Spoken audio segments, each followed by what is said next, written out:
Surrey Highlanders have crept on from the other side of the pitch. Belsize Park are nearly awake on the other side.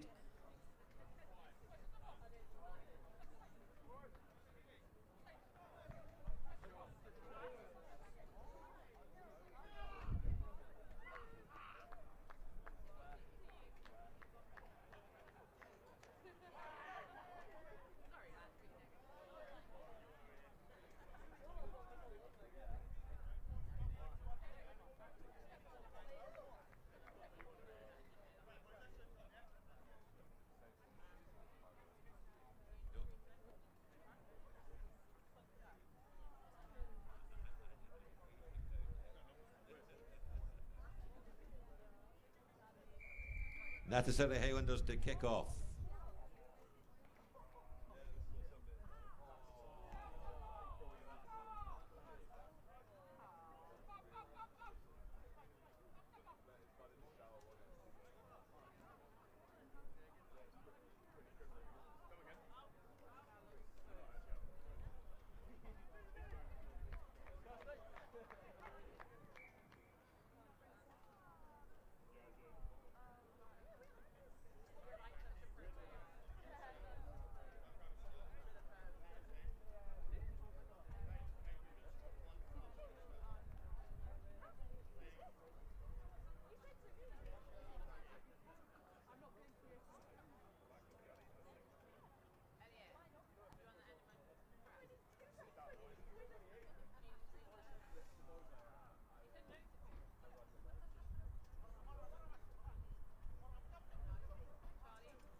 Try Surrey Highlanders.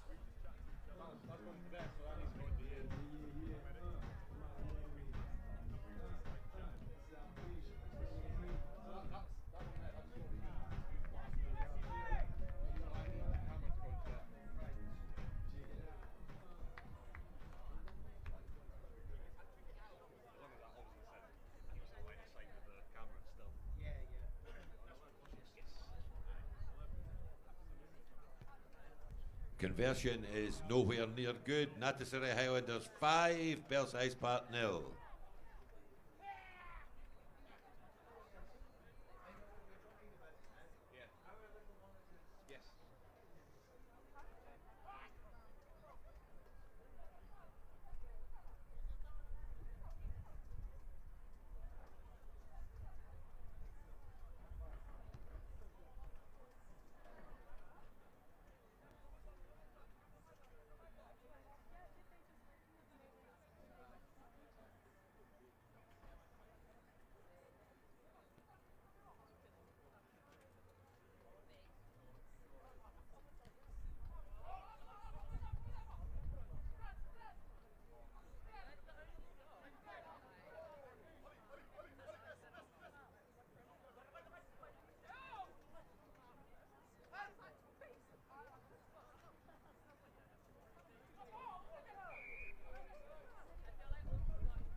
Try Surrey Highlanders.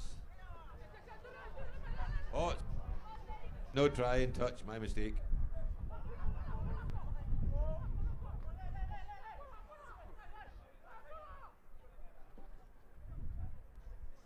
That'll be a try, as they say, yes, thank you. Try, Natasari Highlanders.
Long run home.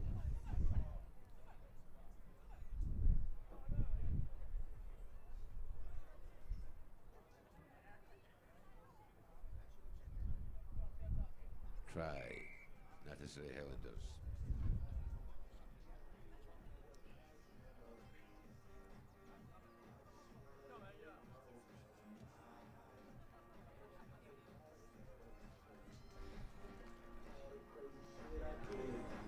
And that conversion is good. Thank you very much. Natasari Highlanders 17, Belsize Park 0. Now, if we all remember the last game, it was 17-0, and it got turned round.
It's a converted try to Belsize Park.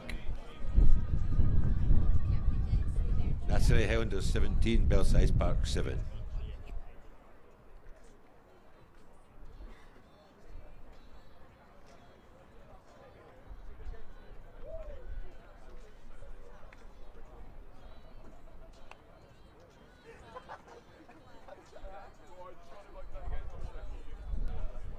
Hello, could the captains of Crusaders and Tropics please come to the front of the announcer's desk, just in front of the main stand, please. Just do a toss-up for the game.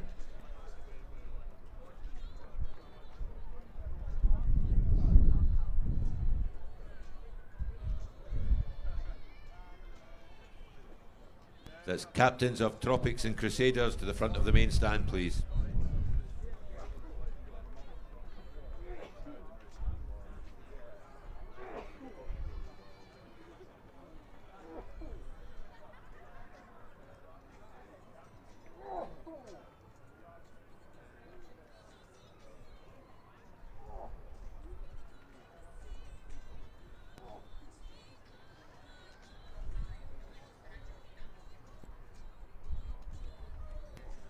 It's captains of Crusaders and the other team, Tropics, to the front of the stand, please.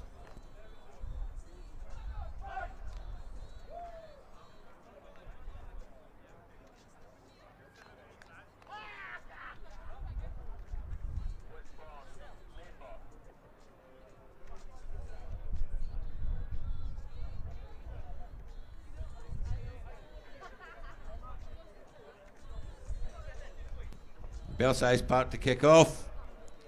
17-7 to Natasiri Highlanders.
Try, Belsize Park in the corner.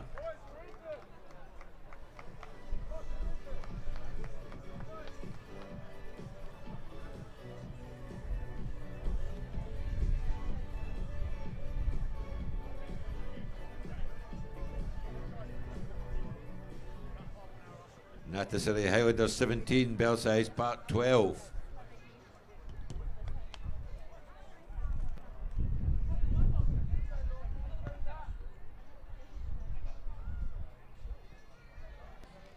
Conversion unsuccessful.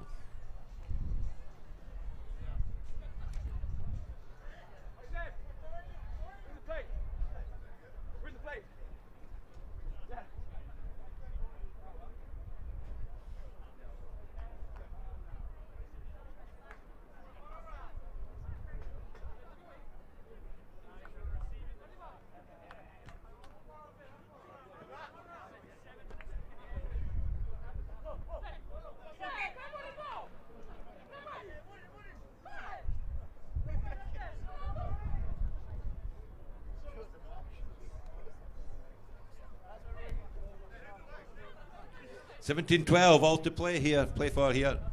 Natasiri Highlanders not coping with the hot Scottish summer.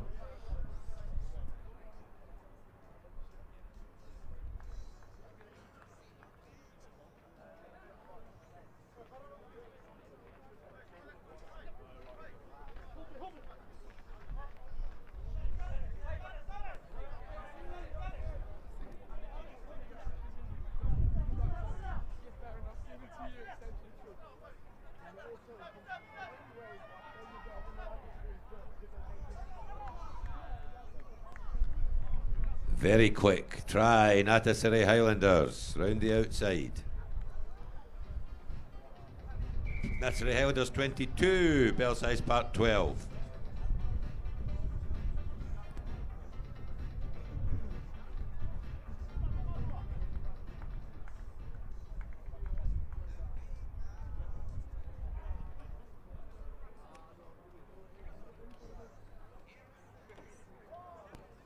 Conversion's good. Natasiri Highlanders 24, Belsize Park 12.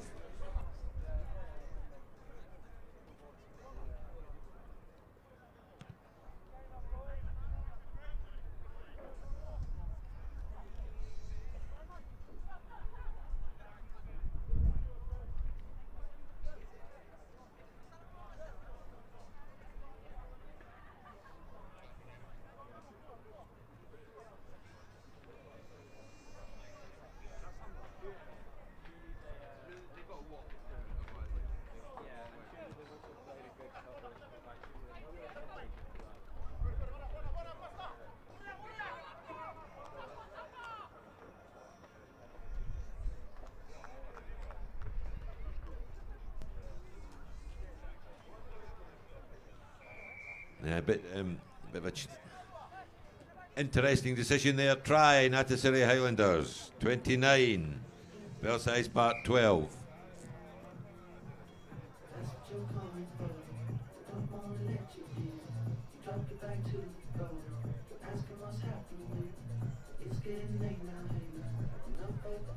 Natasiri 31, Belsize Park 12.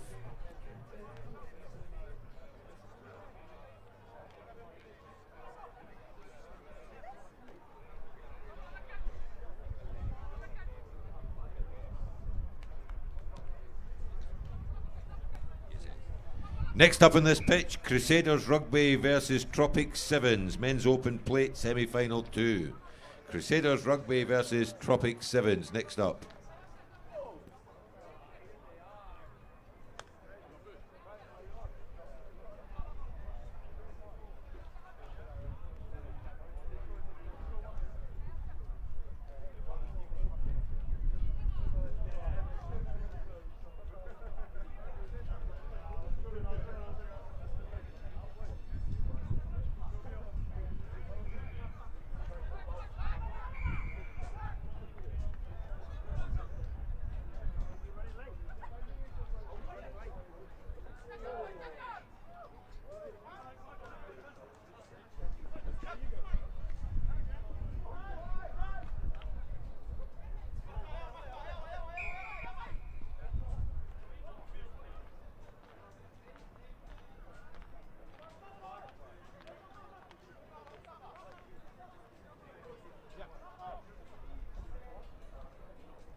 Card for Natasiri Highlanders, late tackle there.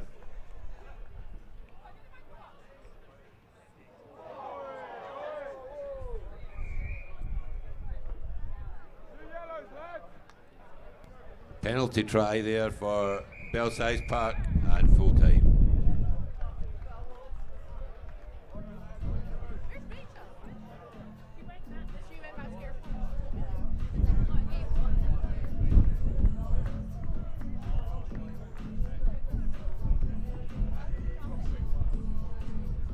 Thank you, Belsize.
Next up, Crusaders versus Tropic Sevens.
Tropics and Crusaders wandering on here.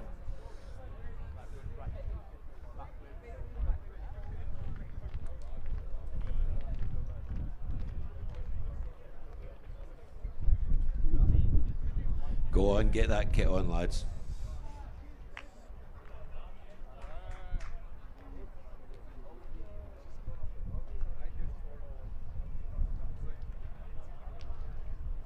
Just a slight delay while the match fees are negotiated here.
This is the second plate semi-final between Crusaders Rugby, who have suitably warmed up now, versus Tropic Sevens, who are still angry from their earlier game.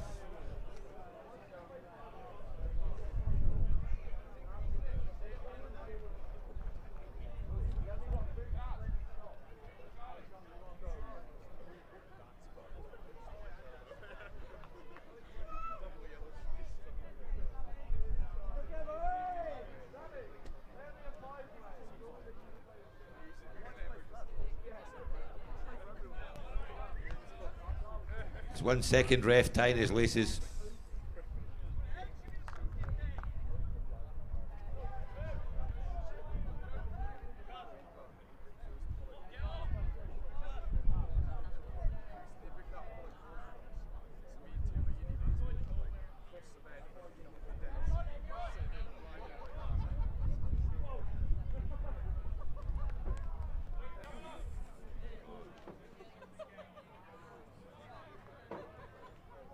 At this rate, the manager's taking the pitch rather than the phone.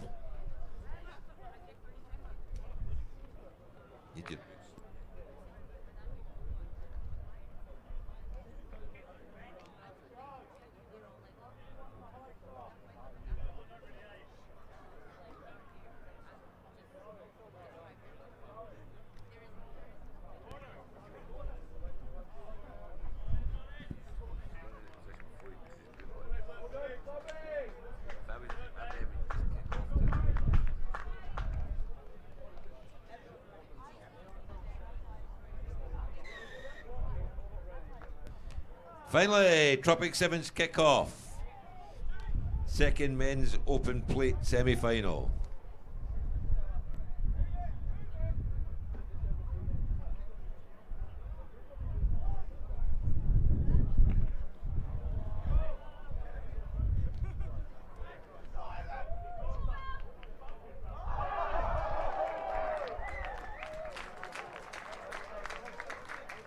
Try Crusaders.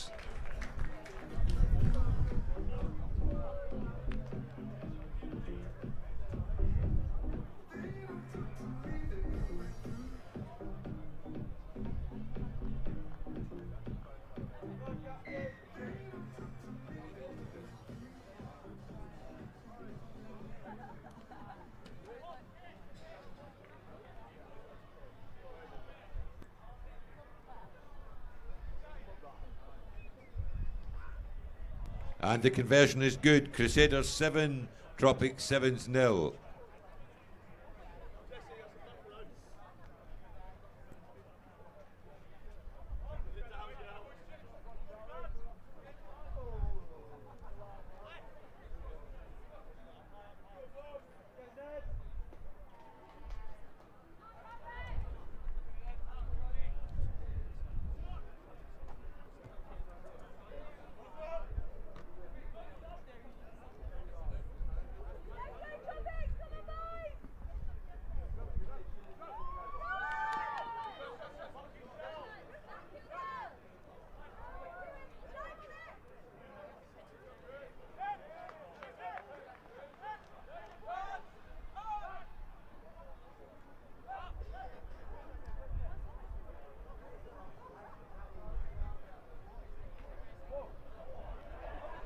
Flamboyant stuff from the Crusaders.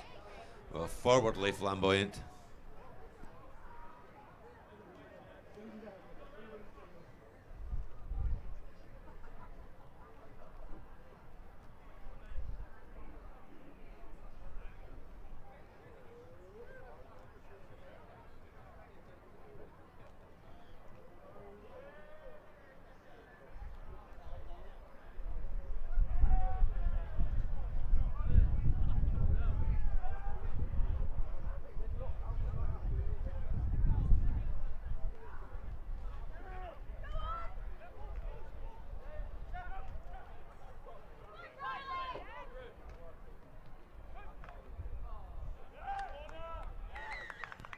Try Tropic Sevens.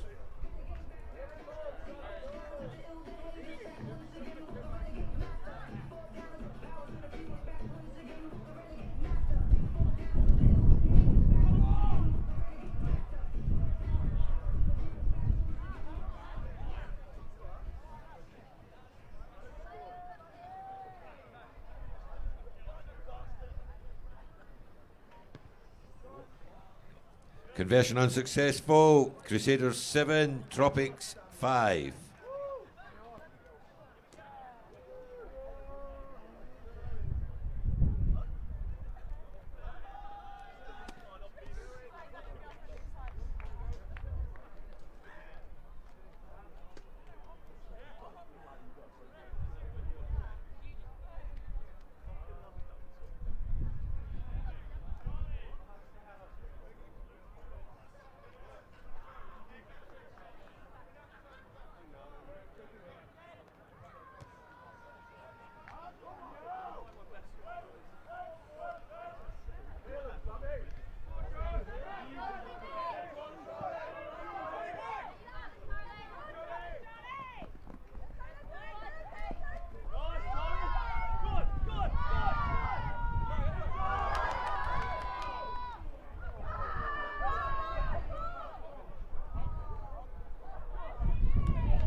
Eight scored it, 9 made it. Try, once he touches it down, of course.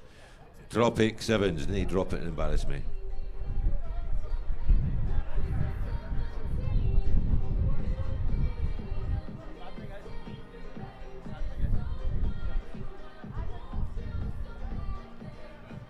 And conversion is good.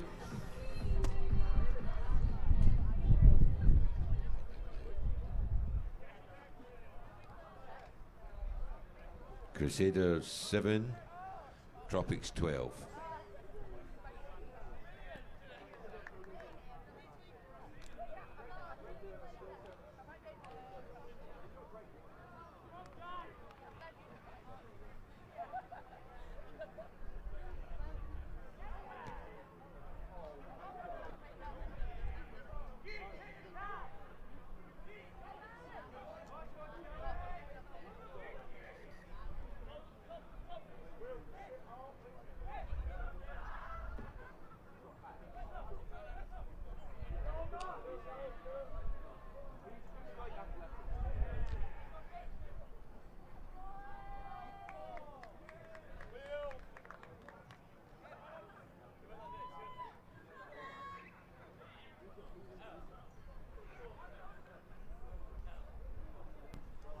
Try Tropics.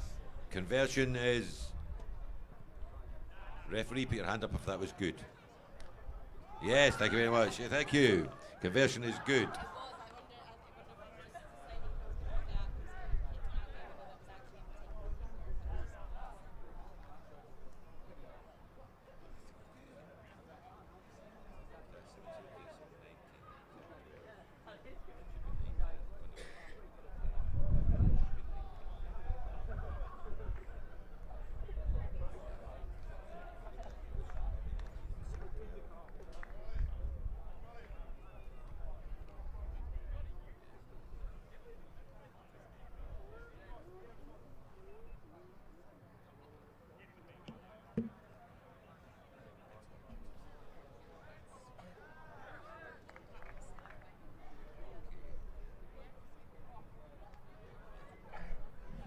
Next up in pitch one, the Men's Open Cup semi-final, Futur Prezeli Babas versus Speranza.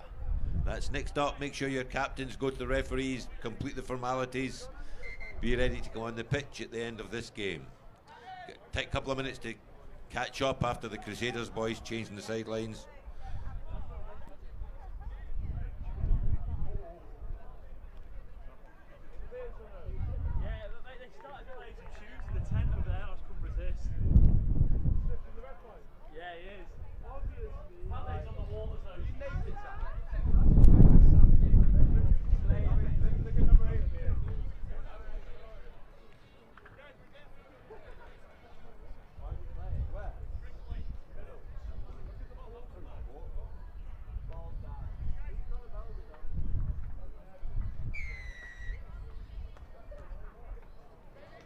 Crusaders kick off the second half.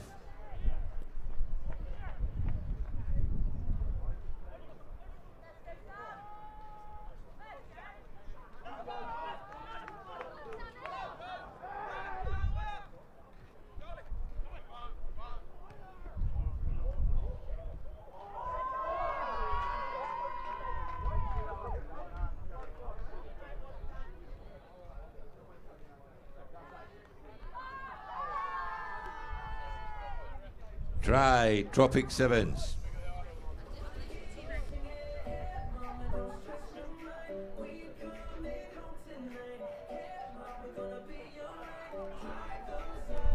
Conversion was wide. 22 to Tropic Sevens, 7 to Crusaders.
Spectators, can you stand back off the sideline and also not give the decisions for the referees?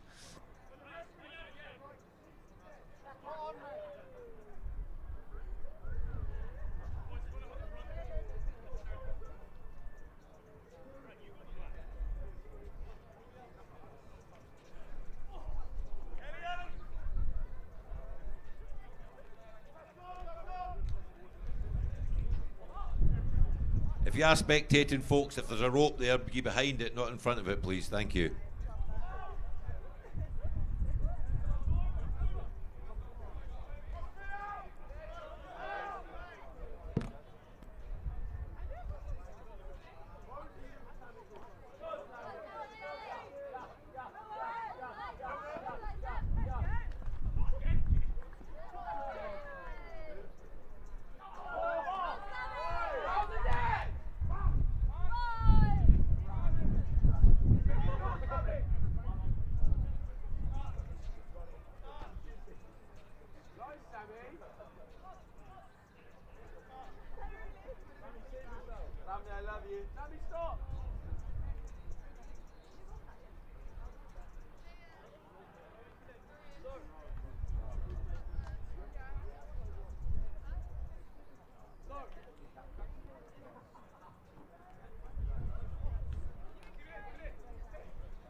And that's why you stand behind the ropes. Thank you very much. Now that I've said it, can you get behind the ropes, please? Thank you. Aye, son.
Fairly convincing win for Tropic Sevens there. Puts them through to the final of the Men's Open Plate. And now what we have are Future Prezzelli Babes versus Speranza 22 Men's Open Cup first semi-final. Yeah, Babas, but they might be babes.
First try, Speranza.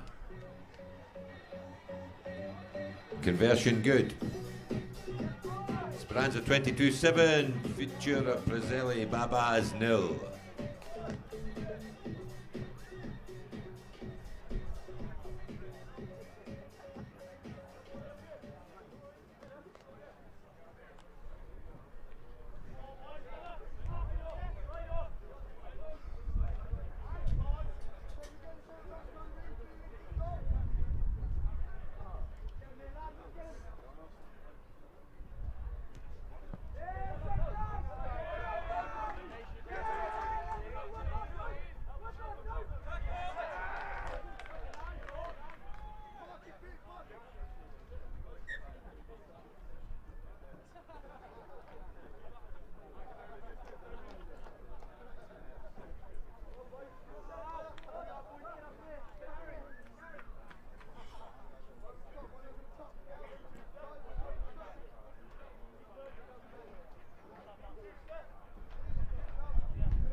Parted at the Red Sea there. Futura Prezeli Babas. Try.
Forward pass. 7-all. Duri, Brazili, Babas, 7. Speranza, 22-7.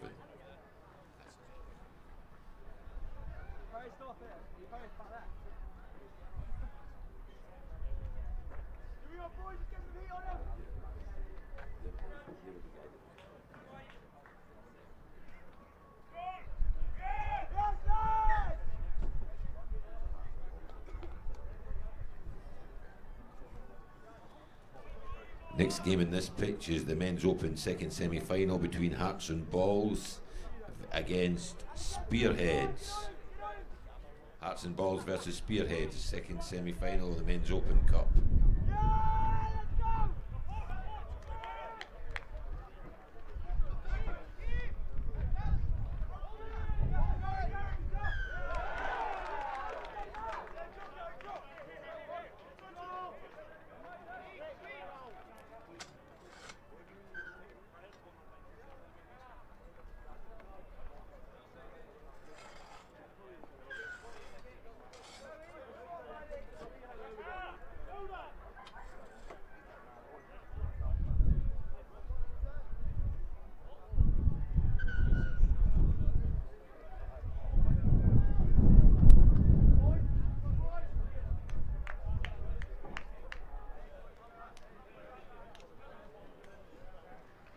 Half time, 7-all.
Speranza kicking off the second half.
Need a ball in pitch one, folks. That conversion was unsuccessful. Fatiri presented Babas 12, Speranza 7. Referees, can we have an extra ball on the pitch?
Next up, Hearts and Balls versus Spearheads, Men's Open Cup semi-final.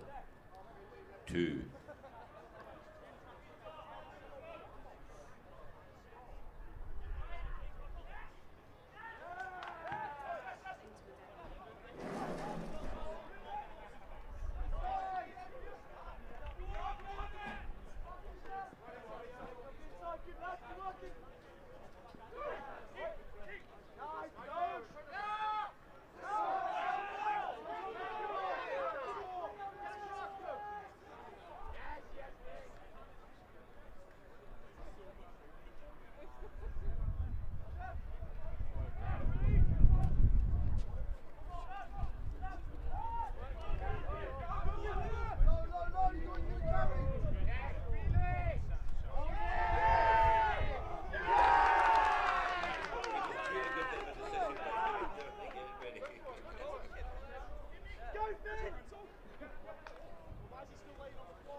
Well, did it all on his own. Number 7, Speranza, under the posts.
All to play for, folks.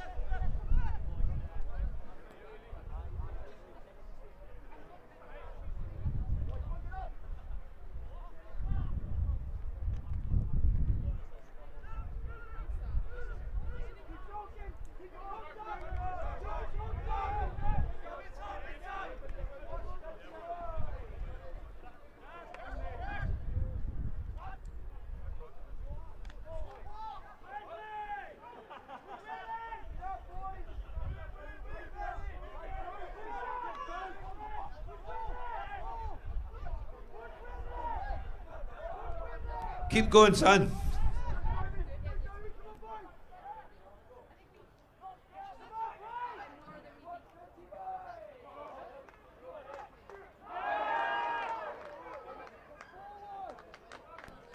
Oh, unlucky forward pass at the last minute.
Aha. Full time. A draw. Something will be happening. It's apparently Golden Point.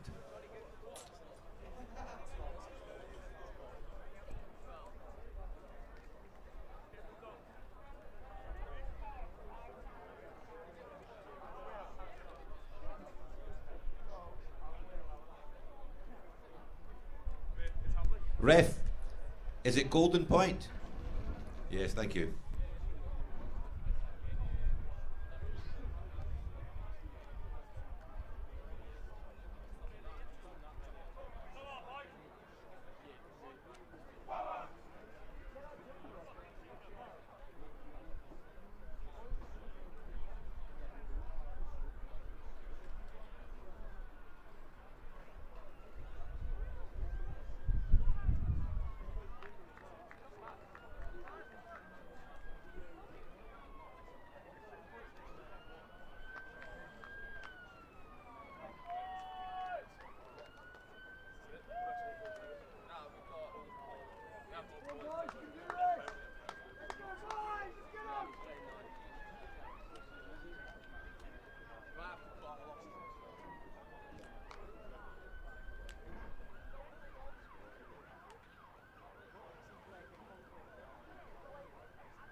For a place in the final, Golden Point, Speranza, a future Prezeli Babas.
Try and putting them through.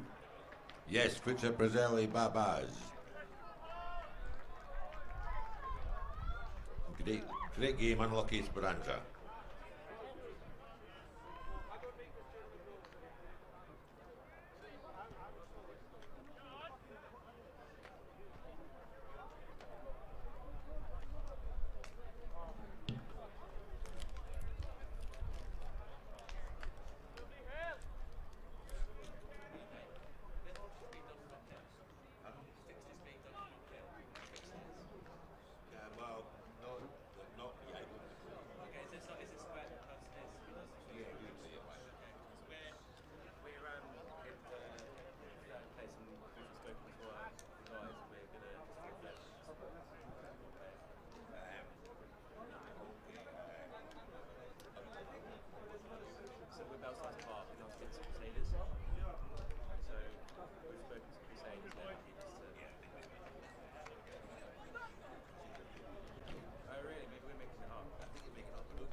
Hearts and Balls versus Spearhead Simmons. Men's Open Cup, second semi-final. Watch out for the 5, he's wider than he is fast.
Very nearly a try for Hearts and Balls.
try. Spearhead Sevens taking the score to.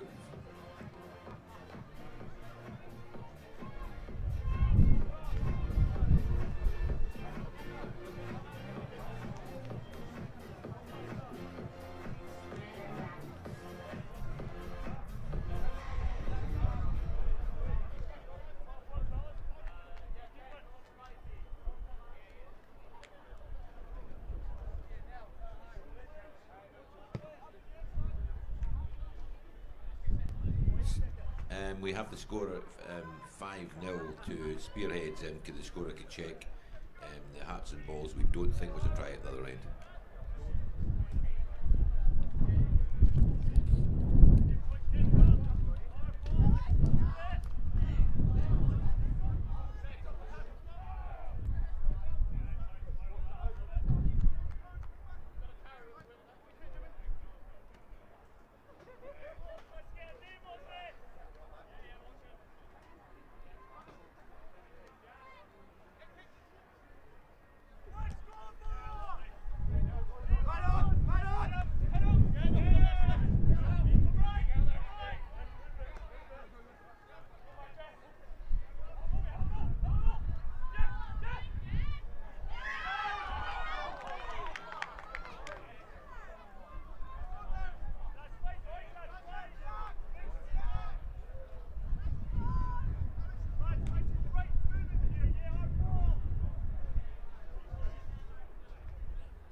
Second try, Spearheads.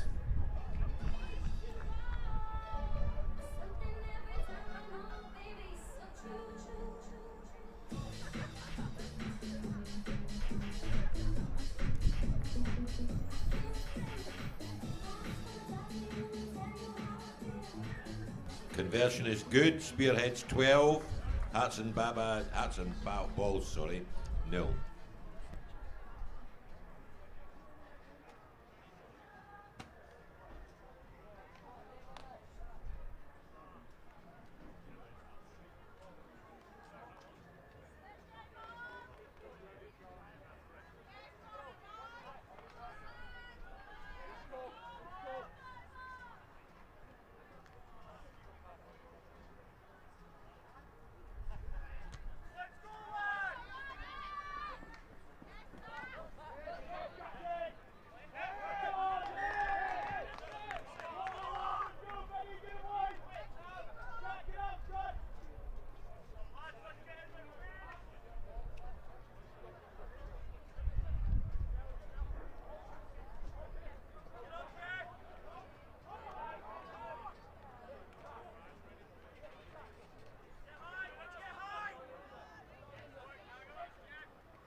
Half time, Spearhead Sevens 12, Hearts and Balls nil. Next up on this pitch we have men's open plate final between Natas Surrey Highlanders and Tropic Sevens.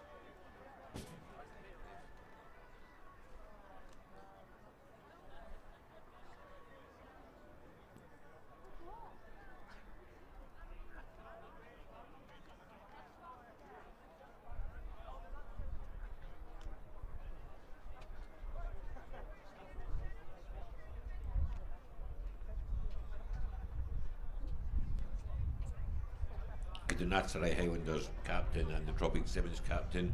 Just make sure you head over to the referee's tent to complete the formalities before the game. Thank you.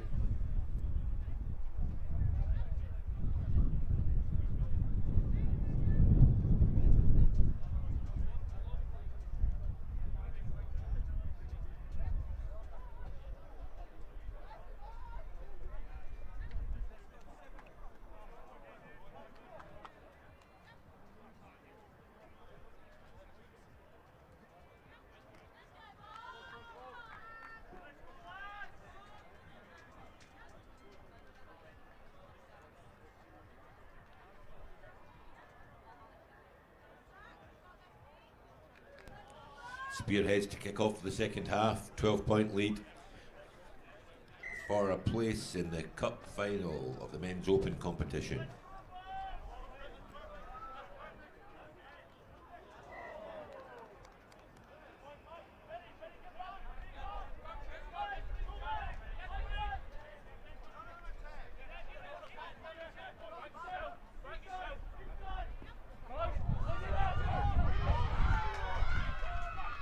Absolutely brilliant footwork there from the Hats and Balls under the post, back in the game.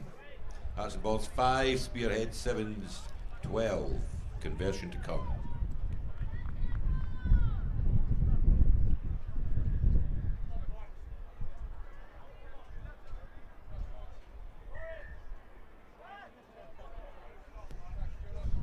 And it's good. Hats and Balls 7, Spearhead Sevens 12.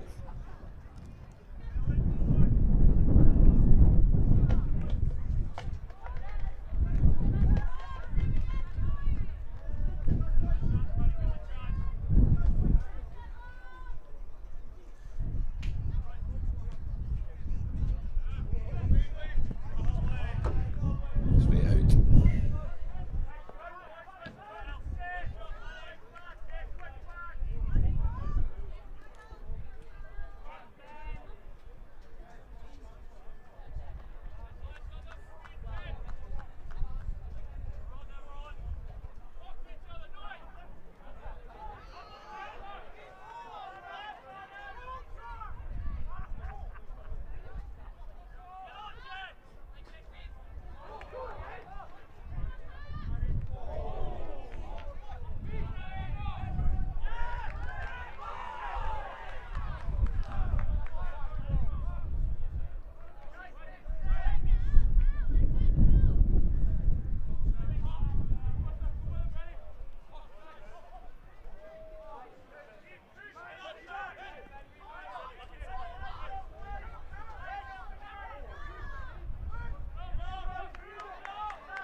Okay, folks, teams that are warming up, could you warm up in the designated warm-up area, not in anywhere near the pitch where the games are going on? Thank you. Try, Hats and Balls, critical conversion.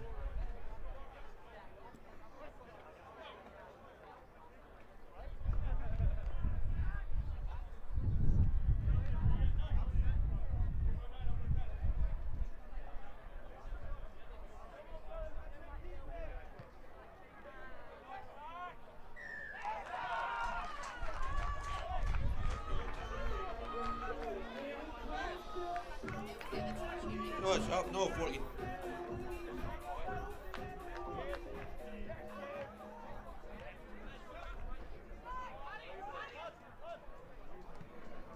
Okay, conversion was good. Hats and Balls 14, Spearhead Sevens 12.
Critical turnover there, Hearts and Balls, 14-12.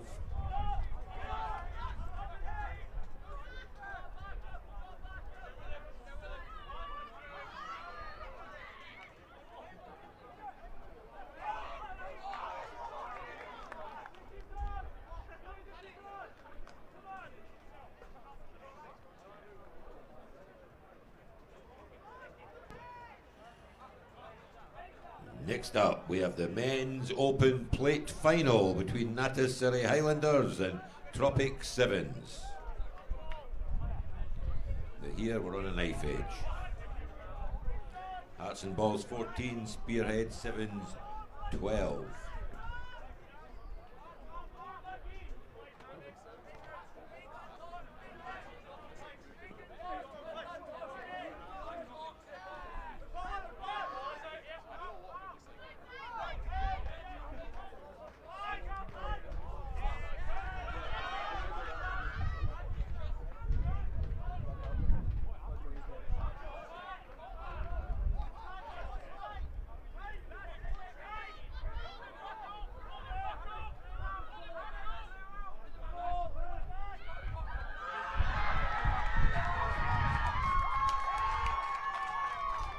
Great try, Hearts and Balls, 19, Spearhead Sevens, 12.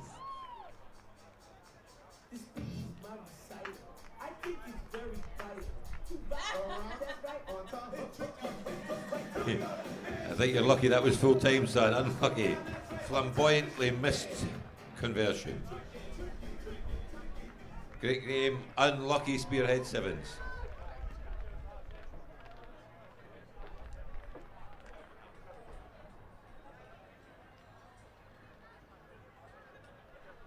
Men's open plate final, Natas Surrey Highlanders versus Tropic Sevens. After this final, we'll be moving back into the elite tournament with the Lions Sevens versus two Scotch Taggers in the men's elite plate first semi-final.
Final.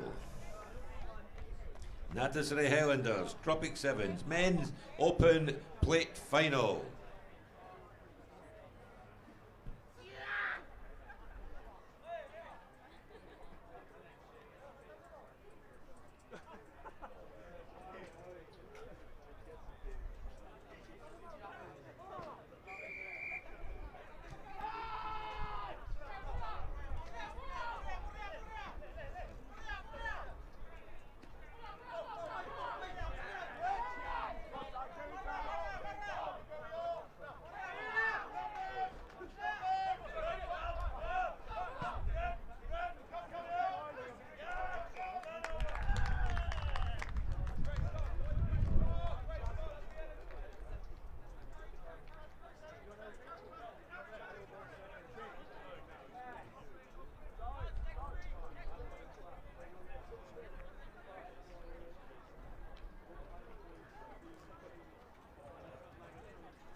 Try Tropic Sevens.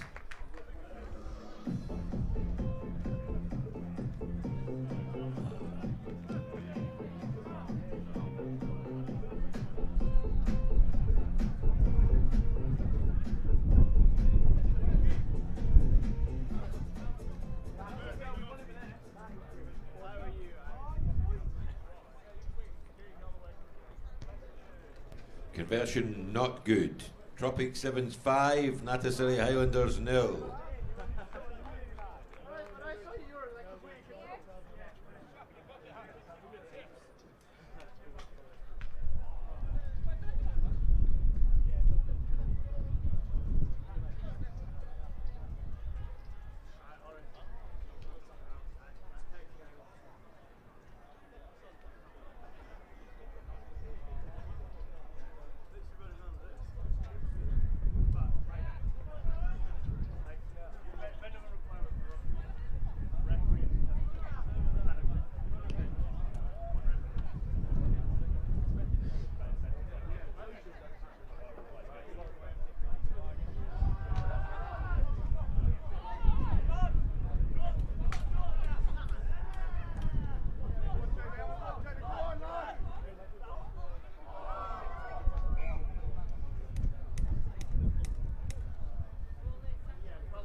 Try Natasari Highlanders.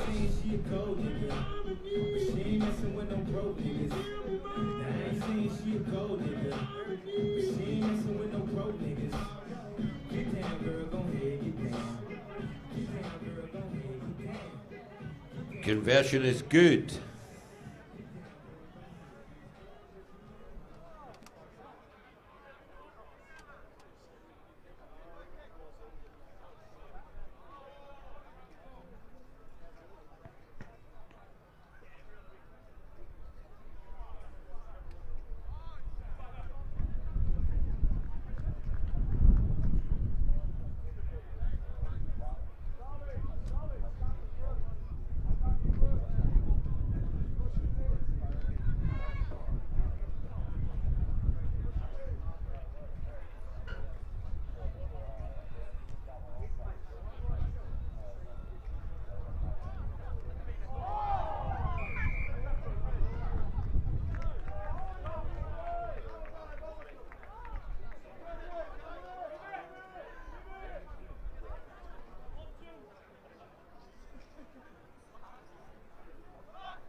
just update the score, the app, and the score in this game, please.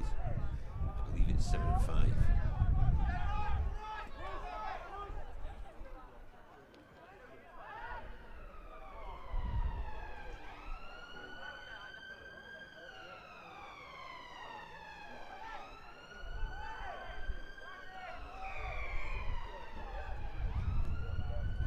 Try Natasiri Highlanders. Taking the score to 12-5. Conversion to come.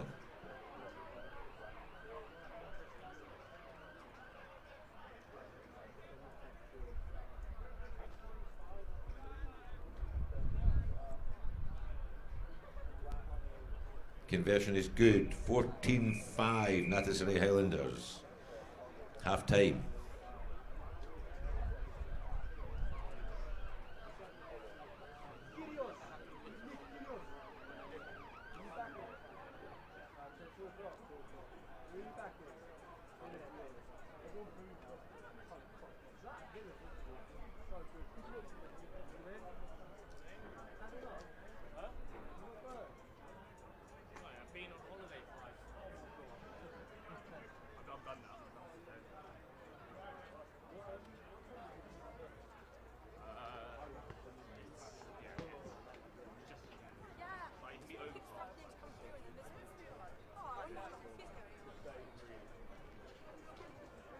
So bad, like they have like black forecast like once a month, which means like it's like days like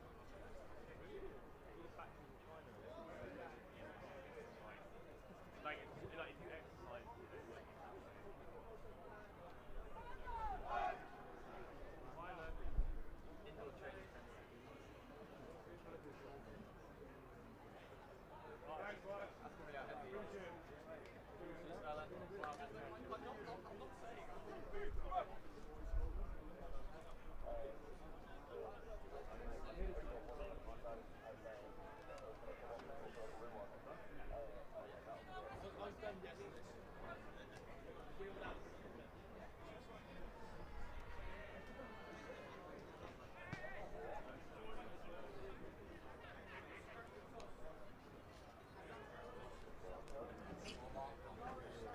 Yes, folks, should the captains for the first elite game coming up between the Lions Sevens and two Scotch Tigers men's elite plate semi-final, make sure you go to the referee's tent and get the balls tossed for the game.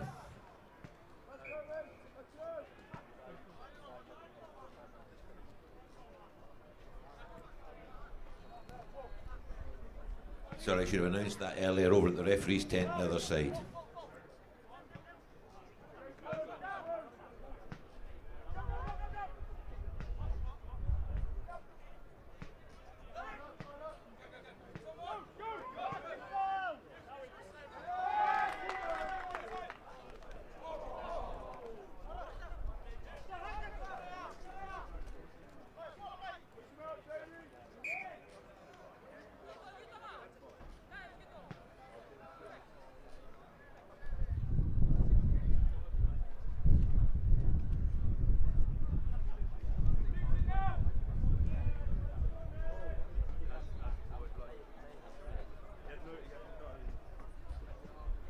Next up, Lions versus two Scotch Tigers, elite first men's plate semi-final.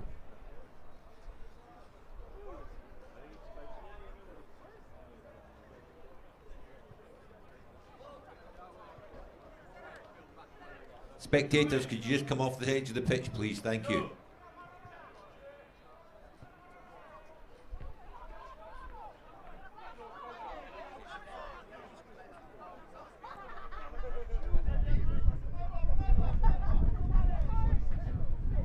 Natasiri Highlanders. Try.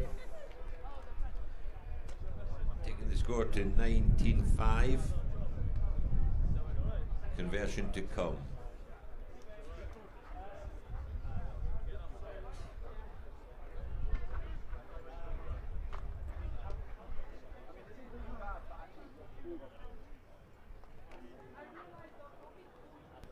Conversion is good. 21-5. We make it to Natsuri Highlanders.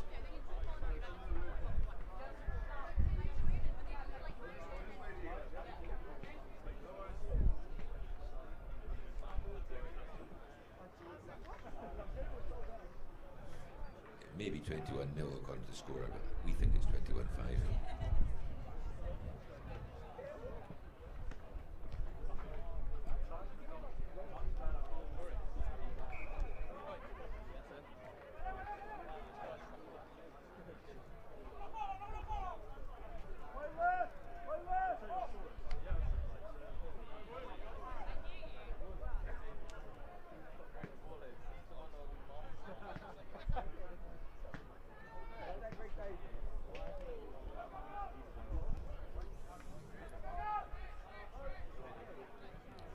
Try Tropics.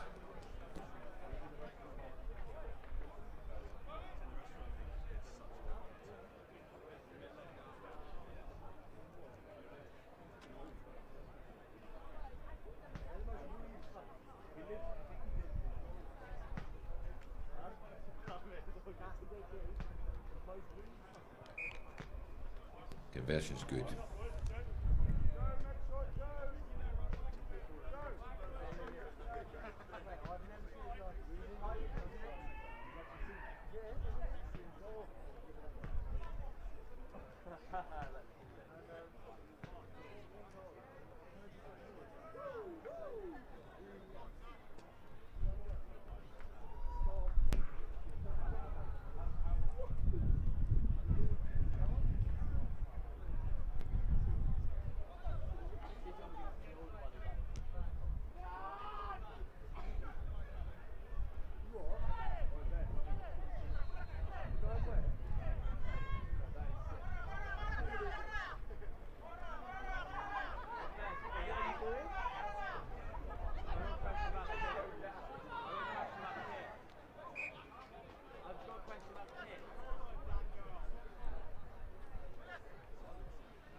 Try Natasiri Highlanders.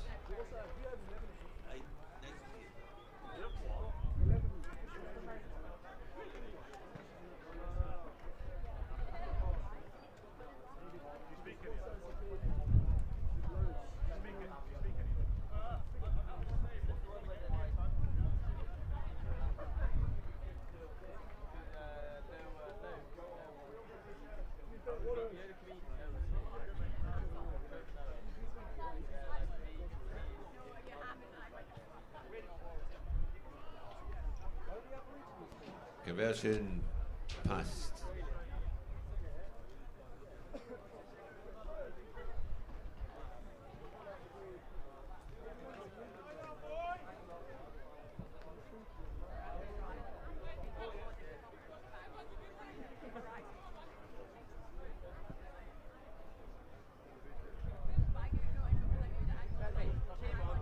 Golden point, right? So came on, sorry, last play, ball out, then actually got up, so they randomly kept doing that. Very interesting. Wait the conflict. So, this is genius, right? We wanted to receive, I chose them, so then they had to they were encouraged to do that. So I chose them, then they had to, everybody can have them, we don't.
Yeah, congratulations, Natasiri Highlanders, winners of the men's open plate final. Congratulations, unlucky and well played, Tropic Sevens.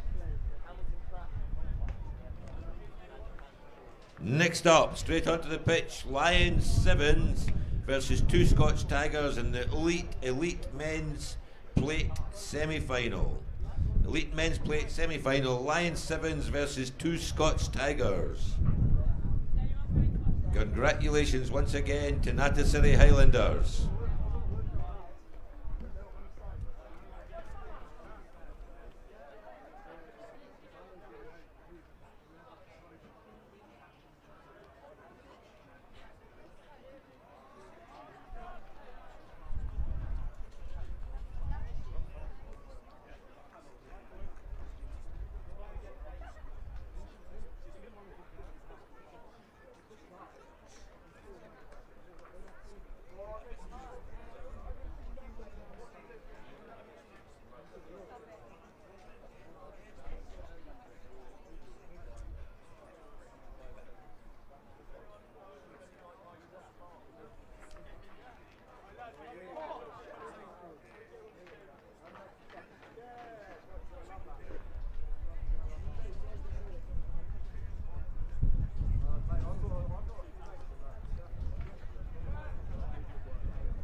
The game after this is the second men's Elite Plate semi-final, which will be between Powerbomb Sevens and Germany Sevens.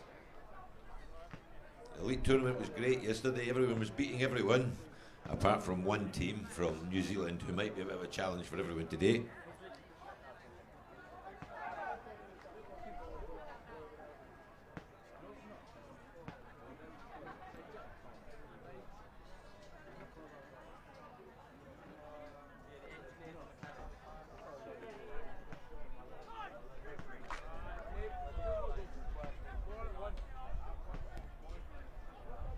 Two Scots Tigers to kick off here.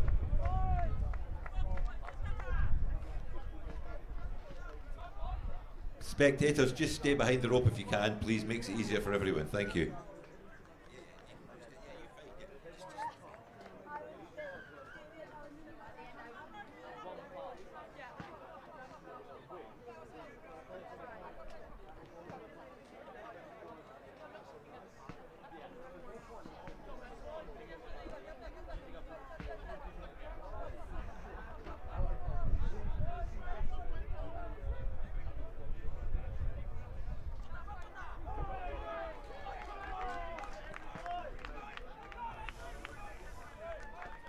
Great solo try from line 7s to open the scoring. If he shouldn't get ahead of myself after the last shot, never touched it down in the last game. Line 7's 5, Two Scots Tigers 0.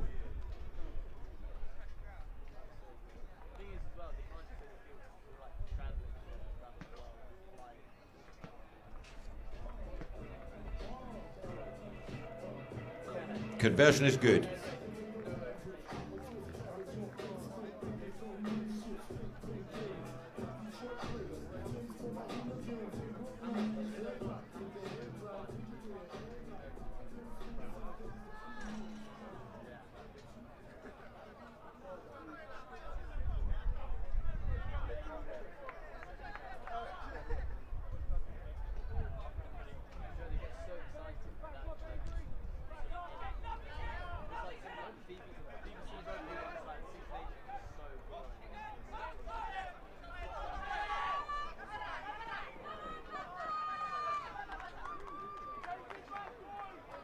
Just showing a wee bit too much to the touchline there.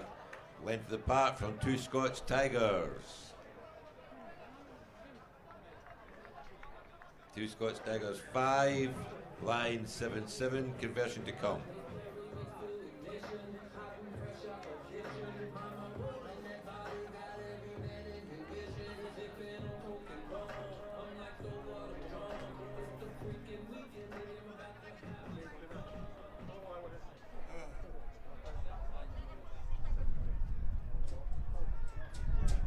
Conversion is good. Line 7-7, Two Scots Tigers 7. First elite men's plate semi-final. Next game, the second plate semi-final between Powerboat 7s and Germany 7s. You just head over into the referee's tent, the captains of both teams, to make the toss. Thank you.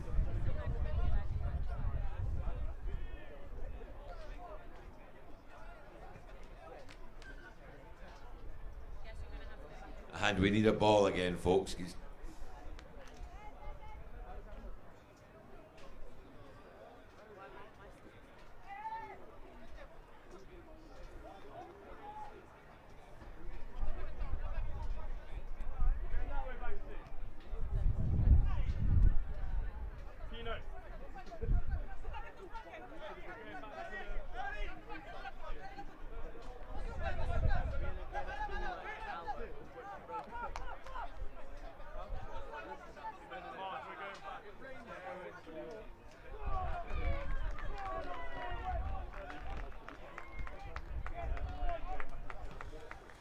Great try, Lions.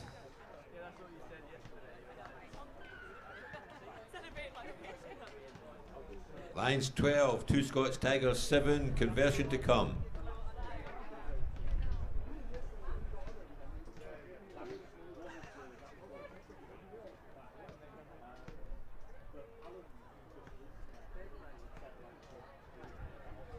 Conversion is good. Lions 14, Two Scots Tigers 7.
Big Fen.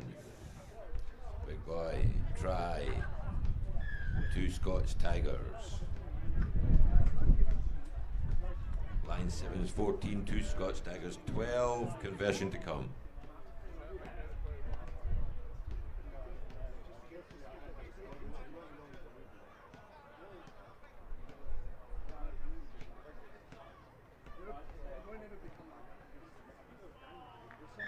Conversion good, it's all tied up. Line 7's 14, 2 Scots Tigers 14.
Line 7, score in the corner.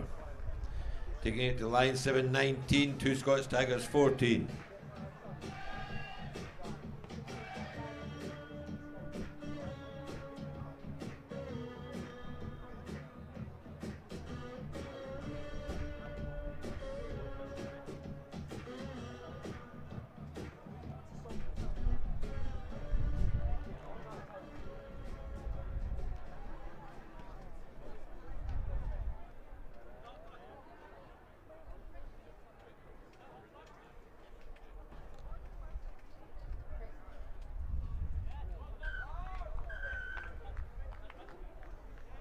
Conversion away to the side. Oh no. Referee, did he make that conversion? Yes, thank you. Sorry. Lions 21, 2 Scots Tigers 14. Thank you, ref.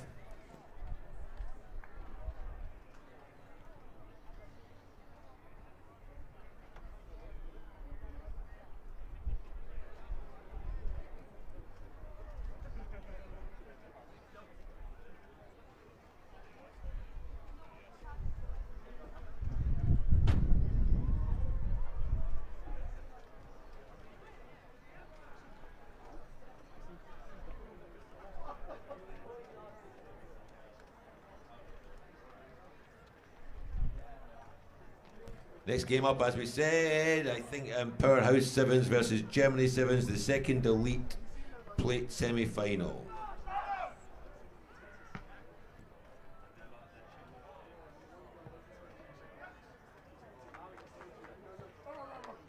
should have had the toss with the referees. You should be ready when this game finishes to come straight on. Thank you.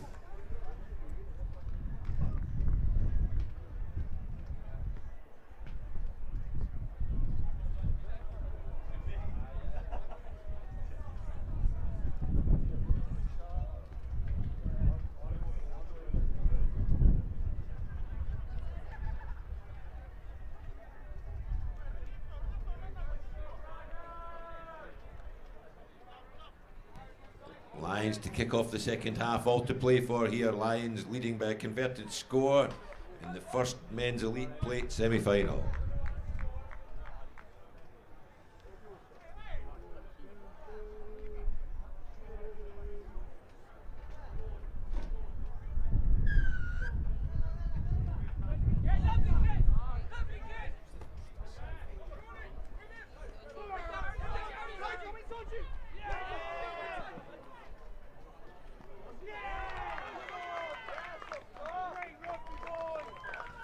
Quality try from the big boy. Number 3 scores for Lions to make it 26. 2 Scots Tigers 14.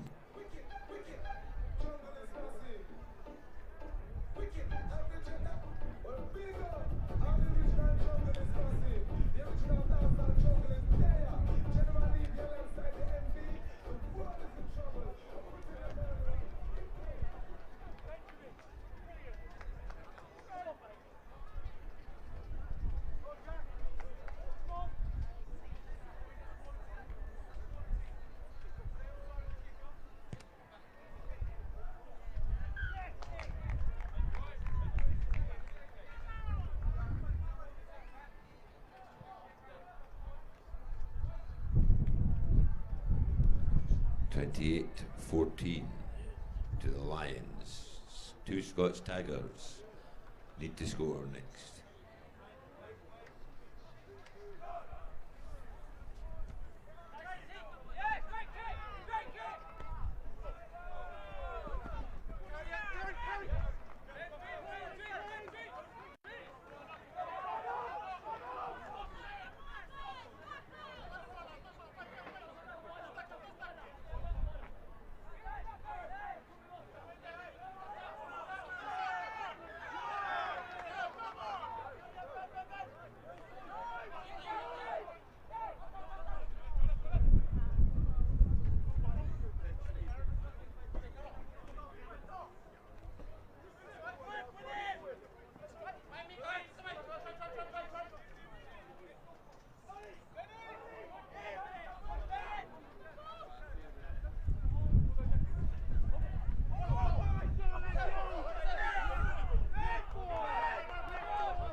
Great breakout try from 2 Scots Tigers.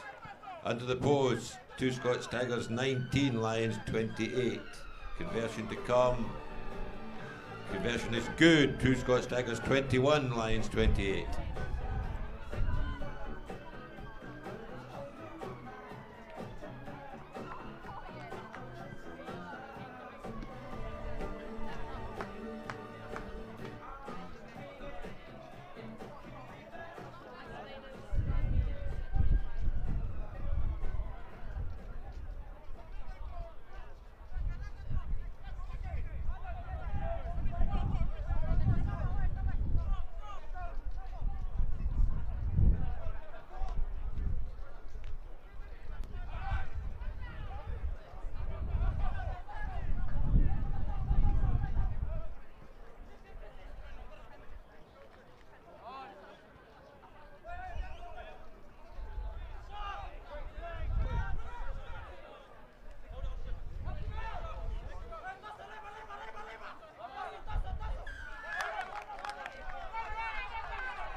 Great length of the pitch try, Lions. Great chase, unlucky, 2 Scots Tigers.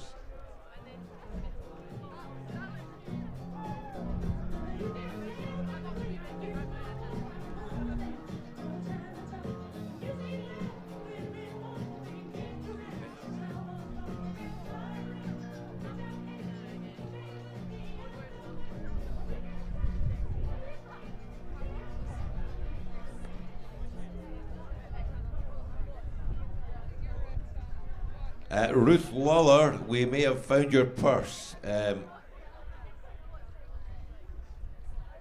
Top of the stand. If you come to the top of the stand, Ruth Lawler.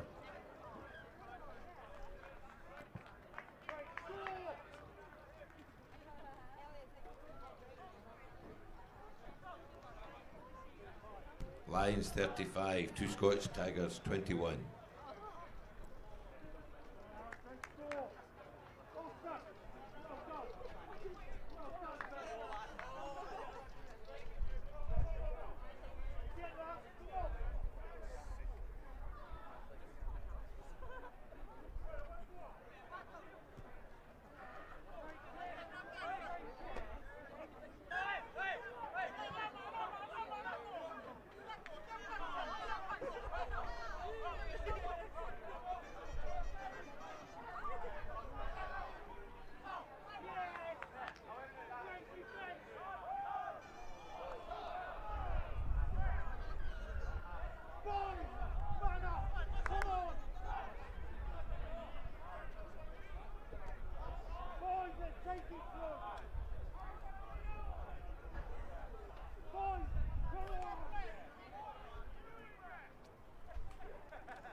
Congratulations, Lions going through to the Men's Elite Plate Final.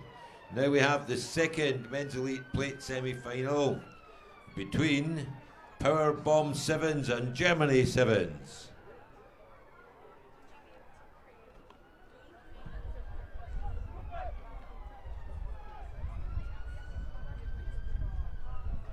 I think it was 35.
Powerhouse Sevens turned over at the Rock, 5-0.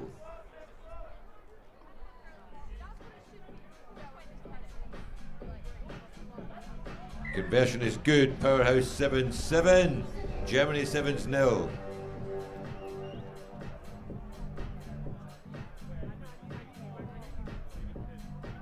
Next up, 1 o'clock, the first quarter final of the Elite Men's Cup.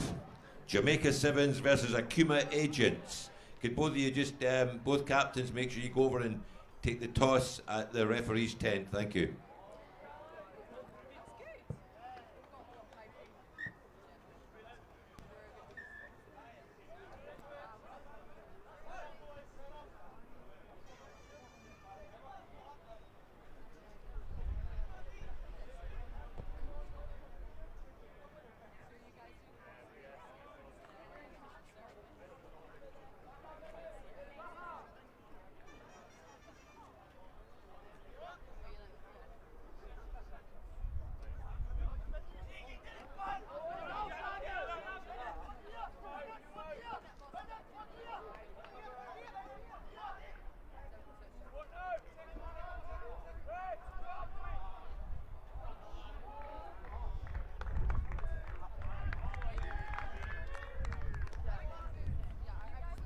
Try to Germany 7s. It's per bomb 7-7, Germany 7's 5. Conversion to come.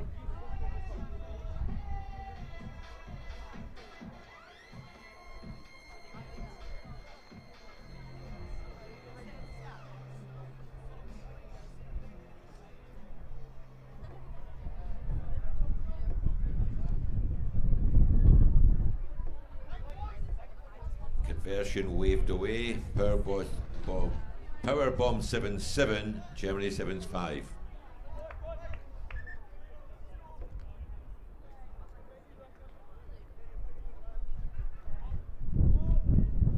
With the ball on the pitch, folks.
Try Germany 7s.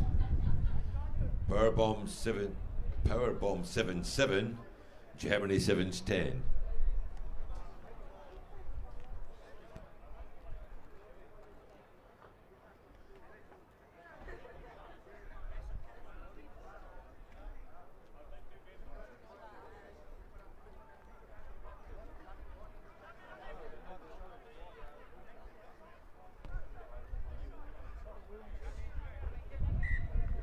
Conversion fades past. It remains 10-7 to Germany over power bombs.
Half time. Powerboat 7-7, Germany 7-10. Next up, first quarter final on the Men's Elite Cup. Jamaica Sevens versus Akuma Agents.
Second half all to play for here, ladies and gentlemen.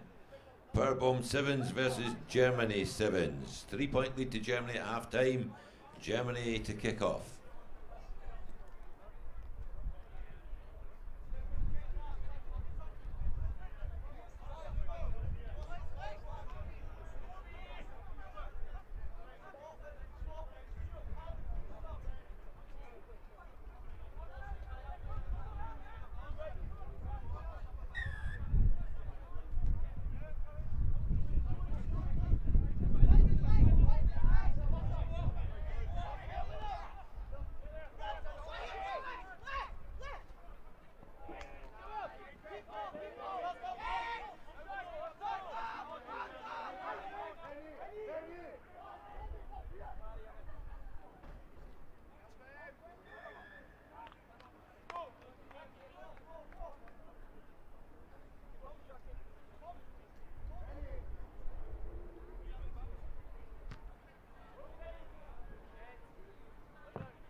Great chase from Powerhouse. Power bombs, yes.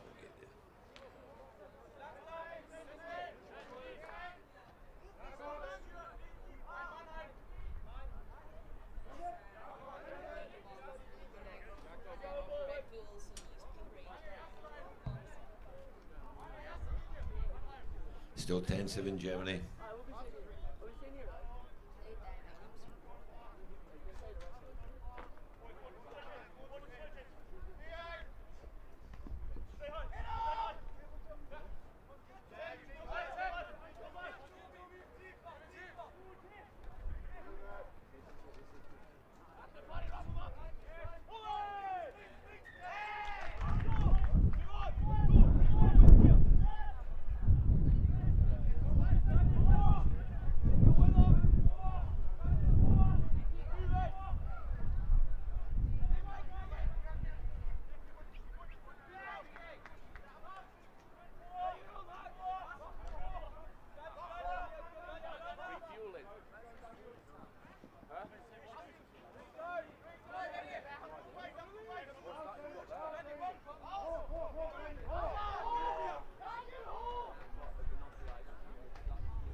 Out away there, power bombs under the post. Power bombs 12, Germany 10. Conversion to come.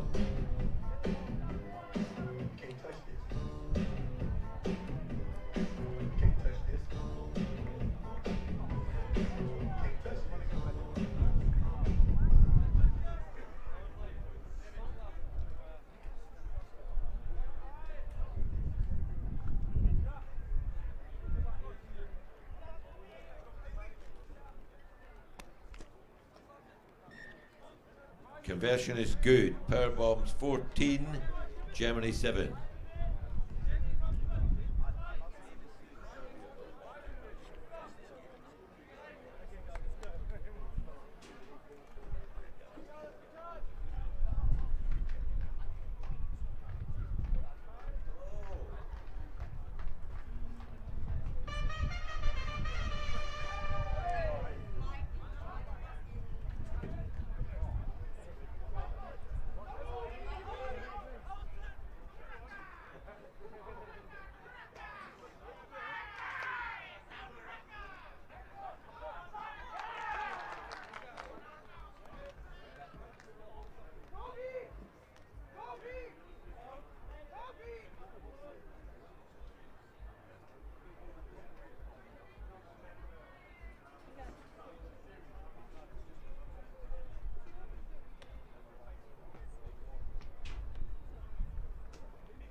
Germany 7's trying the corner for a 1-point lead. Germany 7's 15, Powerbomb 7's 14, conversion to come.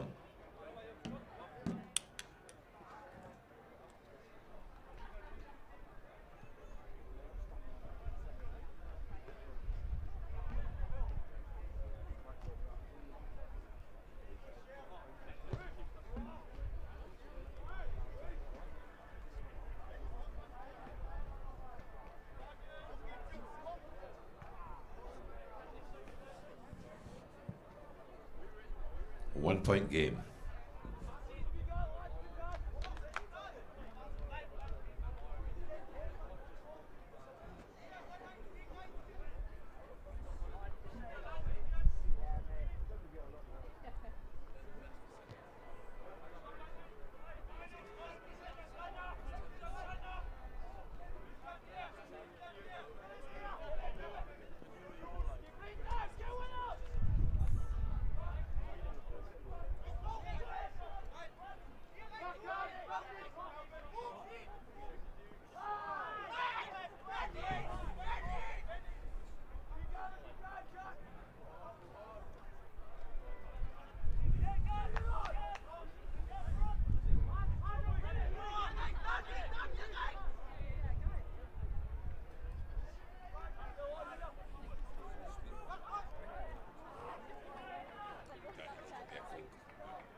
Great win there, very tight game.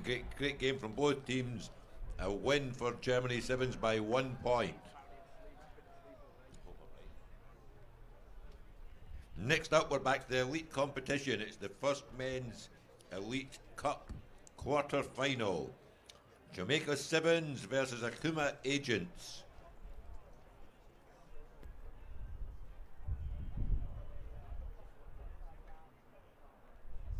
Well, Jamaica were 1-2, lost 2. They lost to Germany in Lions Rugby. Sorry, beg your pardon. They beat Germany in Lions Rugby and lost to Samurai and Edinburgh City All-Stars. So all to play for here, with the winner progressing to the semi-finals, where they will face off against either Samurai or Matakesi.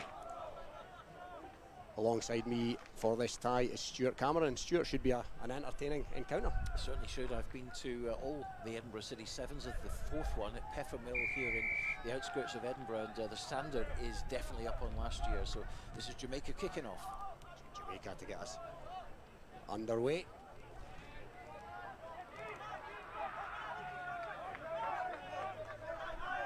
Just inside their own half.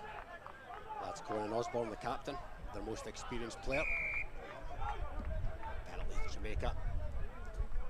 They're quick to go. Roy Smith goes to ground. And yeah, Akuma in over that. That was a penalty all day long, Stuart. Yeah, it certainly was, and of course quick on the break now. Here come... and they're off, yes. That's number 7. It's Naka Kenny Lau. Now it's Billy. Oh, and it's out the back door, and yeah, chance goes a begging. Fantastic defence from Jamaica there. Great play for Akuma. Yes, Jamaica have been very, very good defensively all tournament, and they're certainly ones to watch. I mean, not many people expect Jamaica to be playing rugby, but they certainly know how to do it. And of course, this weather here today, 24 degrees, not a cloud in the sky, will certainly suit the likes of them. But there's some tasty players on the Akuma Agent side as well. Yeah, there certainly is. It's top of the ground stuff today for sure. Pitch we were discussing just before the tie is very firm indeed. It's almost like a bowling green. Absolutely, it's rock solid. It's very, very South African. I think you'll find very, very similar. In fact, it's a superb pitch here at Peffermill. I have to say, absolutely as flat as a pancake. No kinky bits at all. And here comes Jamaica. Yeah, and that borderline high from the Agents. It was indeed. So penalty goes Jamaica's way, and here they come. Tyler Bush with the initial dart. But that's gone into touch on that far side there. So both teams feeling themselves out at this stage without carving each other open. Absolutely, a lot at stake, of course. A lot of rugby played yesterday. There are 2 pools of 5 in the elites, 10 really good quality teams, including the likes of Samurai, who are the holders. They've won it the last 2 years, and even they lost one of the matches against the Edinburgh City All-Stars. So a lot of competitiveness going on here, and Jamaica up to halfway. They are indeed, but they're penalised for holding on. So a penalty-strewn encounter so far, but here come the Akuma Agents, and that's been spilled. But the referee's happy enough, so take 2. Blood and thunder up the middle, and yeah, another penalty conceded by Jamaica that time. So fragmented stuff at this stage. Here come the Agents. It's Tamasi. Back to Kenny Lau once again, and it's Kenny Lau. The bounce evades him, but it's come back on the Agent's side. The most experienced campaigner, Tanumi rather, the captain, ex-Worcester Warriors 15s. Again bundled into touch, and nobody really making any headway at this stage. No, at the moment, very, very tight indeed. That's Jack Edwards, one of the easier guys to pronounce here. Just running through the side, you've got Billy Wara, of course, from, a Southern Knights player. That shows you the standard that we've got here. Hungarian international Danny Brough, not related to the Scottish Rugby League International. And let's see what the Agents do from here. Yeah, so first meaningful territory for the Agents here. It's Drew Kerirako, and that's how it's a pup. Is he in at the corner there? Taruga, ex-Fiji under 20. Now it's the kick and chase there by the experienced campaigner Tanumi, but to no avail now. Can Jamaica go coast to coast? They're off here, and that's the offload. Oh, and it's been fumbled, and the opportunity goes a begging. We've had some high-scoring games so far, yesterday and today, but this one I think will be very surprised if we actually get a try at the moment. The way they're playing, very, very scrappy, very messy, and two teams that are packed with good rugby players, as we said. I was talking about the Southern Lights player Billy Wara, of course, who's very well known, probably the most well known of them. Mike Gray, a Scotland under-20 international, Super 6 with Stirling as well, and Danny Brough, the Hungarian international. There's quality all over the park for Akuma, and of course the Jamaican side as well, packed with good stars from that side of the world. Yeah, and it's kind of back inside. Oh, that's a strong hit there in the midfield by Lucas Roy Smith, who will shortly be appearing at the Commonwealth Games along with five other of these Jamaica players, but that's a penalty conceded by them. And there's a man down here, and yeah, it looks like he's taking a sore one. So one to the head, that gives everyone a bit of a breather. It really is incredibly hot out there. We're lucky, we're in the shade at the moment, but out on the pitch, I'll say 24, 25 degrees possibly. You can hear just a little bit of wind on the microphones, but out there it is probably about 6-7 miles an hour. That's all they're going to get for a breeze, so they'll be welcoming this little break in play at the moment. But the Akuma agents stuck in halfway. That's Naka Kinalu, and we hope he doesn't get the ball too much. Jack Edwards, that's a lot better.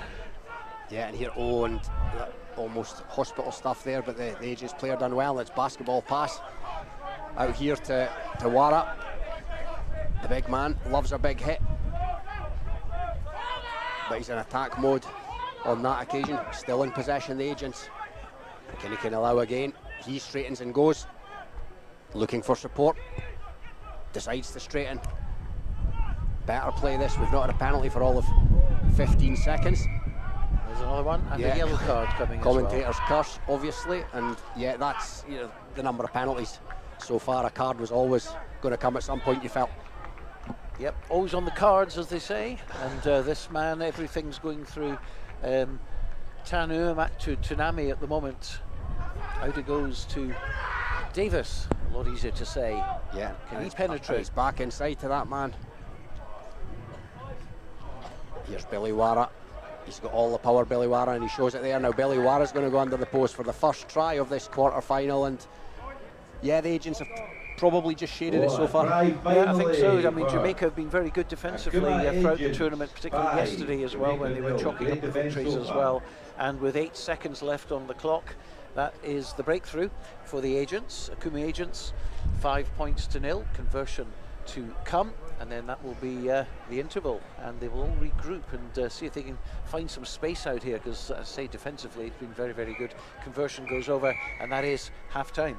Half-time, and yeah, the Akuma agents, the sports brand Akuma, they teamed up with the rugby agents to create an invitational team, and they're no mugs, you could say, Stuart. They're beating semi-finalists against Samurai, the Amsterdam Sevens, recently, and yeah, they've not done overly much in this quarter-final so far, but they clearly have pedigree. Yep, absolutely. In fact, as I said earlier, the 10 elite teams are of a very, very high standard, even the likes of the Power Bombs, who have been traditionally very, very good here at the Edinburgh City Sevens, and they have been very disappointing, not so much because they're not good rugby players at all, it's because the opposition has really gone up a few levels here for the Edinburgh City Sevens. So it's certainly one of the big tournaments on the calendar, and outside of the Melrose Sevens, I would say the standard's probably as big as anywhere in the country. Yeah, it's an interesting point. We cover the Borders Spring Series, and what do you think standard-wise? Are there teams in the Spring Series that could compete at this level? Well, I think the benefits of the club teams, if you like, your Melroses, your Jed Forrests, your Galas and Selkirks, who've done quite well in the series this season. The benefit they will have is the fact they're playing together all the time. A lot of these invitation teams, of course, are coming together usually on the day of the competition, so they've got to blend as quickly as they possibly can, and that's not an easy thing to do. The likes of Samurai, for instance, who are one of the top invitational teams in the world, they They're known as the Barbarians of Sevens Rugby, and they go to Barbados, they go to all the big tournaments in England and all over the Kenya, the Safari Sevens in Kenya as well. So, and they're always full of new people from different areas, and it's a great experience for some of the youngsters coming through playing at this level. But certainly, you know, you have a lot of players who are playing at a very high standard. So I would say certainly you would get the on the spring circuit. They would go so far. Melrose, for instance, you know, got through to the latter stages of their own sevens. But you know, there's some really good players here, pound for pound. Back underway here, and yeah, that was clearly a deliberate knock on. And is that actually going to be a card straight away in this second half for Sefu Taraga? And indeed it is. So he's going to take a couple of minutes on the naughty step, and it's Jamaica now looking to exploit the extra man. Here they come. There's 6 against 6 at the moment. Oh, of course, yeah, apologies. Yes, 6 against 6 indeed. So space should open up for both these teams. Here come Jamaica looking to even things up. Yeah, and the penalty there, holding on, and no, he's not going to get away with that one. The Aegis player, the referee's going to bring them back. And that will give them the opportunity to run a set play, and more of the same in this second half. Stuart, the whistle. Yep, it's going to be interesting now that they're down to 6 men each for a couple of minutes, and certainly the space that they couldn't find in the first half should be opening up here. And if they cut out the mistakes, let's hope we get some tries on the board. But at the moment, it's advantage to Akuma. Yeah, and here come Akuma, inching in to the Jamaica half, but yet another penalty this time against Akuma, and it's going to be Jamaica to go from around their own 10-metre line. There's the big man. Here's Tyler Bush taking it into the contact. There's been a lot of contact in this tie so far, running at men rather than spaces, but that's a better break now. Has he got the support? Yeah, it comes in the form of Rodri Adamson. Now there's a lonely figure out here, it's Akil Smith, but can he go round the outside Akil Smith? No, he's going to come back in. As the touchline being used here by Akuma, but no, but they've come up with the ball. Jamaica have coughed it up, and that's a lovely offload, no, but it's gone into touch, and there's no assistant referees here, Stuart, which does make it reasonably difficult. But yeah, Jamaica had attempted to take that one quickly, but it's almost a bit of an honesty situation in some of these instances. Yeah, and having seen yesterday, there's not a great deal of honesty going on there. No ball boys here as well, and apparently whoever was organising it, they've been let down, so no ball boys, and that has caused a few problems getting the play back up and running. But so no touch judges and no ball boys. So yeah, a bit of honesty has to be creeping in here. But play again. There could be a break here. It's coughed up, and Phil Crystal is the grateful recipient of that, and he's going to win for Jamaica's first. Has he got that down? Yes, the referee believes he has, and Phil Crystal brings up the first try for Jamaica. Yep, that's evening things out quite nicely there. 5-7, a difficult conversion to come, of course, out in the corner, but we have seen a couple of really good conversion attempts yesterday in particular from the touchline, so they'll certainly be trying to get this one over if they can, and the honours are going to go to Rory Adamson, who is going to be taking the conversion here. Kickers certainly can't blame the surface anyway, that's for sure.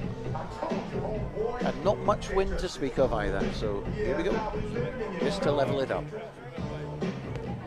That's a very decent effort, but no, it's just drifted to the right of the upright, so it's currently Jamaica 5, Akuma 7, all to play for. Two very even teams, no doubt about that. Of course, Jamaica looking forward to taking part in the Commonwealth Games in a couple of weeks' time, which is taking place in England, of course, and not surprisingly, there's a lot of pace in the Jamaican side, Robin. Yeah, there is indeed, and you'd expect nothing less, of course.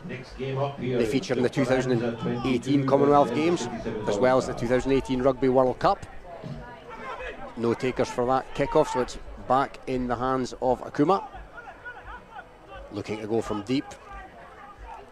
And that's out the back door. And the missed pass finds Wara on the far side. He goes to ground. Still Akuma possession. Patient build-up play going from touchline to touchline here. And that was almost a big hit there by the Jamaican number 3, Phil Crystal, the try scorer. Possession maintained by Akuma, however. Again, touchline to touchline. Now Wara puts boot to ball. Was he impeded? The referee thinks not. Wara did look like he made the most of that. Now, will the space open up here for Jamaica? Oh, and Wara with a big hit, as is his wont. And yeah, he does love a big hit. He certainly does. He's collected a few cards in his time for Southern Knights, and as well as being a fantastic player and a tremendous finisher, of course, he does have a history of doing some big hits, and some of them not the most legal. He had, I think, a couple of red cards last season, certainly one. But a very committed player, and certainly one of the stars in the Akuma agent side. Yes, indeed. And yeah, probably a man you want to play with rather than against, I would imagine. That's for sure. One of the scrums, just getting ready now. We're back to the full complement, both sides. So great attacking field position for Jamaica here. Won the Americas North Sevens in 2021, 2018 and 2017. And here they come. A short ball. Oh, and that's good cover defence by Akuma. He looked like he'd exploited the gap, the Jamaican player. Now have Akuma. They've stolen that, yes, but it was fumbled. And yeah, it looked for all the world that the Jamaican was going to sail through the gap there, but good defence. Yeah, once again, two very good defensive sides who have done tremendously well so far. But of course, you know, even with the Jamaican national side, you've got teams who are still, you know, trying to get involved in the final this year. And you know, there's definitely no guarantees that Samurai are going to make it. They lost yesterday one of their games. They won 3 of them, but they're certainly getting better as the days go, as the tournament went on. And of course, we look forward to seeing them shortly. Here come Jamaica. Jamaica run Samurai close yesterday, only 2 points in it. And it's a try. That was a hit, yeah.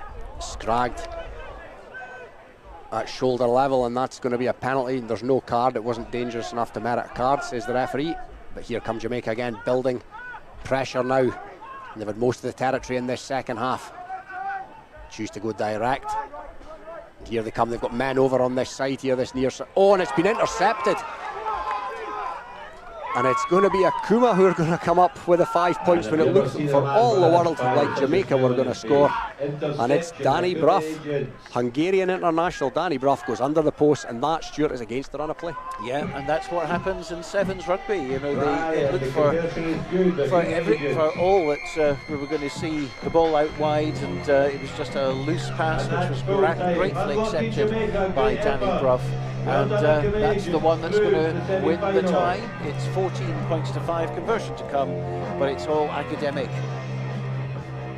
It is indeed, and it's going to be Akuma who progressed to the semi-finals. And great play by Danny Brough there, because it was a Hail Mary. If he didn't take that, it was game over and Jamaica was in, but he made the right decision, and it is Akuma who will progress to the semi-finals. Now next up in the quarters, we have the Edinburgh City All-Stars against Speranza. And I shall be leaving Robin Purdy for the one. We'll hand over to Andrew Fleming, who'll be your summariser for this one.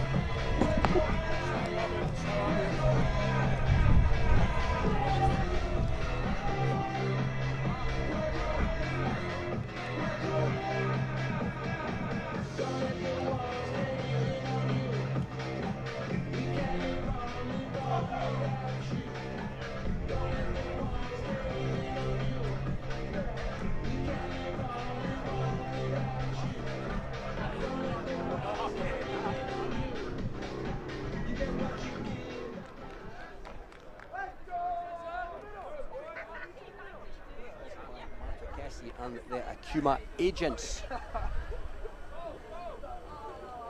Speranza 22, they were the 2021 International Open winners at Dubai, no less. They won the 2021 Bournemouth title, and they were beaten finalists this year at Bournemouth by the British Army, so no mugs. They also recently won Chester Sevens and were underway here. And it's early pressure to the That's early pressure to the All-Stars.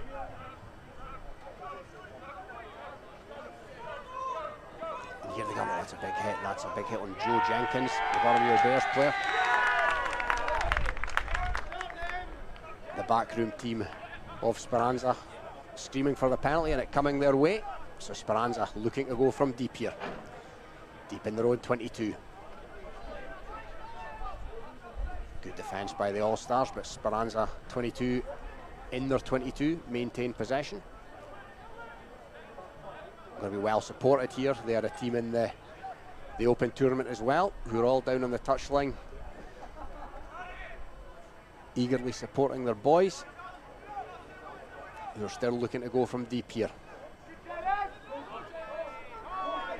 Now they're going to up this near side. Are they going to go all the way? It looks like they are going to go all the way. Glenn Bryce, the All-Stars, chasing, but it's Joe Lucas Smith who's going to go in. He had 14 appearances for Ampthill this season. He's just moved to Rosslyn Park, and yeah, possession for Speranza, Andrew, and they come up with the first score. They do, yeah. They soaked up the pressure well on their own try line.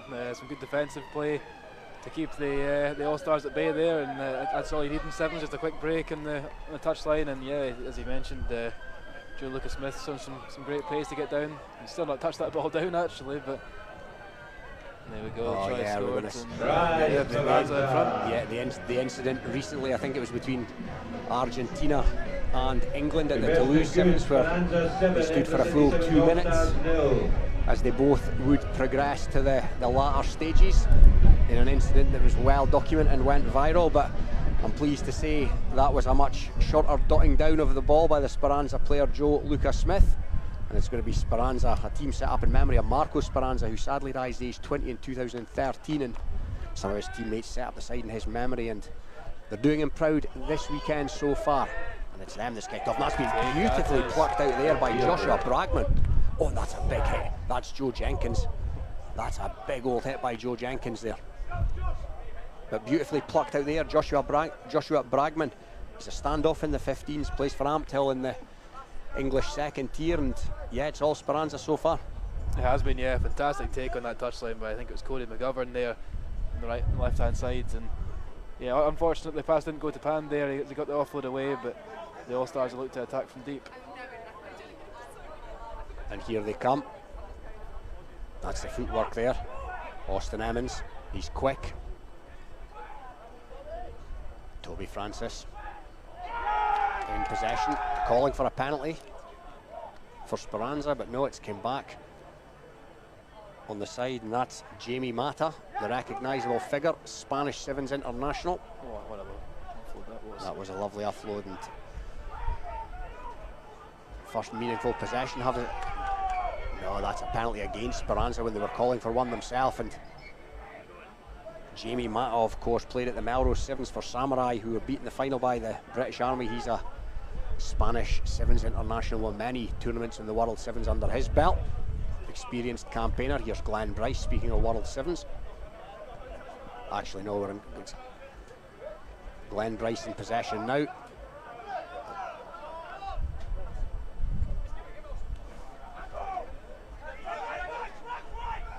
Not able to leave their own half so far with this possession, the All-Stars. Oh, that was a bit of a hospital pass, but it's been well ridden by Glenn Bryce. Here goes Austin Emmons.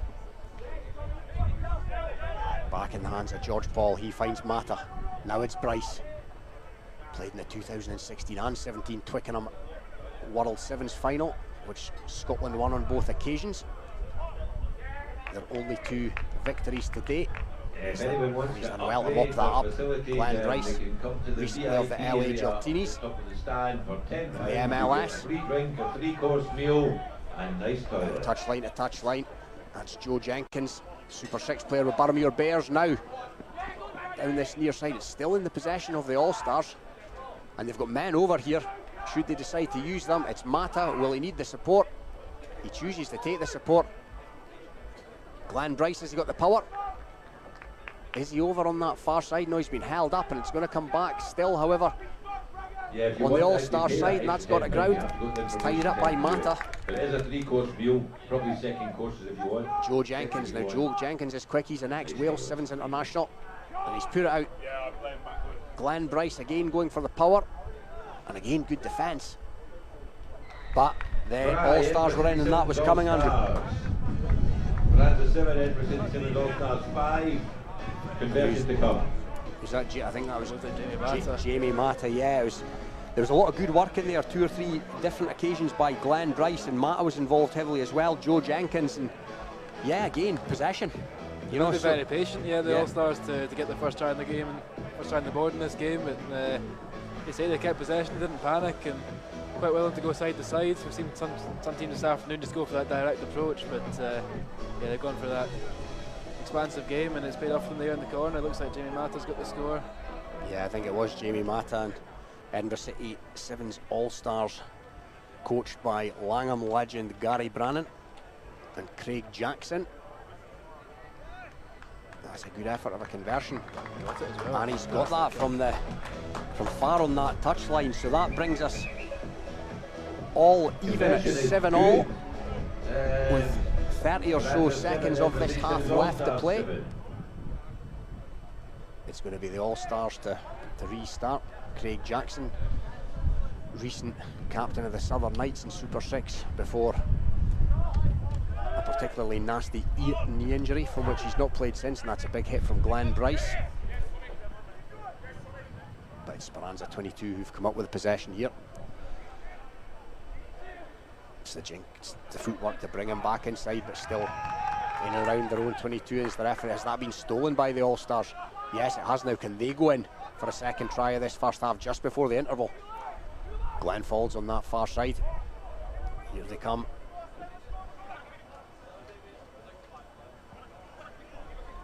It's Emmons. Will Emmons go all the way himself? No, he chooses to take Bryce, and Bryce goes round the outside. And then on this near corner, and all of a sudden Edinburgh City Sevens All-Stars take a lead into the interval. They do. I mean, I think it was young Finlay Whelans there on the left-hand side, got that crucial turnover, and yeah, it's a great play from steal possession from Speranza there, and as we say, Glenn Bryce showing his experience to use the touchline to his benefit, and as you say, All-Stars go ahead at the break. Yeah, a highly experienced campaigner, Glenn Bryce. 2 stints at Glasgow Warriors in 15s, 1 in Edinburgh. He spent time at Jersey, Doncaster, and latterly of the LA Giltinis in the MLS, where he played alongside DTH van der Merwe, Adam Ash, Matt Gitto, among others. Oh, and that's a good effort of a conversion. That was off the post, unlucky. He's unlucky there. It's George Paul of Hartpury University, but that takes us into the interval at 12-7 to the All-Stars. And you mentioned Finlay Whelans there, Andrew. Selkirk youngster, played for Edinburgh under-18s last season, and he's really one to watch out for. He's got a bit of pace, and he was player of the tournament at Earlston Sevens in the Border Spring Circuit with Selkirk actually won, and yeah, he's an impressive young player. Yeah, I was very impressed with him on that Kings of Sevens Next up, we circuit. have another final of the men's Great pace, Open and Cup he's not the final. biggest guy, but he's very, very physical to break down and get stuck in, and it's good to see. And say it was his crucial turnover that has managed to get All-Stars in front at half-time, and they'll take confidence and come from behind in this first half. They will indeed, and yeah, he comes up with big plays, Finlay Whelans, as you mentioned there, the turnover, and I recall the final of the Earlston Sevens against Melrose, where he came up with an absolutely sumptuous offload, which led to a Selkirk try, which more or less sealed the title for them. And the All-Stars, they went 3 from 4 yesterday, losing, some might say surprisingly, to Germany 29 points to 5, but they seen off Lions Sevens. They beat Samurai Sevens 31-19, and Second half. they beat also Jamaica played reasonably comfortably as well, so possibly more to come from them. But Speranza 22 are certainly going to have a say in that in the second quarter final. It's going to be Speranza 22 to get us back underway. They were 2 from 2 yesterday. So here we go now. Has that gone 10? No, it's not. That's going to come back to a free kick, and that's not the start to this second half that Speranza were looking for. Trailing 12 points to 7, having conceded 2 late tries in that first half.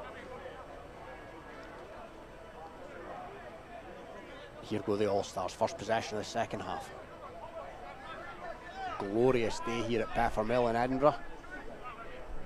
25 degrees at the last count.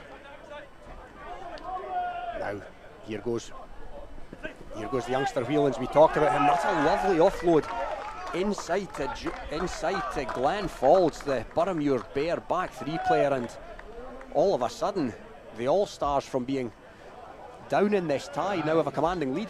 They do, and yeah, as you mentioned, Finlay Whelans again. Again, the most intelligent rugby players, they use the touchline for their advantage, and they waited for the pressure. Fantastic time offload, and you say a good supporting run from Glen Falls, and yeah, suddenly the All-Stars are right in this game, and they're taking it by the scruff of the neck. Yeah, Glen Falls, previously a Glasgow Hawks and Curry, the 22-year-old, and yeah, Finlay Whelans, we keep mentioning, he's not the tallest player, but he's well put together for a youngster, and he's really, really quick. And yeah, I know Scott White, the Selkirk coach, will be looking forward to working with him this season, having progressed from the Selkirk Youth Club under-18s team. So 19-7, a 12-point deficit. It's going to be the All-Stars to get us back underway. Strong squad here, the All-Stars. They also have Rodrigo Serrano, Spanish Sevens international.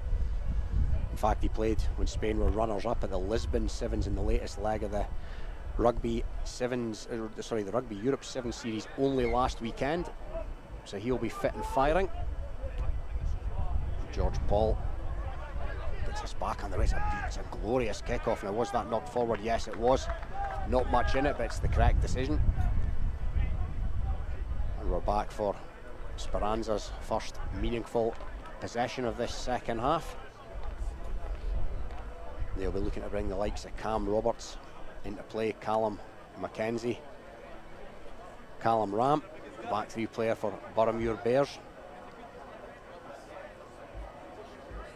Over on that far side, as mentioned, well supported with our other team that they have here this afternoon, this weekend, making a weekend of it, of course.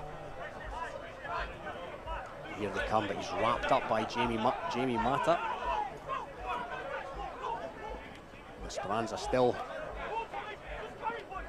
in possession through Tom Allett. Now it's back with Bragman. Cam Roberts, the captain. Now that's good running there. That's Jerry Churugabeki.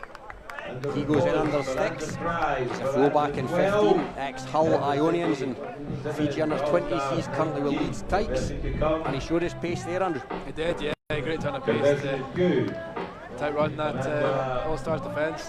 As you say, they're back in this game suddenly. Yeah, indeed. 5 points in it with the conversion to come, which it looks like it was successful. Yeah, it's successful indeed. Saramaya by Turagabeki to give him his full title, but goes by the name of Jerry.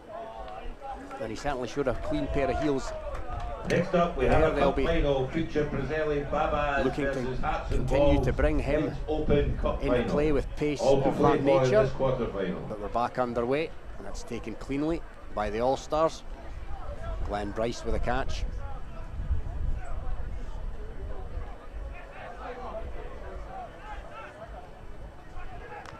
And that's Ethan McVicker, another Selkirk player drafted in to this All-Stars outfit. Lively character, went really well on the spring circuit for Selkirk. I was impressed with him across the series, but the penalty's been conceded and it's been taken quickly. Note the referee's going to bring them back, and the big fella's not too pleased about that. Is that going to be reversed for a show of dissent? No, referee's going to have a quiet word, and that will be that. So here comes Speranza 22 again. Ryan Hamilton plays for Cambridge, is dual registered with Leeds Carnegie.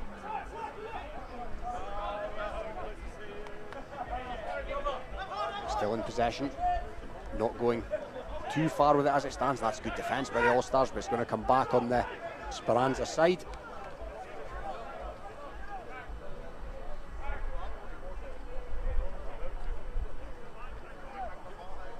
Happy to build things up patiently. Back in their own 22, but it's a good little half break there by Cody McGovern, the Kiwi.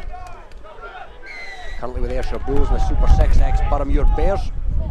He's also played Mitre 10 in New Zealand for the Bay of Plenty. That's Siven's hotbed of rugby in the North Island. So, still in possession here.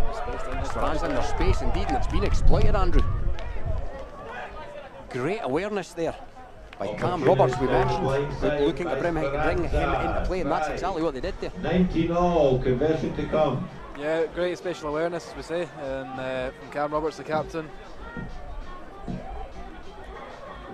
They say he plays his rugby for Ayrshire, and yeah, no, he's done well to get down that touchline, and suddenly we're all square. Yeah, we're all square here with a kick to come.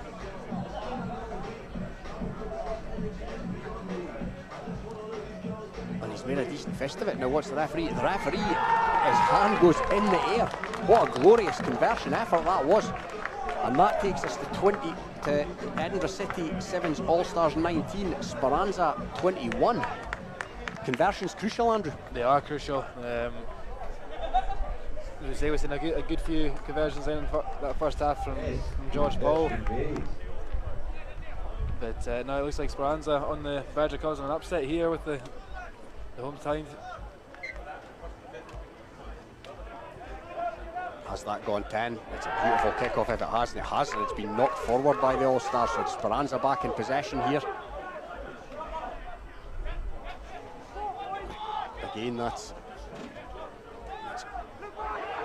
McGovern taking it in the contact, and the space almost opened up down the short side, but the cover managed to get across. Now Tom Allett on the arcing run, again back with Speranza. They'll be content to wind down the clock. Oh, and that's a loose offload. Has that gone in touch? Oh, it's a big hit. Fans on the touchline there slightly blocking our view, but yeah, that's a penalty and good defence by the All-Stars there. It was, yes. Hard to say with our screen going down now how long will be left for All-Stars to get this crucial try. It's keeping possession patiently here. Yeah, our screen, as you say, has gone down here, so we are doing our very best, and it's Jamie Mata, you're right, with the fancy footwork to come inside. Now it's Whelans, Glenn Bryce. Oh, Whelans slips, but he's gonna mop that up. Oh, and he decided to take the contact, and he was hit hard. It's been hacked forward. Has he been impeded? Yes, the referee believes he has. So, penalty. Yellow card there. And a yellow card as well. So, All-Stars now, as the clock ticks down, the All-Stars with an extra man here, they'll be absolutely looking to exploit that fact. Bryce, now there's Whelans. Great defence, but it's been popped back inside.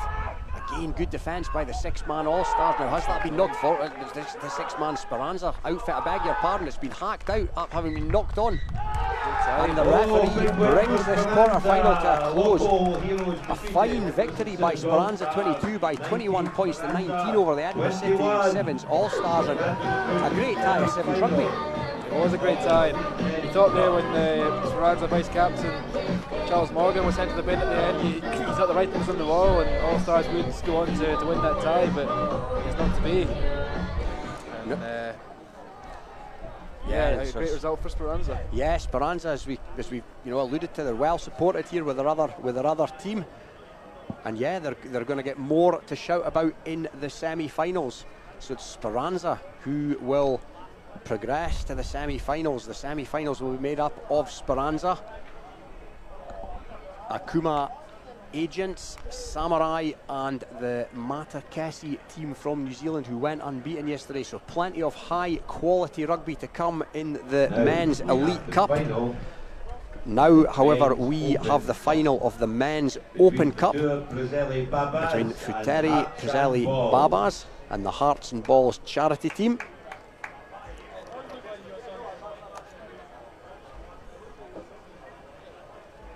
the Fituri Prezzelli Babas, who last week won the Welsh Sevens Series. They were set up by a group of friends around 8 years ago simply to play in invitational tournaments. And the Hearts and Balls team, of course, a well-known side on the invitational sevens circuit. They actually won Peebles Sevens, no less, in 2021. Where James Ferguson, there's actually 2 James Fergusons in this Hearts and Balls outfit. Commentator's nightmare. But we'll do our very best. And it's the Fituri Prezzelli Babas. We'll refer to them as the Babas for this game to get us underway. And that's been knocked forward by the Hearts and Balls. So, first scrum of the game to the Babas, and again, should be a decent encounter this, Andrew. I think so, yeah. I mean, you couldn't really ask for better conditions for sevens rugby. Very warm, as we've said, this would lead to throughout the afternoon, like for 24, 25 degrees. It's tough going for the players, but in terms of the pitches look very well, but very hard at the same time, and yeah, great conditions for running rugby. It's a very fast track, as they say in the Southern Hemisphere.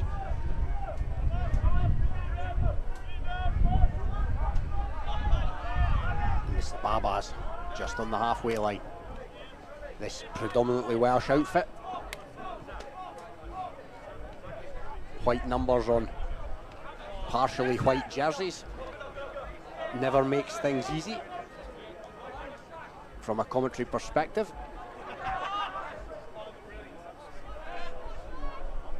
Patient build-up, as is so often the case with the great sevens teams. Comfortable in the ball, all about possession, waiting for the gaps to appear. And that's a good half break. It's a good offload inside as well. How's that gone forward? Actually, yes, it hasn't. It's going to be possession for Hearts and Balls. Now, Hearts and Balls are made up mainly of players from the sort of second and third tier of the Scottish game. Some Stuarts Melville boys in there, a couple of Musselburgh players, and a couple of boys from further afield as well. Guernsey Raiders, that's Charlie Simmons and Sam Tutt from Bishop Stortford. Certainly picked there from the Babas. Yeah, it was a good scrum. Those coming from further afield certainly picked a good weekend to come to Edinburgh and see it in all its sunny glory.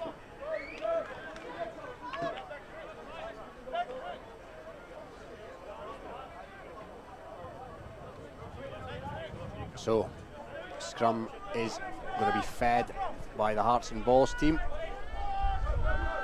Gus Hillhouse, powerfully built young man, maintains possession.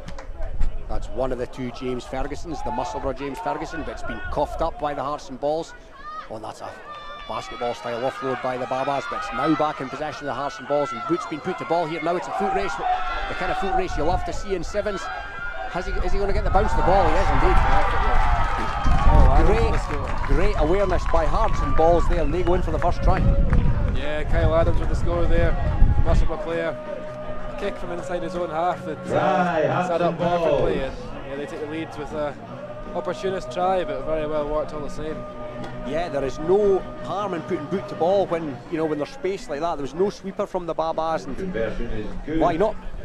I was interested we didn't see more kicks actually in that last game with the Edinburgh All-Stars, a very high defensive line, no sweeper, but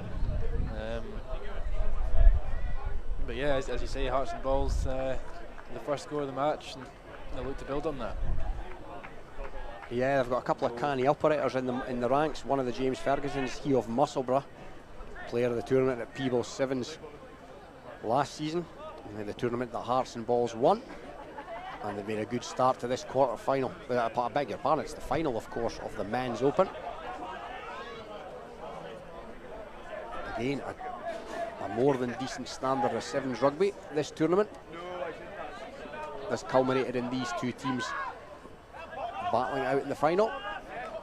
It's the Babas in possession. Again, they look, again, the hallmark of a decent sevens outfit. They look comfortable in possession. They also look like they've got a bit of pace about them as well, and the direct route as well, varying it up. Oh, but it's been stolen there by James Ferguson. That's a bit, yeah, taken without the ball there. Now it's Patrick Ritchie of Aberdeen Grammar. Now that, are they going to finish this off on that far side? No, good defence by the Babas. Oh, but back inside, and it's going to be the second. Yes, the referee agrees. It's the second try for the Hearts and Balls, and that takes them into a commanding lead. It does, yeah. I think that was Gus Hillhouse of Preston Lodge that finished off in the corner there after some good play initially on the left-hand side from Tokoma crowd. And yeah, Hearts and Balls really putting their foot down on proceedings here as they extend their lead. 12-0, Yeah, Hearts kick and to Balls, come, good 12-0. to come. Hearts and Balls, can they make it 14-0?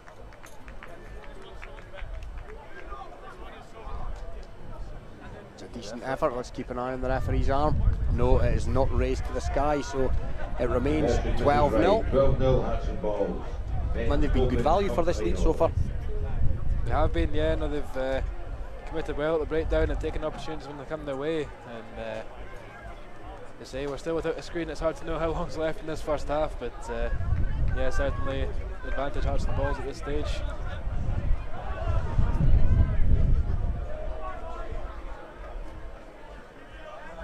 They're going to kick this off. No great rush to do so with a 12 points to 0 advantage.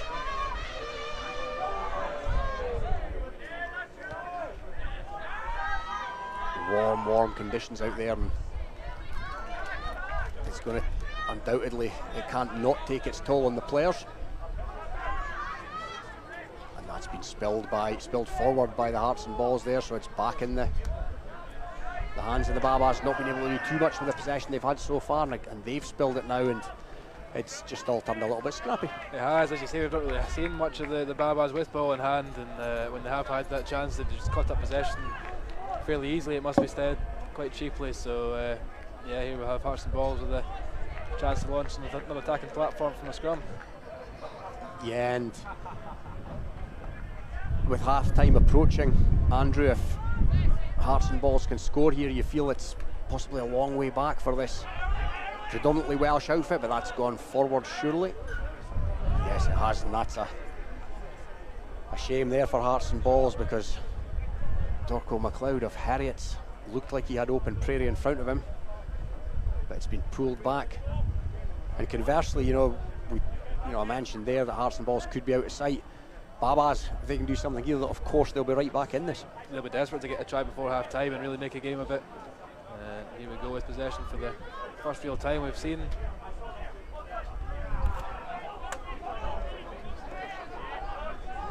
So it's the Babas.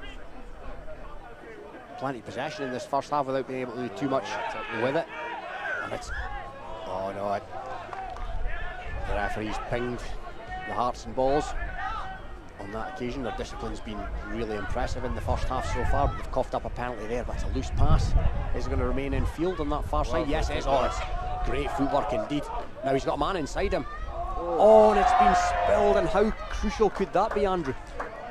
There has been a difference in this half. Hearts and Balls have taken their chances when it's come their way, and yeah, very, very unfortunate, very disappointing for the Babas. It looked like the game would be back in the balance there, but that's not to be. It's knocked on, and the half-time score remains at 12-0 to the Hearts and Balls. Yeah, a massive opportunity there for the Babas. They would have been right back in this, because you'd have felt the player would have gone under the sticks to take it to 12-7, but that could be a key moment in this fixture, this final of the Men's Open. This Babas team, as mentioned, predominantly from, made up of players that play in Wales. There's actually a player, Thomas George, who is unattached at the moment, rugby-wise, and is actually playing football, so all credit to him. Three of the players from the Tata Steel Club. Amir Walji, number 7. He plays for the famous Ebba Vale Club, one of the great names of Welsh rugby. Of course, some great club names in this Hearts and Balls outfit as well. A couple of the boys from Heriots, Stewart's Melville, along with those from further afield. Patrick Ritchie down from Aberdeen Grammar. So the Babas with it all to do. As mentioned, they won the Welsh 7 Series only last week. So they came to this tournament in good fettle.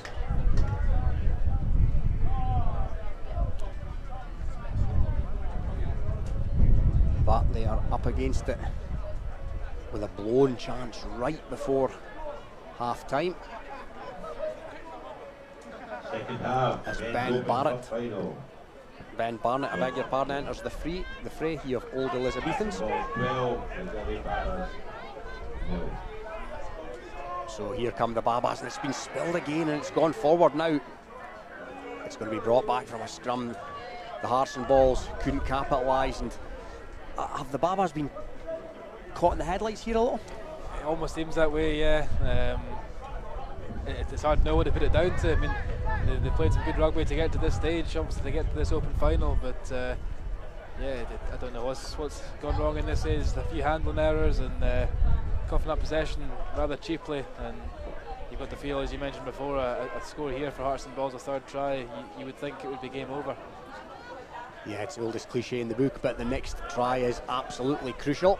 And will it go the way of the Hearts and Balls with a gas man? It will indeed.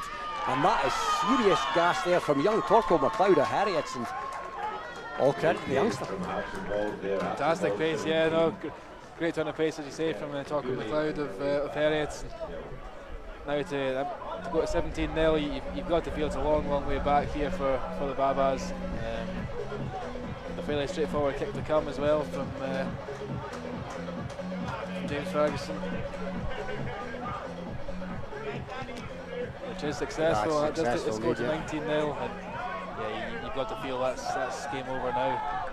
19-0, and Torco McLeod, you know, he's not the most sturdy of characters, you could say, but my word, he's quick, and that was that was classic sevens. He decided before his opponent, I'm going to take you on the outside, and that's exactly what he did. And that's what you need in sevens game, just to back yourself, and yeah, great example of it. He fancied his chances, and yeah, showed the afterburners. Very impressive stuff, and Hearts and Balls in a commanding lead. Yeah, it's one thing to have the pace, but it's another thing to have the confidence to stand your man up and say, yeah, I'm going in here, and there's not that much you're going to do about it, to be honest. So that's exactly what happened on that occasion, as Hearts and Balls get us back underway. Is that going to go out in the full? No, it's been taken in there. It's been brought back, I can only assume, for man in front of the kicker, because there's nothing wrong with the distance. Now, the Babas here, if they're going to get back into this, they need something from somewhere, and quick. Is this the opportunity to do that? They need a try now. And that's good pace, actually, down that far side. Really good pace. Oh, you're a man on the inside, but the defensive cover was good, and it made the player unable to get the pass away. But they're still in possession here, and they've got men over if they can get it onto this near side and use them. But the defence has managed to get across, but she's cut back inside. Powerful stuff. Now, was there a hand in there? That's a try. I think it went backwards from the Hearts and Balls players. So. Yeah, it did exactly that, and that's the try that we said the Babas needed. Try. And is it going to be converted? Babas. It's converted from behind the posts. Babas 7, Hearts and Balls 19. So 19 points to 7. That gives the Babas a lifeline. They're going to need to go quickly here, however, and you'd imagine the Hearts and Balls are going to be in no rush to make their subs and get realigned. But we're back underway, and that's a high hanger. Has it gone the 10? Oh, here we go, Hearts and Balls. Hearts and Balls, there's a man inside here now. Have they got the gas? No, they're going to be taken down. Is he going to get the offload? No, does the sensible thing. Eats up the clock. Has it come back on the Hearts and Balls side? Yes, it has. Vital seconds being eaten up here. And they have it. Content to take it into the contact. Run down the clock. There's a penalty coming here, and it's been taken quickly. And the big fella, he's been held up short there.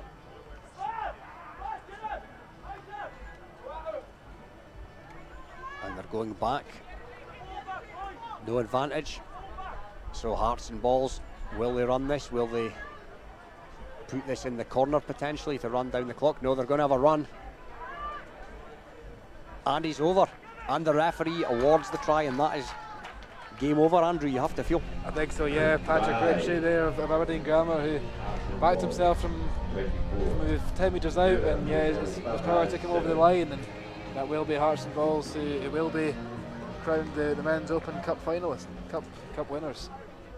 Yeah, 24 points to 7 with a kick to come. No way back from the Babas, sadly for them.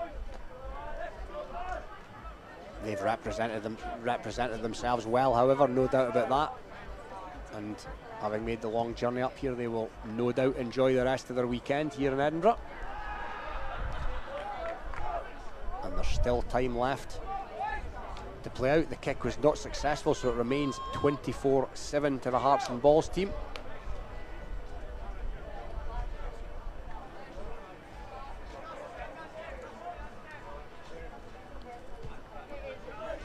Going to go out in the full, surely.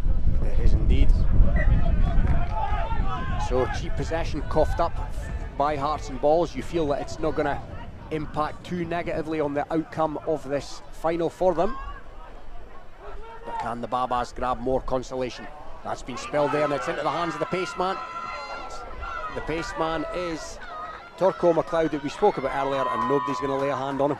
They are not, no. Hands raced away. Nothing you can do against the pace of Torco McLeod. And yeah, as you say, he backed himself again.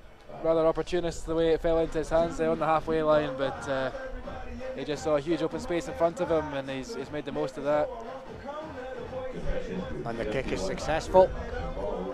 That takes us to 31-7.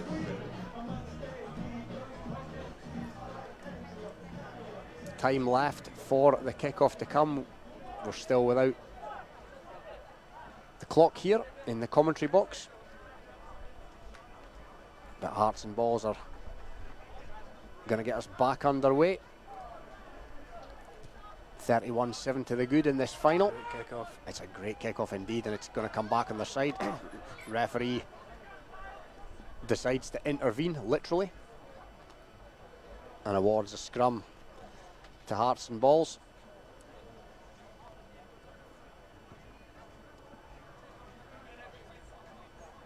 Nobody in any great rush to form this scrum. Will the referee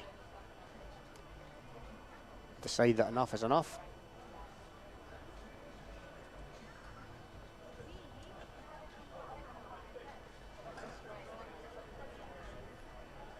Yeah, warm conditions out there, Andrew, and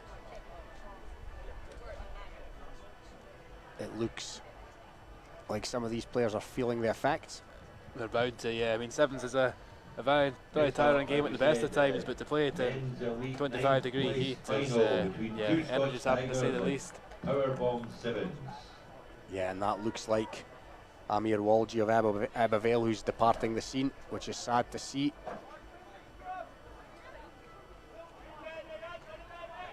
So Hearts and Balls, that's gone loose. That's been tidied up. Yeah, no sweeper in behind. Yeah, no sweeper, and that's pace. I was like, ooh, has he knocked that on? No, the referee deems that that's okay.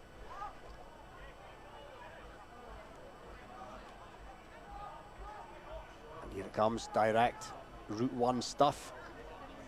Hearts and Balls, referee sees an infringement. Are they going to have another bash? They are. That's a dummy and go, and that's really well played by James Ferguson. Will he find his man? He will indeed. It's number 91, Sam Tutt of Bishop Stortford, and he adds his name to the score sheet. Yeah, a thoroughly deserved win here for Hearts and Balls. They've been a cut above, really, the Babas on this occasion, and yeah, that's his full time. And Hearts and Balls are this year's Men's Open Cup winners. Yeah, and all credit to them. It turned into a reasonably one-sided final after, you know, they felt themselves, you know, the teams felt themselves out early doors. But you're absolutely right, Andrew. It's Hearts and Balls who win the Men's Open Cup final here at Edinburgh City Sevens by 36 points to 7. To the final. See you next year, hopefully. Where do you come from?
Congratulations, Hearts and Ball.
good. Powerball 7.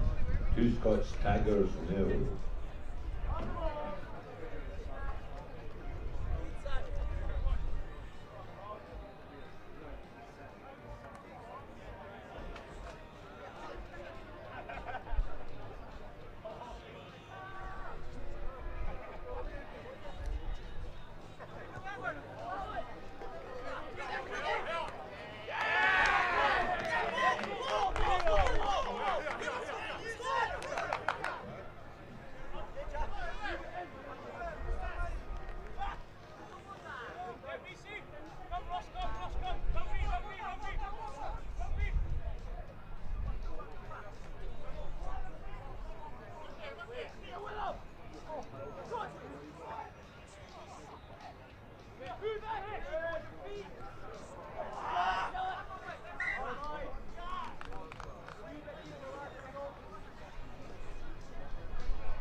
Real tongue at face there. 2 Scots Tigers under the post, try.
Scots Tigers 5, Powerbomb 7.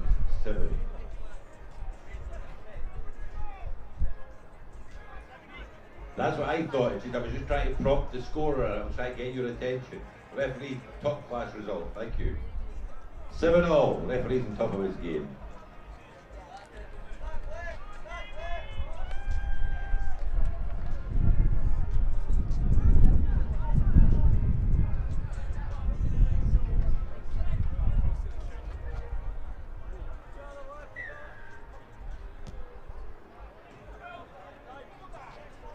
Seven all, second half. Update the scorecard, please.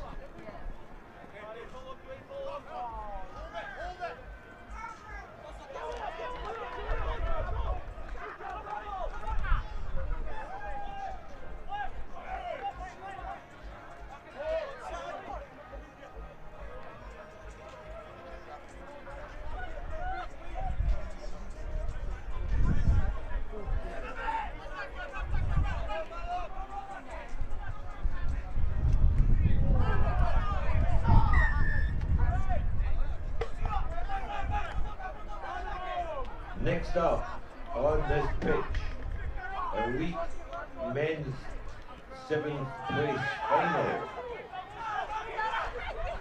Lions versus Germany Sevens.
Conversion unsuccessful. Score: Power Bomb Sevens 12, Two Scots Tigers 7.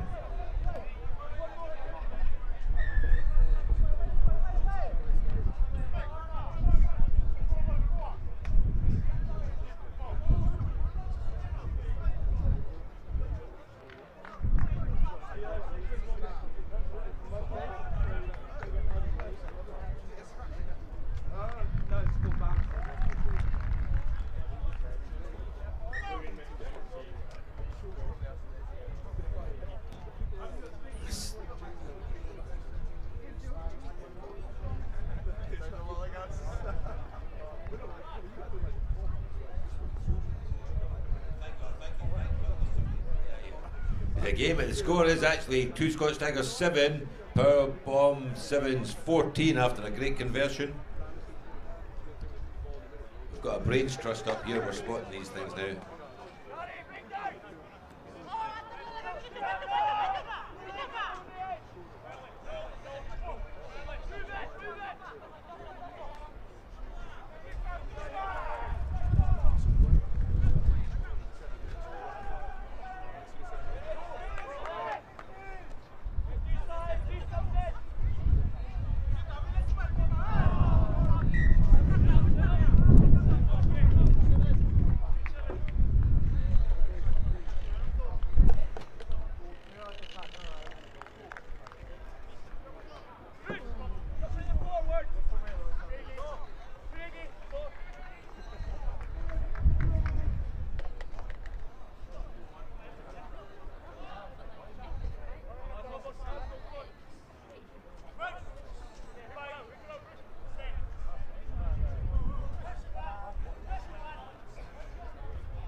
Ninth place final won by Power Bombs. And congratulations and thank you very much to two Scots Tigers. Played well all tournament. Just got on the wrong side of a few scores. Hope to see you both next year. Next up, 7th place final.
try, and the conversion is just past. 5-0. We think Germany 7.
Half-time, Elite Men 7th place final. Lions 0, Germany 7. Next up, oh here we are back, let me just double check where we are, yes. Next up we have the Elite Men's Cup semi-final between Samurai and Akuma Agents. Samurai and Akuma Agents Elite Men's semi-final. That will be followed by the second Elite Men's semi-final cup, that is, between Matakese, yesterday's Stars, against Speranza 22.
That's a great finish from Germany Sevens. Great chase as well, but just made it there, yes. Great chase from Lions, but try under the post from Germany.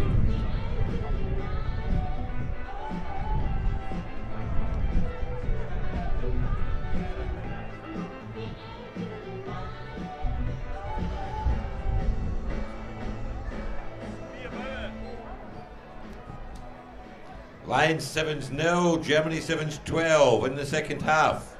Coming up, the Elite Men's Cup first semi-final. Samurai straight through after topping their group against Akuma Agents, who won earlier on today.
Try Germany.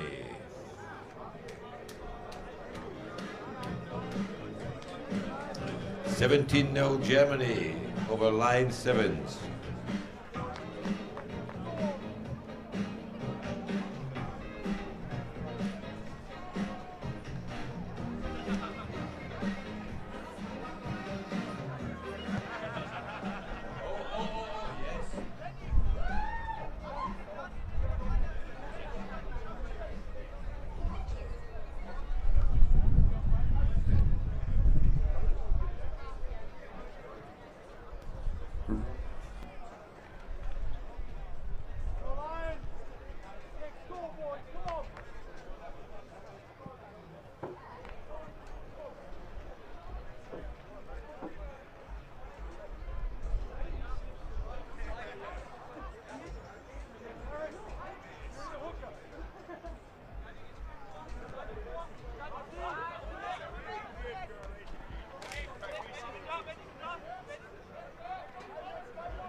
We went. Try Germany.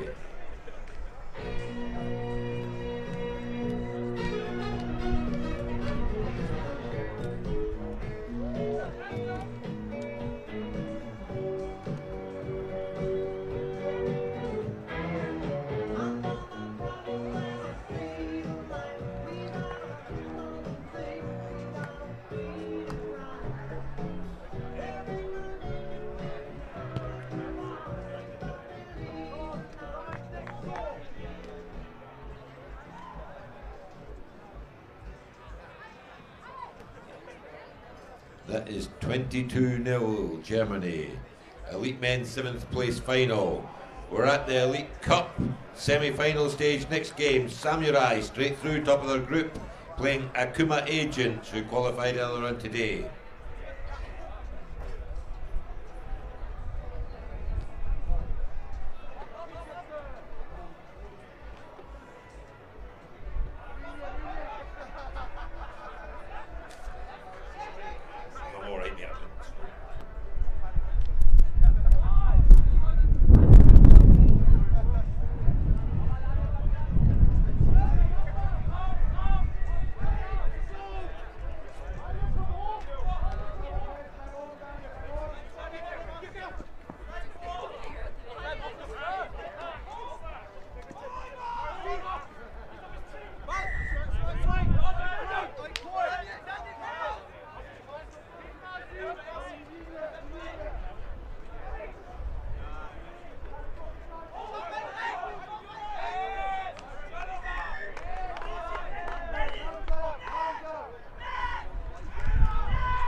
tackling try from Germany.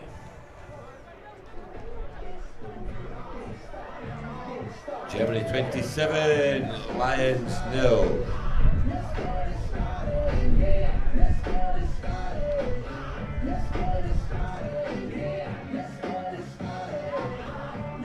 Thank you, man.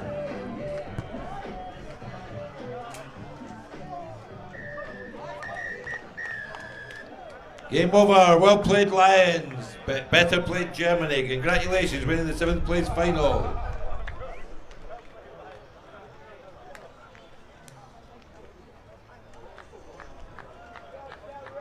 The consolation, folks, is that the bar is open and you've no more games to play.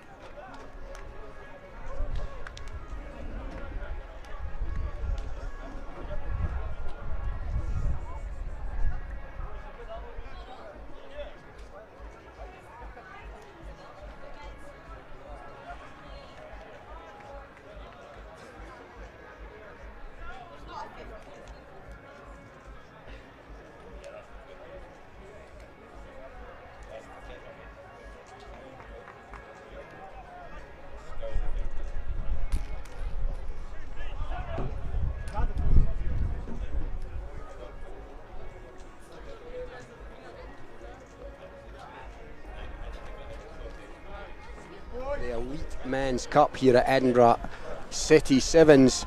The first semi-final is going to be against perennial Sevens achievers Samurai, who go straight into the semi-finals after their impressive 3 from 4 yesterday in the pool stages. They'll go up against Akuma Agents, who had to come through a quarter-final and a tight quarter-final at that against the Jamaican national team. So, Samurai, they seen off Lions Sevens, Jamaica and Germany yesterday in the pool stages. They came unstuck against the Edinburgh City Sevens All-Stars, but still made it through directly into the semi-final. The winner of this semi will take on either Speranza 22 or the Matakezi Here we go, 7 from New Zealand. So here we go with Samurai to get us underway.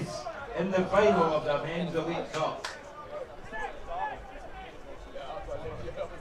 And its first meaningful possession to the Akuma Agents.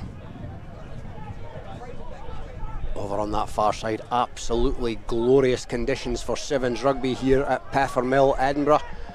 A great setup here, could not ask for better surface either. Bone dry. And Samurai contesting for that, and I'll bring in Donald Crawford at this point. Donald, good afternoon. You must be very pleased as the organiser of this tournament as to how things are going so far. Good to be sat on the side for the seconds,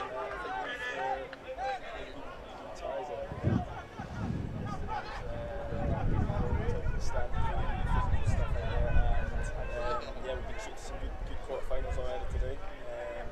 As I say, Matt Cassie very strong.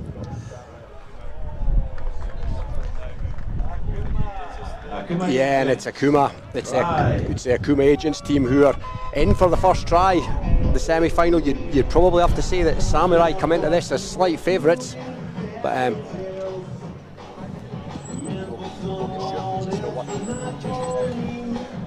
and it's Akuma with the first try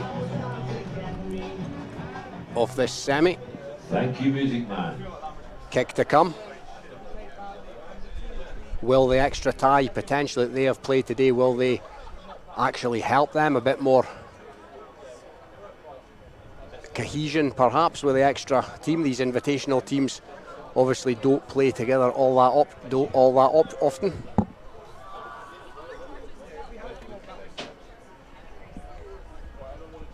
Neil Hennigan there on the touchline, the erstwhile Neil Hennigan, the team manager of this Samurai outfit.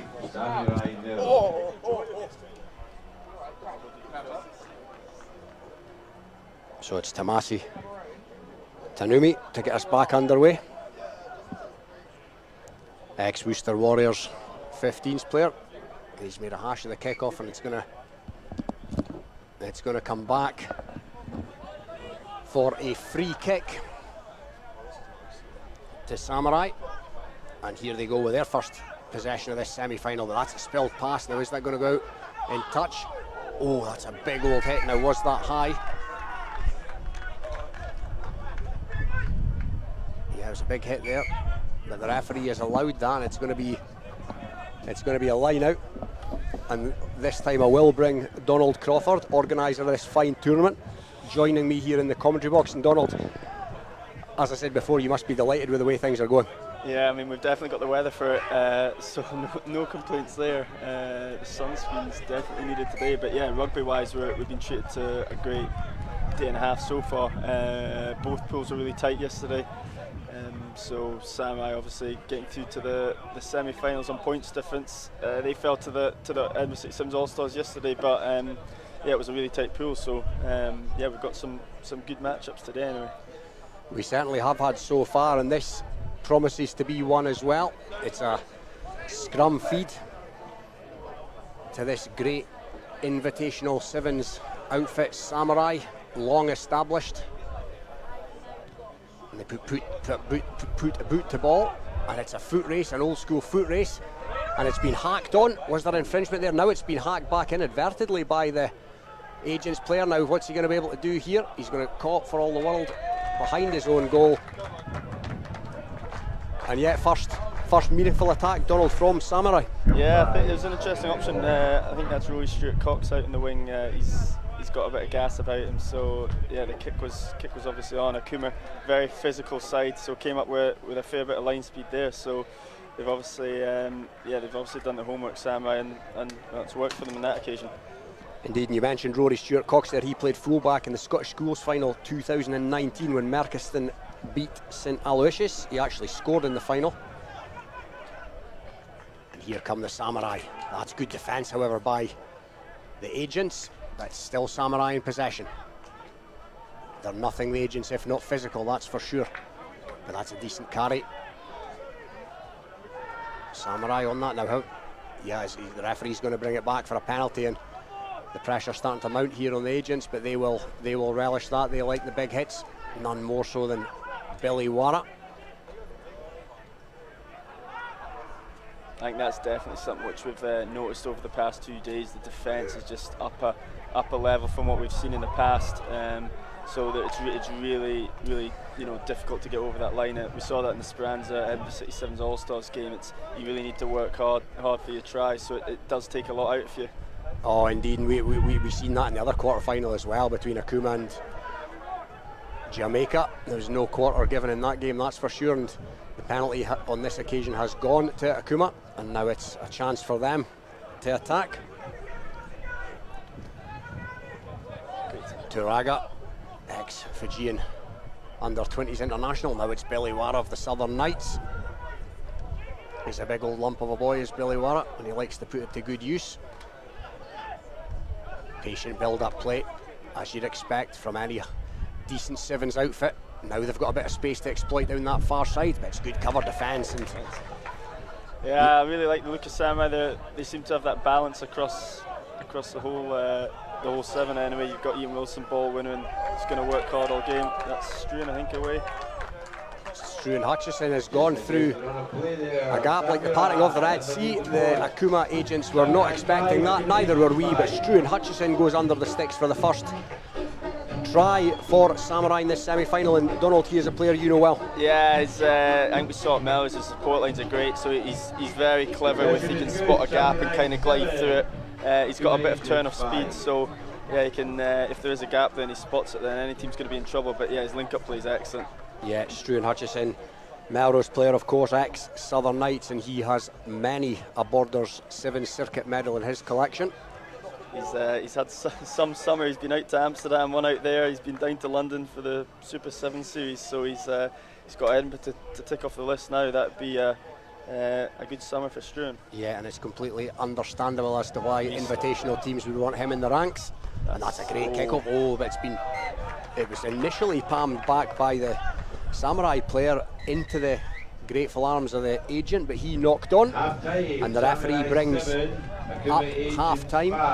7-5 to Samurai, and Donald, this is as tight as we would have predicted. Yeah, both these teams obviously very, very competitive yesterday. So I think Akuma are a bit more unknown than Samurai. We know what Samurai can bring. They've obviously won the tournament the last 2 years, but Akuma have got that physicality. They had a good, successful Amsterdam Sevens as well, getting to the semis.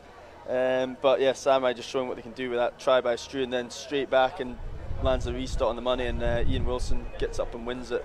Unfortunately, couldn't keep hold of it, but yeah, it's just that balance you're talking about. You know, they've got a bit of everything, and restarts obviously is so important in sevens. So if you can win the restarts, keep the ball from the other team, then it's always going to be difficult. Oh yeah, as you say, restarts absolutely massive. Struan Hutchison, of course, a great exponent of the drop-kicked kickoff. It's definitely a massive skill in sevens that coaches will look at when they're picking the team. You know, you need someone who can land the ball on the money, and you need someone who's going to get up there and win the ball back for you. So without that, yeah, obviously without the ball, it's going to be tough. So that it really takes it out of a team, takes the oxygen out of them if you're defending constantly for 2-3 minutes, because you simply can't win the ball back. So that's what Samurai will be looking to do. As I say, they scored and then straight back and almost winning the kickoff. That's right, and yeah, Struan Hutchison and Melrose always seem to have fine restart merchants, if you want to call them that. Never more so than the old Scott White and John DL. The combination. Place in the final. Both, of course, who went on to represent Scotland at sevens on the international stage. Very interesting, Sam. I've got the pod with Ian Wilson and Rory Campbell on this side, so surely Akuma will kick away from it. And that's exactly what they've done. Well predicted. Rory Campbell, of course, one of the top sevens players on the border circuit year in, year out as well, and he's got many's an invitational appearance to his name. He would make most sevens squads at this sort of level, that is for sure, but here come the Samurai, and that's a short ball. Good defence, however, from the agents. Akuma. Now here goes Samurai, and there's a 2-on-1 situation here. He just checked his run a bit there. I think he was in half a mind to come back on the cut, and that's when the mistakes will happen. Yeah, is that the type of thing that you see slightly more often with invitational tournaments? Just that little. I think what we're used to in the Kings stuff, it's a bit of a different game. As I say, it's a lot more physical. You've probably got more athletes in this type of game, so they're going to run hard, run fast, and these mistakes will come just from lack of gelling. You know, you've got the borders teams who play together week in, week out, so they understand more what the player next is going to be doing. But yeah, as I say, big athletes in this type of stuff, so I think that's half the battle. If you can get a team to gel on the day or over the weekend, that'll be the finishing touch. And sometimes you can have 7 or 12 of the best players out there, but if they don't gel, then it's no use. Here we go for Akuma. Yeah, here they come, and it's Big Billy. Oh, that's a meaty challenge on the big fella. He'll just get up and dust himself down, no doubt about that. Loves it.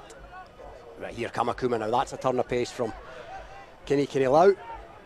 Back inside. Now, are they going to go in here? Yeah, it's a wonderful sevens try, that, Donald. Yeah, absolutely. And Kenny Lau's been, he gets about in the circuit as well. I think he plays a lot with the Rambling Jesters. I think he's played in the Premiership Sevens as well for Bath a few years ago, so he's certainly not short of experience on the highest standard of sevens.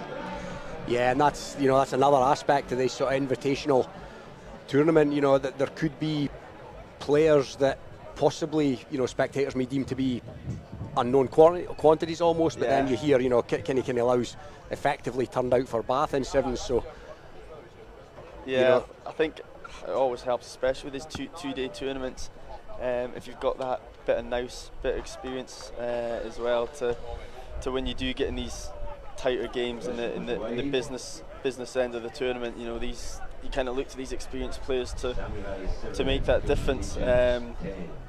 So yeah, the Akuma obviously showing it there, but it'll be we've got an interesting last few minutes anyway. Yeah, Akuma 10, Samurai 7 as it stands. And it's Toonami, ex of Rooster Warriors, probably their most experienced campaigner, gets us back on the way, and that's a good kickoff. And it's came back on the Akuma side. That's a lovely out the back door offload. Now here they go, the fancy footwork from Iago Davis. Here goes Turaga. Ooh. Challenge over ball, penalty coming. Epstein not supporting his body weight. Yeah, and here they go. Thought it was more Davies again. Can Davies go? Keenly contested by Samurai. You'd expect nothing less. It's back on the Akuma side. Can he kneel out? Once again, lovely footwork. Wara. Oh, and that's again lovely footwork. Dancing stuff, and he's in. Right, That takes Akuma out to 15 points to 7, and Samurai have got a job on here, though. Absolutely, I think that was just exactly what we've talked about. Akuma's score, go up and win the restart. So, I mean, if you can get, as I say, score, win the restart, and then score again, it's going to make a massive difference. So Akuma on the money with the restart, keep the ball, and as you say, Samurai up against it now. They're going to have to dig deep. They've got a good experienced bench. So. I think that's Charlie Brett coming on. Indeed, so Charlie Brett. Charlie Brett coming on. He can make things happen. So they'll have to dig deep, as you say. They got a bit of work on their hands. It's a two score ball game now, as well. Fraser, the erstwhile Fraser Harkness, knew his way around a sevens pitch. Absolutely, they won't be panicking. I don't think there's I think Scotland showed it when they beat South Africa at the London Sevens those years ago. You can turn a game around in 20 seconds. So it's an interesting restart from Akuma there, going deep. They'll back the defence, but they have given Samurai the ball. Oh, and that's a huge collision on that man, Brett. The referees deemed that to be fine. It's one of those ones where if you had TM home, that might have been different. And again, Akuma in over the ball, that defence, that's great jackling. Physicality there again, just big hit obviously, and then the chopping straight in over ball, and Samurai maybe just weren't quick enough. Yeah, and there's no sweeper at home here.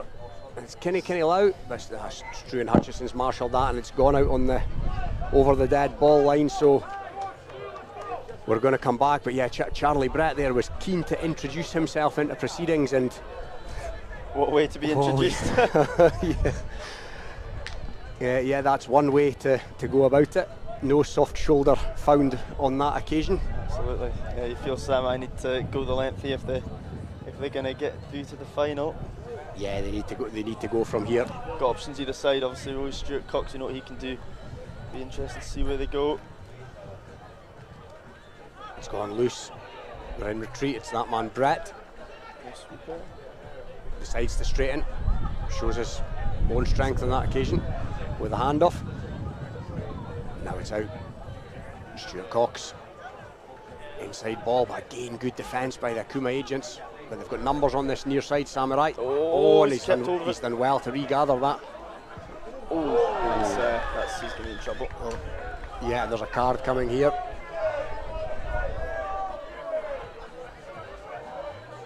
And that's Tomasi Toonami. No, I beg your pardon, that is Sefu Turaga, ex-Fiji under-20 international. If memory serves, he spent time in the cooler in the quarter-final as well, as big Keith Melbourne of Kelso enters the fray. He's a big old man, is Keith. It's Sunday, McCullough. Right there. Yeah, now Stuart Cox will get the bounce of the ball. Has it been knocked forward? Yes, it did. I'm not sure if that possibly came on his feet, but the referee brings proceedings to a close, and it's possibly a bit of an upset here as Akuma agents will progress to the final at the expense of the Samurai outfit. And Donald, did you see that one coming? It's the whole thing's been quite hard to predict, as we said yesterday with the way the groups went. I think Matakes were the only team unbeaten on the day, so yeah, I mean, I think it's such a fine game. Things like the restart win for Akuma there, and then they went and scored that. That was probably a game-changing moment. As we say, anyone can beat anyone, I think, especially in the top six. So yeah, those little moments matter, and obviously with a proven point there. So yeah, as we say, that the top six really have been impressive, and I think anyone can beat anyone. So yeah, even in this semi-final, looking forward to the final. It'll be the wee moments. Who wins the wee moments will come out on top. So whoever can handle themselves that don't move a bit better. That's it, and you mentioned the Matakesi 7 here. Now, they were the only side at this tournament to go unbeaten through the pool stage. They are going to be facing off against Speranza 22, who they actually put to the sword 19-0 in the group stage yesterday. So the bookies possibly would have the smart money on Matakesi here, though. Yeah, I think Matakesi, another unknown quantity. Came up from New Zealand. I know they had the travel problems getting here. It took about 36 hours and some lost bags, but they've been absolutely amazing. The total squad, just plenty of experience in New Zealand. And yesterday they're a physical side, and they've got a lot of sevens about them, so they'll be very tough to beat. But Speranza, I think 19-0 in the semi-final. Speranza, they struggled to get the ball, so anything could happen here if Speranza turn it on. They had a tough quarter-final, so let's see if it's taken out of them. And here we go, it's Matakesi to kick off. Speranza with the first possession. What can they do with it? Oh, that's a slightly high shot there. Is the referee going to reach for his pocket? No, he lets that one go with just a penalty. So going touchline to touchline. Speranza had a very successful season starting in Dubai. They obviously won the International Open, and they've I think Summer Social as well down in London. They've won and Chester as well. So they know their way around a gold medal anyway. So as we say, Matakesi, a strong outfit. So it'll be another good game. Yeah, and this is Bragman, plays for Ampthill in England's second tier. And they've had all the ball so far in this second semi-final. The winner, of course, to take on the Akuma Agents.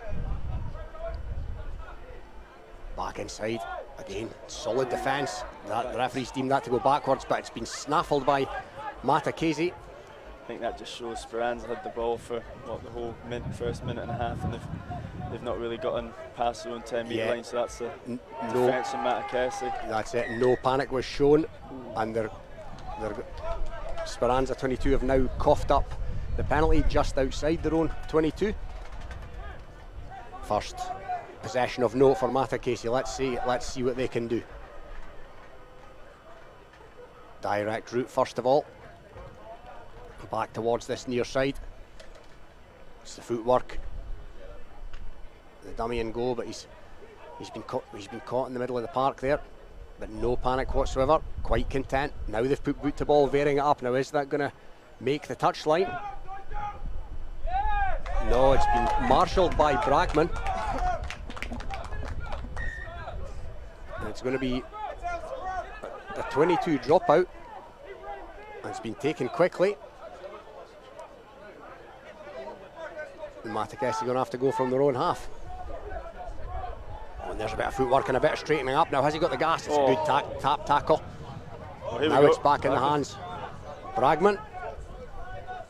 And now that's gone out for a line out, and it's going for the 50-22 there, I think. Yeah, I think it's there's players in the Speranza 22 that play 15s to a decent level, and it just kind of all became a bit fragmented there. Yeah, I think the Matakesi boys were claiming they should have had a scrum, but I think they actually kicked it over the in-goal area, so I think that was the right call by the ref. But yeah, wee chance for Speranza there. They got their hands on the bobbling ball, so they have to take the chances, like we talk about the small moments. Here they come, just inside their own half. Solid defence again by Matakesi. It is interesting. You look at, as I say, refer back to the Kings again. A lot of teams will play with that sweeper, but not so much here. Same as the World Series. Not many teams have that sweeper, so is that kick option? Is that kick option there? So it's something to think about, and certainly keep the team honest. If it works once, they'll think about putting the sweeper back again. That's right. We've seen it a couple of times in the quarterfinals. The kick was put to good effect with no sweeper. But you're absolutely right. This is almost a standard between what we're used to on the Kings and the World Series. There's some serious athletes on show here today. Now, keep the ball there, Matakesi. Yeah, Matakesi, here they come. Again, the fancy footwork in the midfield. A good defence. Good defence from Speranza. Speranza working hard. They've not had a lot of ball, but they're defending well. But it might just take its toll on the legs. Yeah, well, that's a good, decent chop in the midfield. And again, you spoke about it, Donald, and it's going to come up in the bread basket, you would think, and it is indeed. And that is the first try of the second semi-final to Matakese, and there's been no quarter asked and none given in this tie, but they've got the breakthrough. Yeah, I think they've had most of the ball. I think everything's been in the Speranza half. So Speranza working hard, but yeah, it's always going to be tough. You know, takes its toll on you eventually. Matakese finding the space in behind, and Sam Pecure doing what he has done for a long time, scoring tries. Yeah, ex-Scotland 7 Sam Pecure, many tournaments to his name, of course, ex-Southern Knights. Melrose and Edinburgh Accies currently coming out for Heriots in the Super 6. And I have to say, Donald, your playlist, putting out some decent music here this afternoon. I was requesting Robbie Williams' Angels, but it's not come on yet. They must be saving it for the final. Yeah, I think there's possibly a few more refreshments to be had. Absolutely, by the masses before that comes on. Definitely. Matakese actually had a recent hit out against the New Zealand Sevens side, no less. Actually, they've got a lot of connections with them. If there's a few players, I think the boy Carter for New Zealand Sevens, he's a Matakese boy. There's a few Matakese New Zealand All Blacks who've come through Matakese, so there's definitely the link between them, and you can see why. There's a lot of talent on show. So yeah, you wouldn't be surprised if there are a few more All Black Sevens boys come out of them. Yeah, you mentioned Leroy Carter there. He will be representing New Zealand. He's ex-alumni. He's representing New Zealand at the upcoming Commonwealth Games. But yeah, I spoke to New Zealand Sevens head coach Clark Laidlaw and asked about Matakese, and he said, asked him will they go well in the tournament. He said he sort of said it depends on how hard they party beforehand, but they certainly look like they've... Oh, Callum McKenzie away here. It's a strong physical player, Callum. He plays down at Mowden Park. Yeah. So I think he's a Speranza Day 1 boy, so he's got a few medals in his back pocket anyway. Yeah, and here they come again.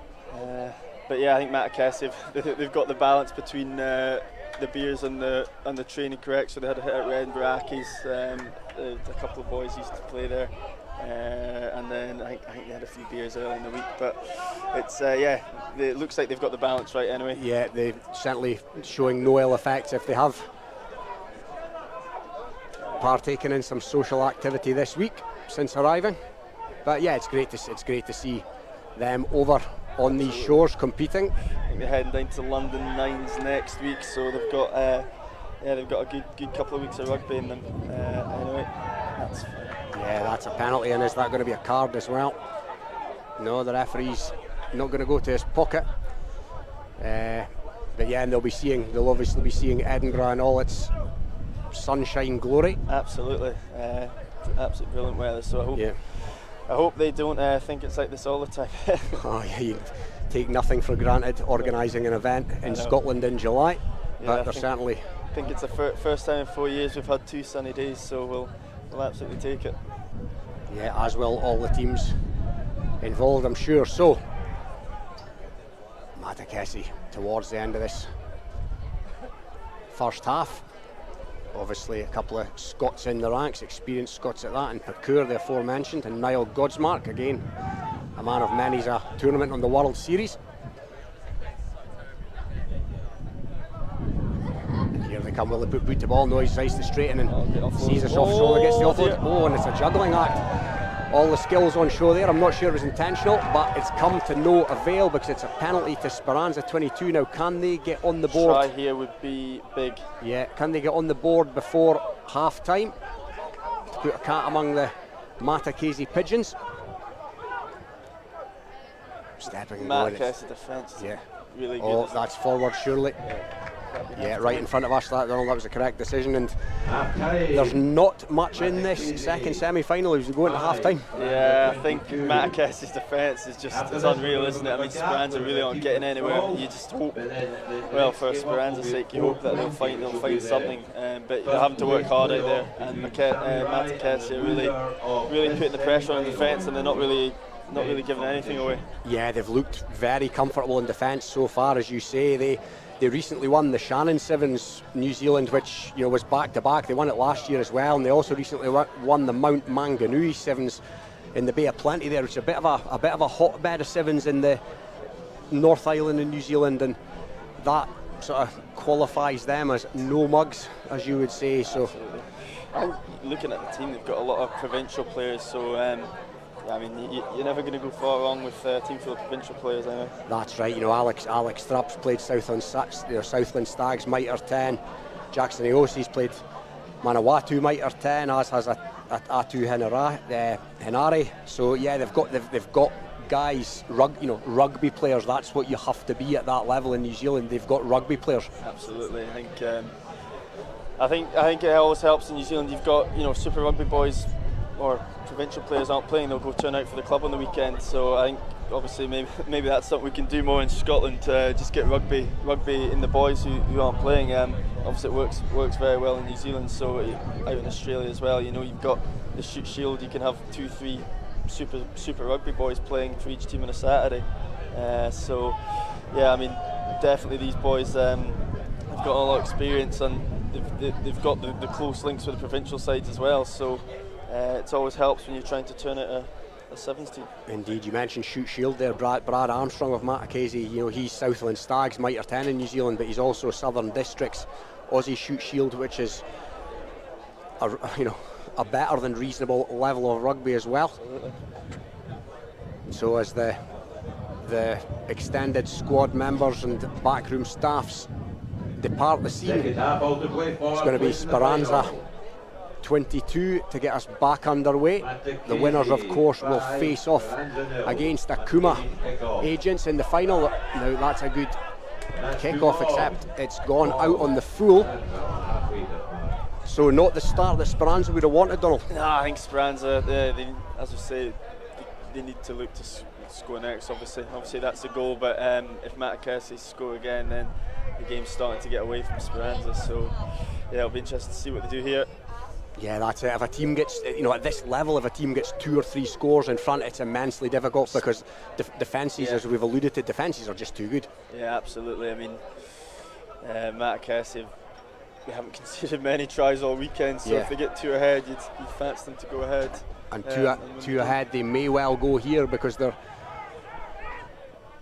over halfway into the Akuma 22. The direct route is taken there, but it's an Akuma penalty for not releasing, and they've gone quickly, Matakese. So they'll be looking to put the game to bed as early as possible in this second half. As they come back inside, again take the direct route. That's a penalty though, it's been coughed up, so Speranza looking to go quickly here. Can they go coast to coast from under their own sticks? Again, Matakese's defence holds firm. It looks solid at the moment. Oh, but there's a half gap, and now there's space on that far side for Speranza 22. Now, has he got the pace to go all the way? He's being chased down. He's got no support. He's done it. Oh, he almost used the angles. Tracking back. That's great tracking back, and they've. Oh no. Oh, and that's a big old hit. Speranza need to score here. Yeah, they do, and he's gone down the short side when all the support's over on this open side. Tracking back from Matakese was spot on. It was can't believe they didn't get a turnover there. It was extremely impressive. You're absolutely right, Donald, and they've got the defensive shape set again as well, but that's a missed tackle, and it's a 2-on-1 indeed. And Speranza 22 are going to go in here, and it's Joe Lucas Smith. Recently has moved from Ampthill to Rosalind Park, and they're right back in it, Don. Formerly a London Scottish as well, Newcastle Uni, Joe Lucas Smith. He's a good player, and as you say, Speranza back in it. Kick to come, so yeah, we've definitely got a game in our hands here. That's coast to coast for Speranza, though. As we say, we talk about those big moments. Is that one of them? Matakese looks certain to score, and then Speranza obviously got the penalty and have gone the length. Matakese made them work hard for it, but yeah, it's got a certainly interesting finish here. He's made a decent fist of that. It's a better than decent fist. He's split the uprights. Goal kicks or conversions, of course, all important in this abbreviated code, and that is a wonderful effort from the Speranza 22 player, and it is well and truly game on now. Conversion made. Speranza How do you 7, call this? Matakesi How are you going to call this 5. one, Dol? Probably the first team We'll behind see where the goal restart scorer. goes first. So I think whoever gets the ball here will, if they can keep hold of it, anyway, will. Yeah, let's see what Matakesi have got here in a pressure situation. They've looked pretty unflappable so far, pretty confident in their own defence. Pakur flaps it back. I beg your pardon, that was Godsmark. As I say, it's the big moment. So Yeah. any team can beat any team in this group, and And here they go, here goes the pace man down that far side. Is he going to go all the way? He's got Well support played. on the inside, and that's a beautiful offload. And he's going to go round and indeed under the sticks. And that's what they can do. that's what I asked you not 30 seconds ago. What are they going to do from here? They've looked unflappable, and they go. Yeah, Matakesi 7, but the ball when 10. it was an absolute Speranza great 7. kick-off. Now Godsmark did really well to win the ball and then spread it. So, as we say, the kickoffs are important, and Matakesi have done well. It was an absolute stunning try. Yeah, that is how to respond to conceding one, and the conversion, of course, from in front of the sticks is good. And the bench, the bench were in raptures there. This is what it means to them. They are not here simply to party. That is for sure. Absolutely, no, they've come a long way. They may as well win it. So yeah, they've been here the whole week. They've had a few training sessions, and yeah, it's. I know the white. Well, obviously they've got a lot of support back home in New Zealand. They've been on the Instagrams, Facebook, asking what time the live streams are. Yeah. Alarms are set at 3 a.m. So yeah, it definitely means a lot to not only them but the people back home. People back home, and my word, that was the old Scott White 2016 kickoff, and he caught the Matakesi player, caught Speranza, the whole Speranza squad, and us to an extent, completely unawares with that one. That was great play. Absolutely, yeah. So it's, as we say, it's what they can do. So they've been the on-form team this weekend, and yeah, they're just showing why. Yeah, one of the great moments in Scottish rugby history, probably not just Scottish Sevens history, that famous victory at the Twickenham leg of the World Series, Scotland's first ever victory, 2016, with that most cheeky of kickoffs from Scott White. But we're back underway here, and it's Speranza 22. Is the referee? No, it's come back on the. It's come back now on the Matakesi side. And are they going to go in for a third try here? Yes, they are indeed. And you would imagine, Donald, that puts this semi-final to bed. Absolutely, yeah. As you say, that restart was just what they needed. So big moments. Yeah, big moments. So yeah, Matakesi obviously turning it on when it matters. Speranza have been absolutely awesome. They have really upped it today. That win against Edinburgh Sims All-Stars was a cracking game. The conversion which did it for them in the end. But yeah, they've obviously put a lot into that and a lot into the first half, and Matakesi have just kind of ground them down, and it looks like we're going to get the last game of the tournament will be the same as the first game. Yeah, it looks for all the world like it's going to be Matakesi Sevens against Akuma. Matakesi victors against Akuma in the pool stages by 31 points to 7 yesterday, so you'd have to imagine that they would go into that one as reasonable favourites. But as you've alluded to on more than one occasion, Donald, any team can beat any in this tournament. The quality is there, and it can sometimes just come down to the bounce of the ball or indeed a cheeky kickoff. Exactly, yeah. So I think the game yesterday against Akuma was very, very physical. As we say, with these 2-day tournaments, it's who can turn up and do the thing on 2 days in a row. So yeah, it'll be interesting, and I think I don't think we'll see quite as a convincing win as we did yesterday for Matakesi. But yeah, as you say, I think they're certainly going to be favourites unless Speranza can do something here. Yeah, I think Speranza possibly looking for no more than consolation here, the scoreboard would suggest, but let's see what they've got. They're certainly not going to give this up without a fight, but they've coughed up another penalty there, and that's it, isn't it? The game's won, but they're still working hard, and it's been put into touch. The referee brings us to a close, and Matakesi from New Zealand, Donald, they've been worthy winners of this semi-final against this gutsy but ultimately, coming away with nothing Speranza 22 outfit. Yeah, as you say, very gutsy. They put in an absolute shift in that first half, and they have worked hard. They have upped their game, and Matakesi, they were made to work hard for it, but they did grind them down. So yeah, a lot of credit to Speranza. They've put in a big Speranza, shift. It you, was just of course, maybe still have your a first step place too playoff far. ticket. So yeah, credit to them though. Yeah, and they will battle with Samurai in the third place playoff game before our final here at the Edinburgh City Sevens in the Elite Men's Cup. It's going to be Matakesi Sevens from New Zealand against the Akuma All-Stars.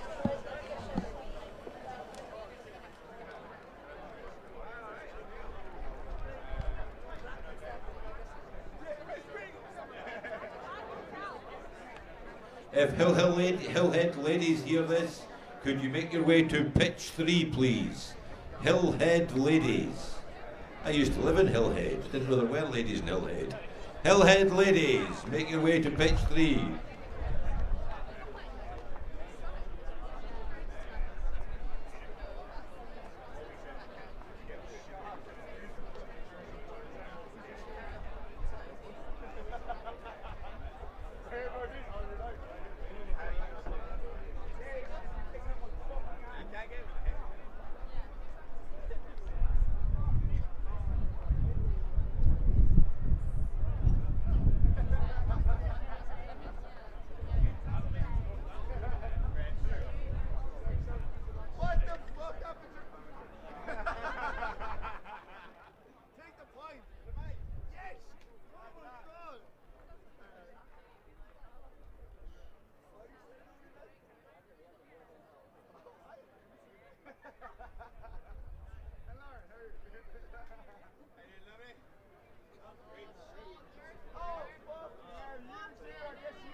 Pitches 3 and 4, for those of you not sunbathing and showing yourselves off next to this pitch, the Sunday Social Finals are taking place. The women's and the men's Sunday Social Finals, the kind of rugby we like to see, a bit slower, a few more mistakes. Sunday Social Finals, pitches 3 and pitches 4. If you're not sunbathing and relaxing, get yourself over there. And then come back here and watch the fast guys embarrass us.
those of you not over singing in the big tent or drinking Aperol or whatever else, we have a third place playoff on pitch 1 in about 10 minutes between that lot and that lot. Yes, exactly.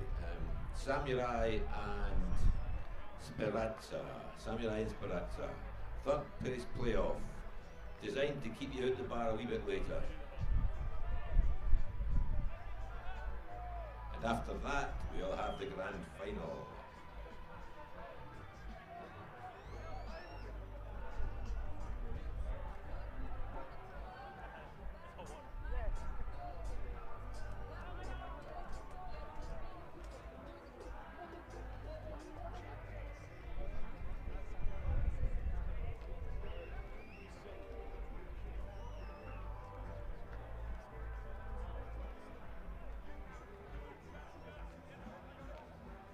So 10 minutes time, Samurai versus Speranza.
according to the timetable, I believe we have the third playoff in 3 minutes, according to my timetable, but looking for referees and people to wave at me and acknowledge that.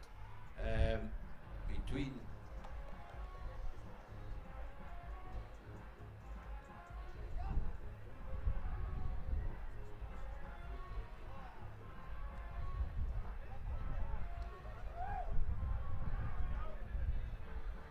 .420 Speranza versus Samurai, third place playoff.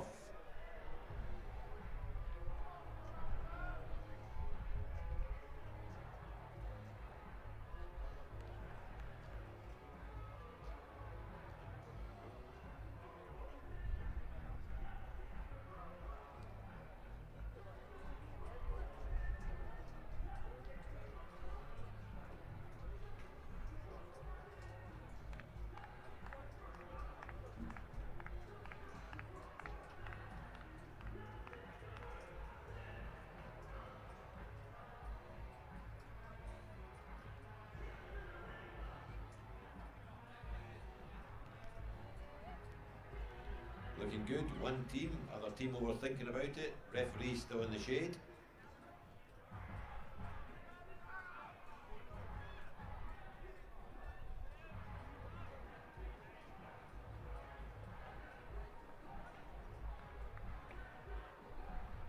Second team coming.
We look like we're ready to go. Samurai to kick off. Big prizes for the most ridiculous dummy in the third, fourth playoff.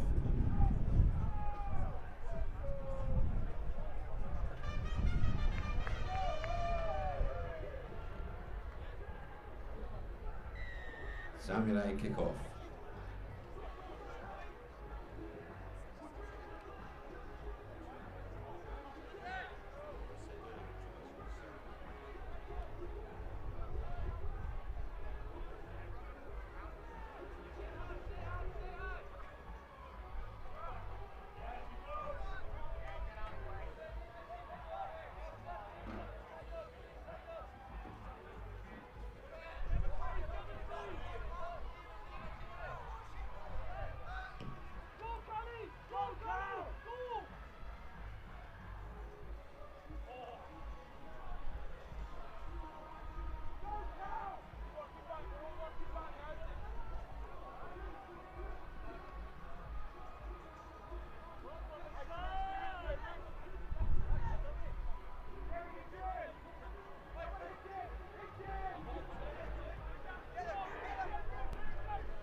Samurai.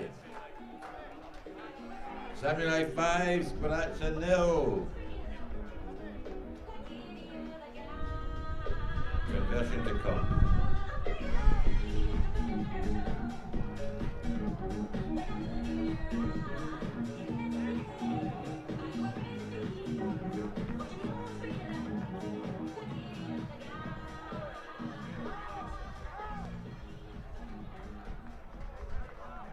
Conversion just sails wide. 5-0 Samurai.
Speranza strike back, 5-all.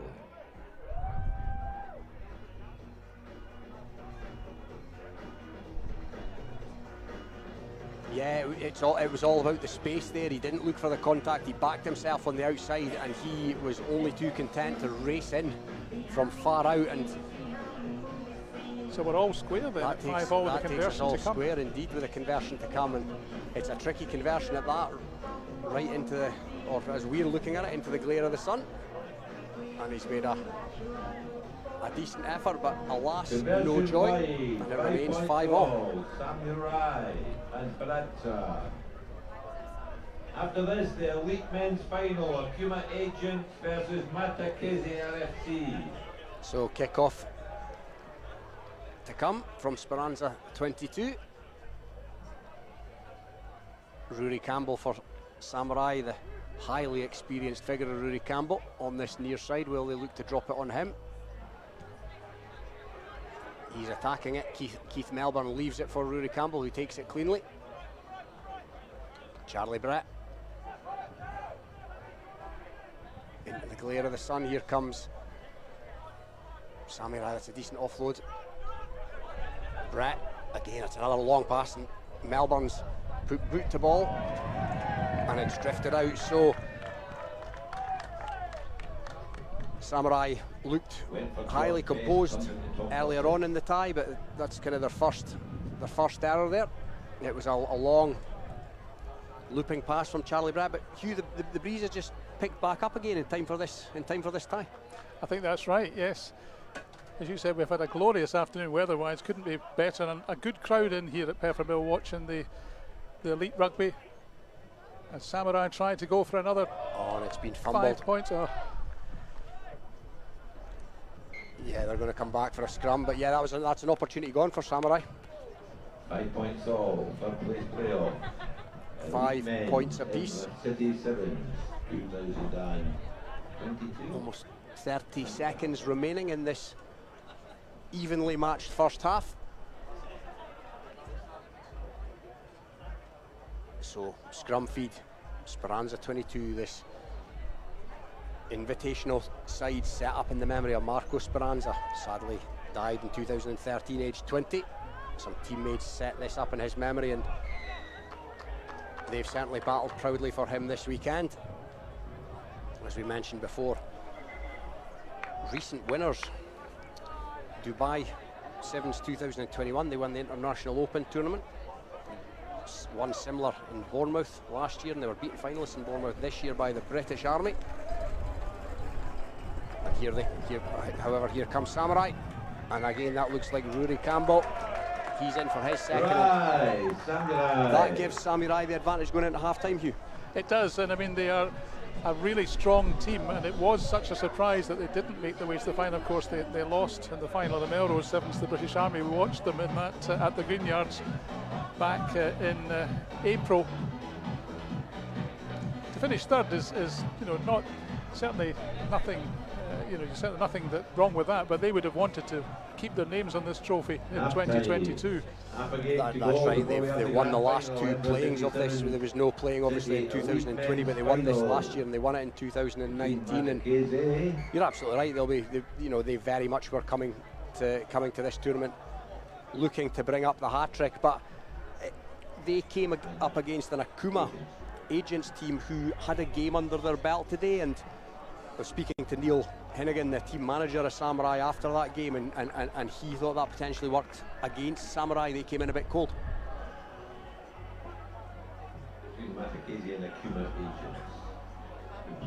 Yeah, Neil watching on from the sidelines as the coach of Samurai. Half time then 12-5 in favour of Samurai. As I mentioned, they are a very, very strong team. Of course, they've got their skipper, Struan Hutchison, is Melrose player, former Southern Knights in the Super Sixes as well. So plenty of experience in that side. Yeah, there is indeed, and yeah, he's got many's a Kings of the Sevens medal in his cabinet. That's for sure. It's a mix of youth and experience. They've got Rory Stewart-Cox in there, who played fullback in the Scottish Schools final 2019, and he subsequently went on the following year to win the British Universities Championship with Durham Uni. So achieved he's got a couple of medals in his cabinet at a relatively young age. As Speranza 22 get the second half of this third place playoff underway, as the breeze picks up again slightly.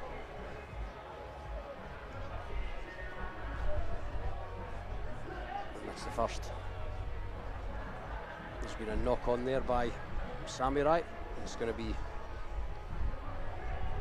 the feed to this scrum from Speranza. They trail 12-5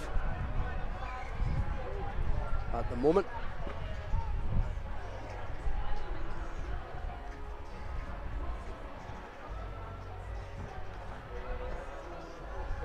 So here we go, it's palmed back. The pace man scorer of that wonderful try in the first half. Then he comes back, seeks his support. It's passed out the back door, but Samurai players are all over that like a rash. The referee's fine with that, however, and it's came out now. It's been met. Oh no, he's going to bring them back for a penalty. Just got a bit over keen there potentially, Samurai. So Speranza 22 to try and stamp some second half authority.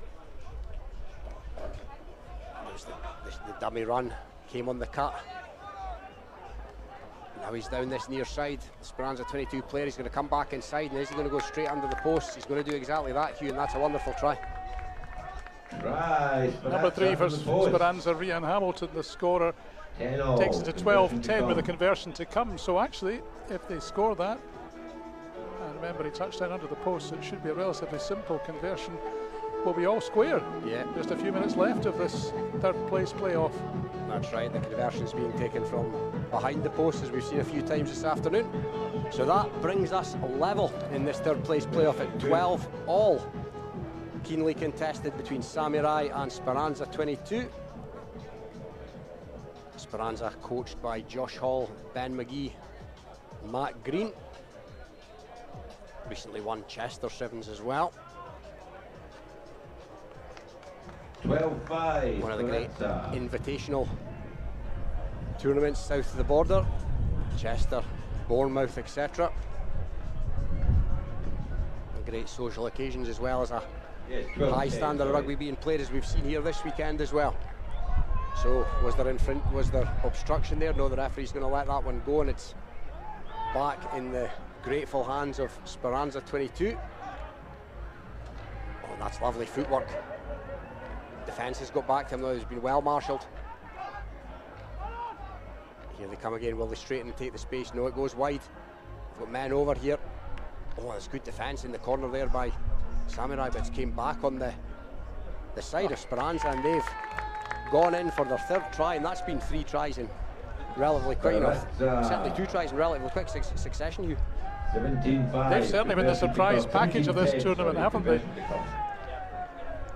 Yeah, they're certainly good for this. They're good value for this lead in the final anyway. After Samurai made a fast start, they've been pegged back.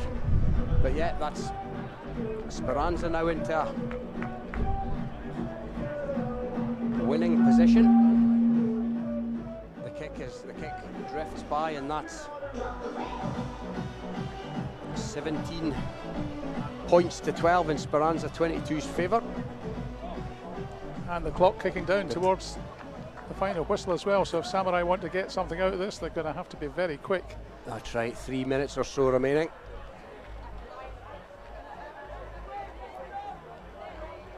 So here come the Samurai. That's direct running, and he takes the contact, but he's well marshalled there by Paul Webb. So now here comes Samurai. Round about the halfway line. Half gap appears, but it's quickly closed. Hutchison. Not seen too much as Hutchison in this match so far, but we know he can turn it on at any time.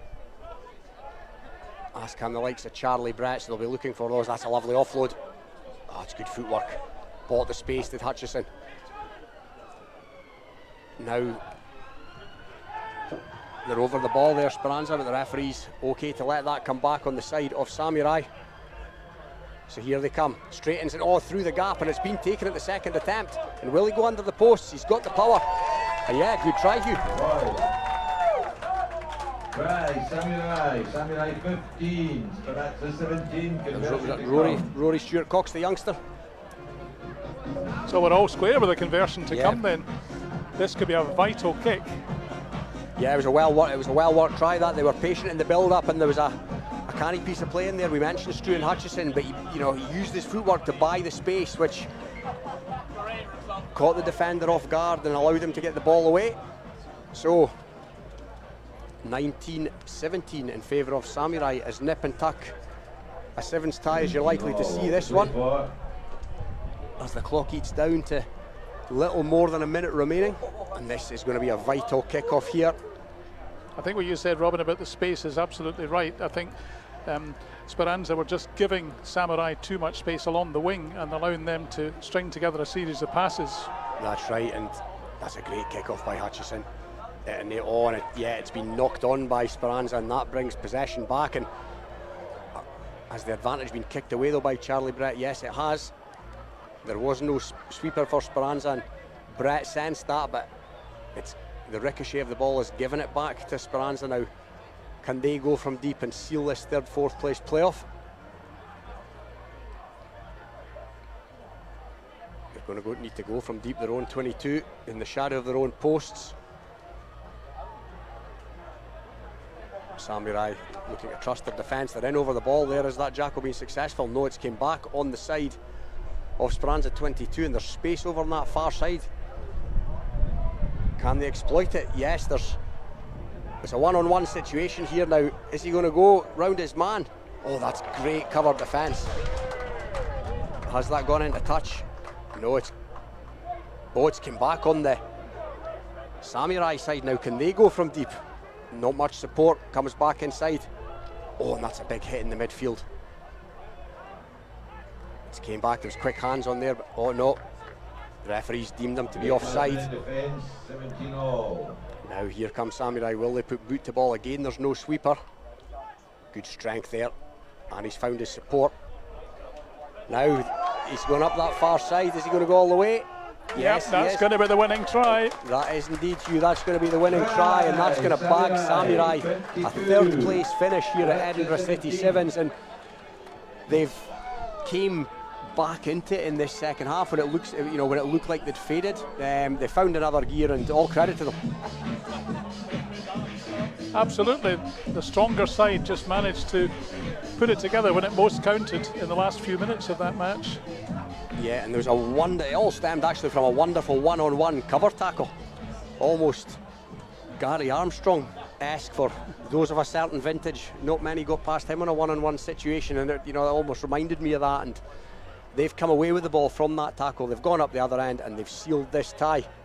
As the conversion comes, the cherry is on top of the cake. A wonderful conversion. 24-17, and that takes the score, I believe, to 26 points to 17. No, 24 points to 17. And Samurai will leave here with a third place medal. Hugh, not quite what they had in mind, you would imagine. No, but I think they would have been very hopeful of picking up the Edinburgh City Sevens trophy again this year, but it wasn't to be. They'll have to settle for third place. They will indeed, and they will no doubt enjoy the rest of this fine social occasion as well. As we approach the main event here at the Edinburgh City Sevens, it is the final of the Elite Men's Tournament, which is going to be contested between Mata Casey Sevens, this strong-looking New Zealand outfit, and the Akuma Agents, who you might say have grown into this tournament. They lost a game yesterday in the pool, and they made reasonably difficult work of Jamaica in the quarter-final, but they were good enough, they found enough to beat Samurai in the semi-final here, and they're not going to be taken lightly here. And what have you made of this tournament and the format of it, Robin? It's slightly different from other Sevens competitions. Yeah, it's certainly different to what we're used to on the Borders Kings of the Sevens circuit. I think it's in keeping with a lot of the more invitational style tournaments that are over 2 days. There's 2 days to fill, and this format does that really well. And there's talk, in fact, of changing the Melrose Sevens into that kind of format with 2 separate days, if you like, of rugby. Yeah, it's things move with the times, I guess, and there's arguments for and against. But what this does when there's 10 teams, it tends to bring the cream to the top, because they have 4 games in a pool. Then they have potentially a couple of knockout rounds. So you can't sort of blag your way through this, so to speak. The cream will come to the top. It also means they've got a chance if they happen to lose a game, as you just said. They're not out of the tournament. Yeah. That's right. So here we go. Mata Casey Sevens against Akuma Agents is the final of the Edinburgh City Sevens for 2022.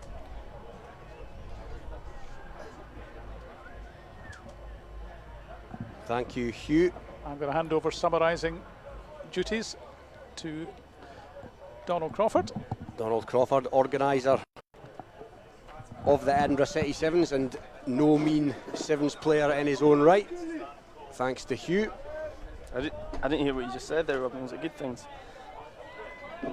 I mentioned that this is your baby, and that you've also played a bit of Sevens in your time.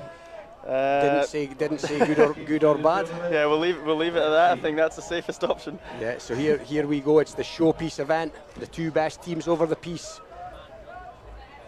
and it's the Agents, Akuma Agents, to get us underway.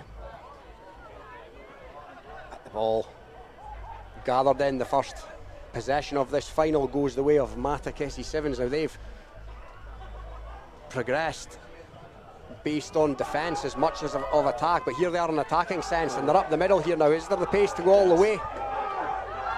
It's a foot race.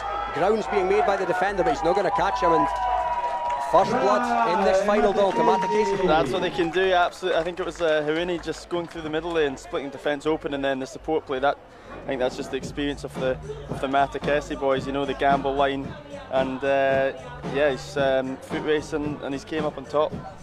Yeah, so 5-0 to Mata Casey, and you imagine that will soon become 7. you know, experienced campaigners in this squad. We spoke about them in the semi-final, boys that have played at a reasonable level in New Zealand, you know, Mitre 10 level, and you throw in experienced Scotland international stagers like Sam Pakur and Niall Gosmark, and you're potentially onto a good thing, and that's certainly what's, you know, certainly been the case early in the piece in this final. So they race into a 7-0 advantage.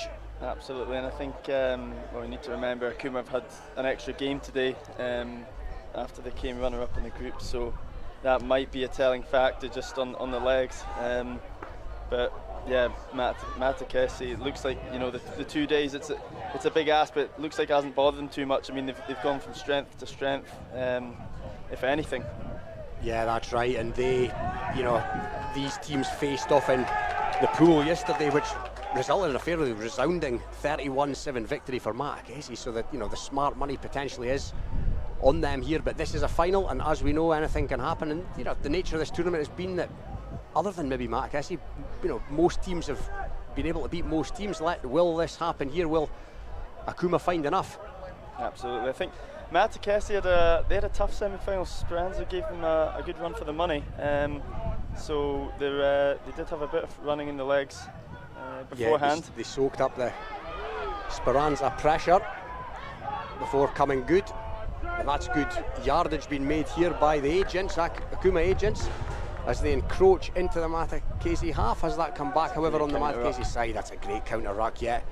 That's that was communicated between the two, because they both hit the boy at the same time. So yeah, that's big moments as we talk about. But that's a loose pass. As big Brad Armstrong goes bundling into his own substitutes there. As you'd expect in a final like this, no quarter asked, none given. It was absolutely. I think Kini Lau with.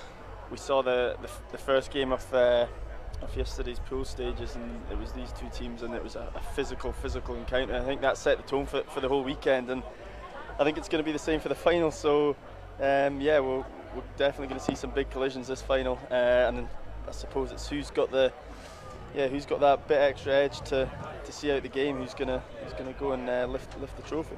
Yeah, you know, a strong Fijian flavour in the Akuma agents, and, you know, very much Matakesi made up mainly of New Zealanders. So yeah, as you say, it's going to be, they're not going to shirk away from the physical duties, that is for sure. No, absolutely. I mean, New Zealand and Fiji have got two obviously very, very strong sevens programs in the country, so it's certainly showing this weekend. No more so than there. That was a big old hit in the midfield, but Akuma have come back with the ball, and it's the big man. He loves the contact. That's Billy Wara, the Southern Knight. It is, again, it's just at the breakdown, Matakesi are so switched on, they're so fast, they're strong over ball, and as we saw with the counter before, we saw with that again, it's proven to be the difference in this tournament. Yeah, and again, more big hits in there.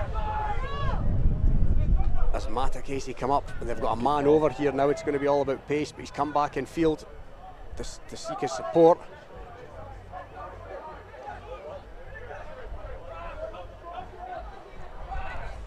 Oh, was that possibly a high shot? But he's over the ball, and it's a good enough jackal. And yeah, it's going like that. I think that's something it's tough for the refs to gauge between the 15s and the 7s. In 7s, they need to be so much quicker on these turnovers of ball. As soon as hands are on, that's in the eyes of the law in 7s, that's a turnover. So yeah, it's a bit different to 15s. So the refs picked up on that there, which is good. Now it's going to be a foot race. He's going to get away.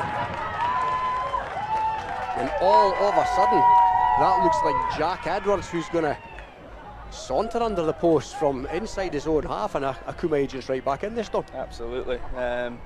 It's what the fans wanted anyway. We've definitely got a game in our hands here. Akuma just showing what they can do. They can soak up the pressure and then, you know, score a try from nothing really. So it's definitely got a good final on our hands. Yeah, Jack Edwards, England student sevens representative in his day, and that's the nature of sevens rugby at this level. Nothing's a foregone conclusion. Absolutely. Because all these teams can do something from somewhere. Yeah, absolutely. As we say, I think it showed that in the group. I think in Samurai's group, you had Samurai beating Germany, Germany beating the All-Stars, and the All-Stars beating Samurai. So it's, as we say, it's these fine moments in these ties at this kind of level, which prove costly. It's all about who's got the ball, and if you win your kickoffs, keep the ball. It's very, very hard not to win the game. That's right. You cannot win games of rugby. Any code, you cannot win games of rugby without the ball, and none more so than in the abbreviated code, as Akuma Agents get us back underway with the lofted kick up that goes down the park. He gave his runners every opportunity with that tricky kick-off, but the referees brought them back for a knock-on, and that potentially comes as a bit of a relief to Matakesi. Absolutely. I think Akuma have got that threat. They've got the three options at the restart. They've got obviously left, right and centre, which a lot of the time you just see a team kicking one way and putting 5 of the guys left to kick in and keeping one to the right. But Akuma are splitting it up, and they've got threats all over the field with the height they've got. So kickoffs, so it's something that Matakesi will have to deal with. They will indeed, but they've got the ball back here from this scrum as the clock ticks towards half time. A1 route from Matakesi, but no, it's penalty while contesting the ball, so they've got the chance to go from inside their own half. Good defence from Akuma Agents. You'd expect nothing less. Now over on that far side, it's gone to ground, but it's going to be mopped up. They take stock. But again, great defence. Yeah, ferocious defence. They're getting off the line. They've learned a lot from the first. And have they turned that over? Yeah, there we go. Yeah, they're going to. It's a penalty there. And afters. Yeah, some afters. It's a final. It is. There's a lot on stake here. So, as we say, there'll be a lot of people back in NZ watching Matakesi. So, early alarms. So yeah, obviously looking at the bench, it means a lot to them. Yeah, the bench getting noised up by Matakesi say that's enough for the half, but I don't know how. I don't know if it's intended to be that close. Was that saying that's enough for the half, or was that an attempted kick pass? One way or another, I'm not sure how they came up with a penalty there, because it looked like it was an Akuma penalty. I assume it was for retaliation of some sort, but it can only have been, or a bit of chat potentially. But yeah, that's possibly a blown opportunity. If that's been the case for Akuma, that's a blown opportunity, because that's A1 field position. Yeah, clumsy. If Akuma got another try going into half time, then yeah, you definitely have Matakesi panicking, which not many teams have made them do this weekend.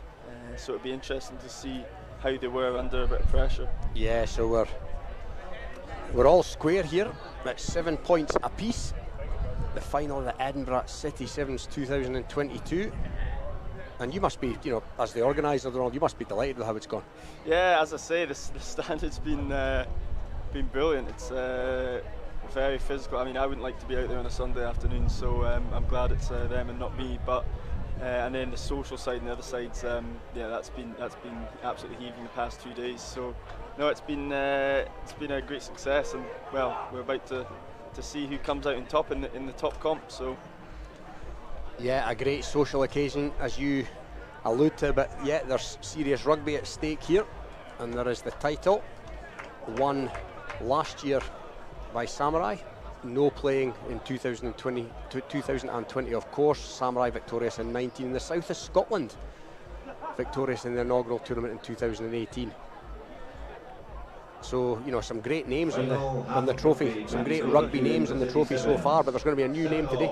Absolutely, yeah. So it'll be interesting to see who comes out on top, and as I say, a new name on the trophy. So last few years been dominated by Samurai and then the south, so it'll be refreshing.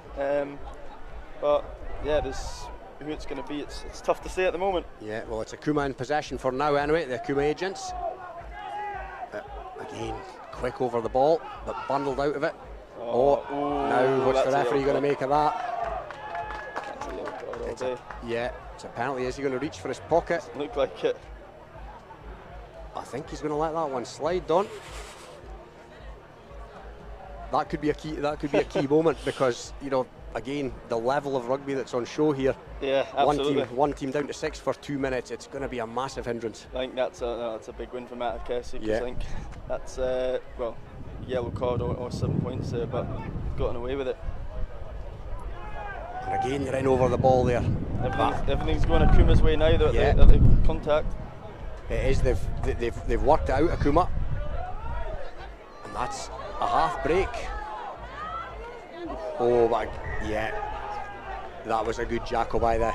They're so quick. They're so quick in over the ball. I know the last couple of times been illegally, but that was There we go. Oh, and he's gone up. He's gone straight up the middle. He's streaked up the middle here. Now is he going to go all the way? Billy Wara's after him. He's going to use the angle, and Billy Wara's done really well there, but it's came back in field. Has he got that down? He has indeed, and the Matakesi bench goes wild, and in the, you know, at the drop of a hat, Don, you know, we've said it all afternoon, these teams can go from anywhere. That's it, and I was just about to say, I think Matakesi have probably played a bit together more than Akuma, so Akuma have really grown into the weekend. They look absolutely dead on their feet now, just looking at some of the players' reactions, but as you say, you switch off for a second in sevens, and Matakesi showing what they can do, and yeah, I think it was, I'm not too sure, it wasn't Narini slicing through the middle again, and great support play from one of the Scottish boys. So I think it was Sam Picure who bundles over. Yeah, I think it was Picure. It's hard to tell. They both have a similar hairstyle, him and Niall Godsmark. Well, there's Niall on the bench, so it must have been Sam. Yeah, it must have been Sam. Conversion. And they both sort of followed almost identical, Absolutely, to an extent, career paths as well. Both ex-Southern Knights, both ex-Scotland Sevens, many tournaments, and now both Heriots in Super 6. And Aki's as well.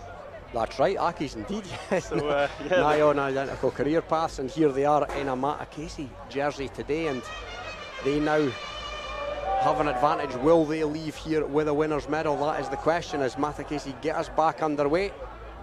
It's big Billy Wara, he of the Southern Knights, down in Melrose. Here they come. Can they crack the code to this Matakesi defence, which has been solid all weekend? But here comes the runner, and again it's a foot race here, and he's going to go all the way. Now can he come back under the post? Beautiful piece of running there, that by Danny Brough, the Hungarian international of all things, and they're right back in it. Absolutely, this finals, it's an absolute seesaw at the minute. That was kick-off maybe a wee bit too far from Matakesi, but good take from Billy Wara, and as I say, what a run from the Akuma agents. So game on again. Yeah, it sure is. Danny Brough, Hungarian international. Kick to come here, Tamasi Tanumi, ex-Worcester Warrior, and he's successful. Conversion That takes the scoreline to 14 points to 12. So Matakesi now with it all to do, Akuma in the ascendancy. This kickoff, you know, for want of not sounding like a broken record on, this kickoff is absolutely key.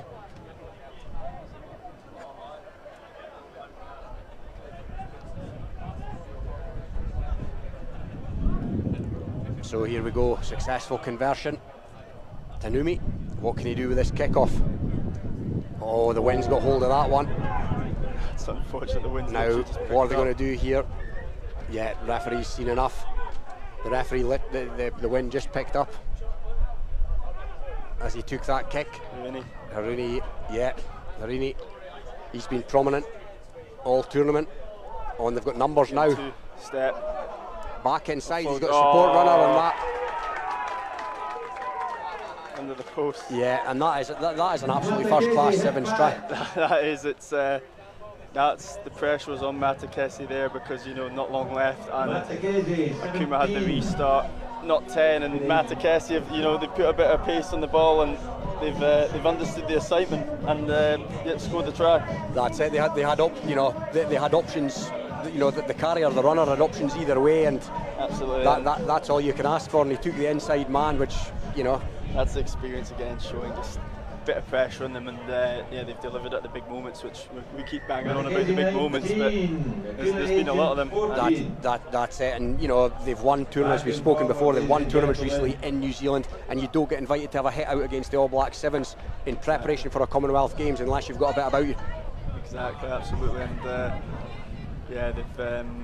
they've obviously gelled well. They played together a lot as a team, and they've obviously gelled well this week. And as we say, the refreshments and the travel hasn't gotten the better of them, so they're in a good place right now. And if they can hold on to it, then they're definitely worthy winners, I think, this weekend. Yeah, and there's a minute to go, the final minute of what has been a fantastic weekend, a gloriously sunny weekend here at Peffermill in Edinburgh, and it's taken in by the Akuma agents. One last roll of the dice for them. Can they go from afar? They're going to need to go from afar, but they certainly can go from afar. It's that man, Tanumi. Again, he's in a fine tournament. Their most experienced campaigner, but they're in over that ball as the referee. Oh no, they've coughed up the penalty on that occasion, Matt Casey. Bench. And now they make Akuma make territory. That is. Oh, that's a big call. That's a big call. I thought he got himself around the gate. That was excellent work. Yeah. Tracking back, and it looks like he got in behind the gate and his hands over the ball, but yeah, the referee didn't know. I thought that was borderline, but the referee's the man in the middle, and he's a lot closer than we are. And oh, is he going to? Oh, he's found the inside runner now. Is he going to make it? He's not. Yeah, he's got free and he's dotted down, and that takes it to 19-all. Kick to come. The Akuma agents, what bottled on? Absolutely, I thought that was all done and dusted, but yeah, Akuma shown the hand right at the end, and that was a really well worked try. Some good strength down the right wing, and support play was awesome. And that's that.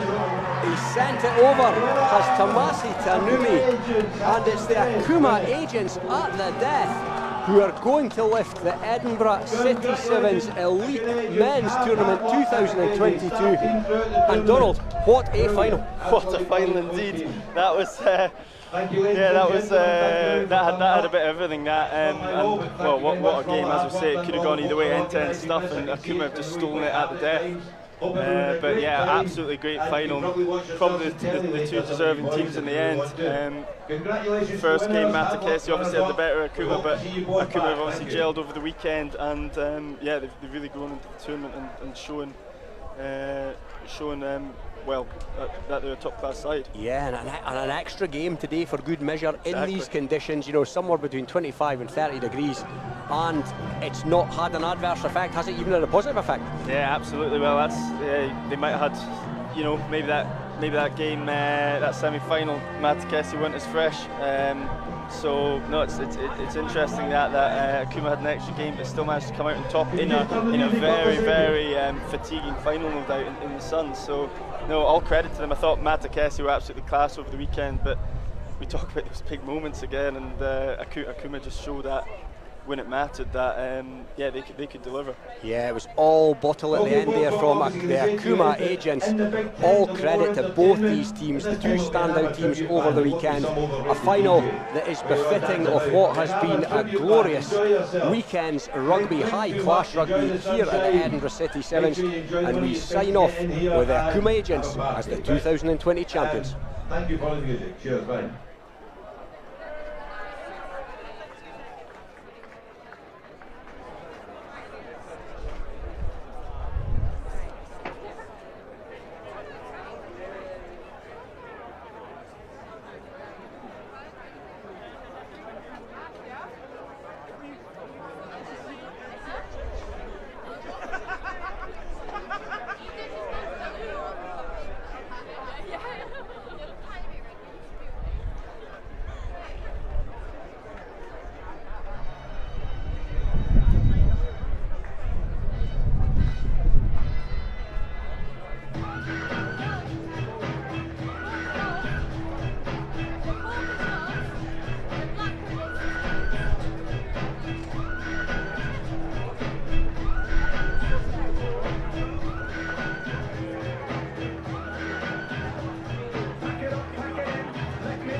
Ladies and gentlemen, we forgot, there's a player of the tournament.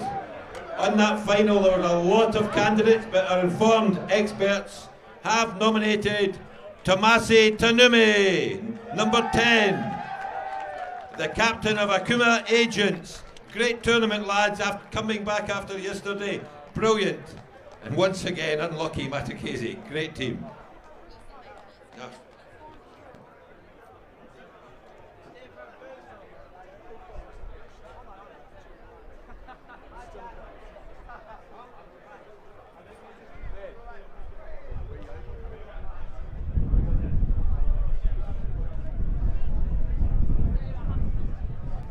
Folks, if you're drinking over at the tent, do me a favour, pick your own glasses up and put them in a bin. Don't leave them scattered over the grass and everything. Other people here have to tidy them up. And I was watching it yesterday. Dead easy, pick your back glasses up, put them in a bin. Thank you.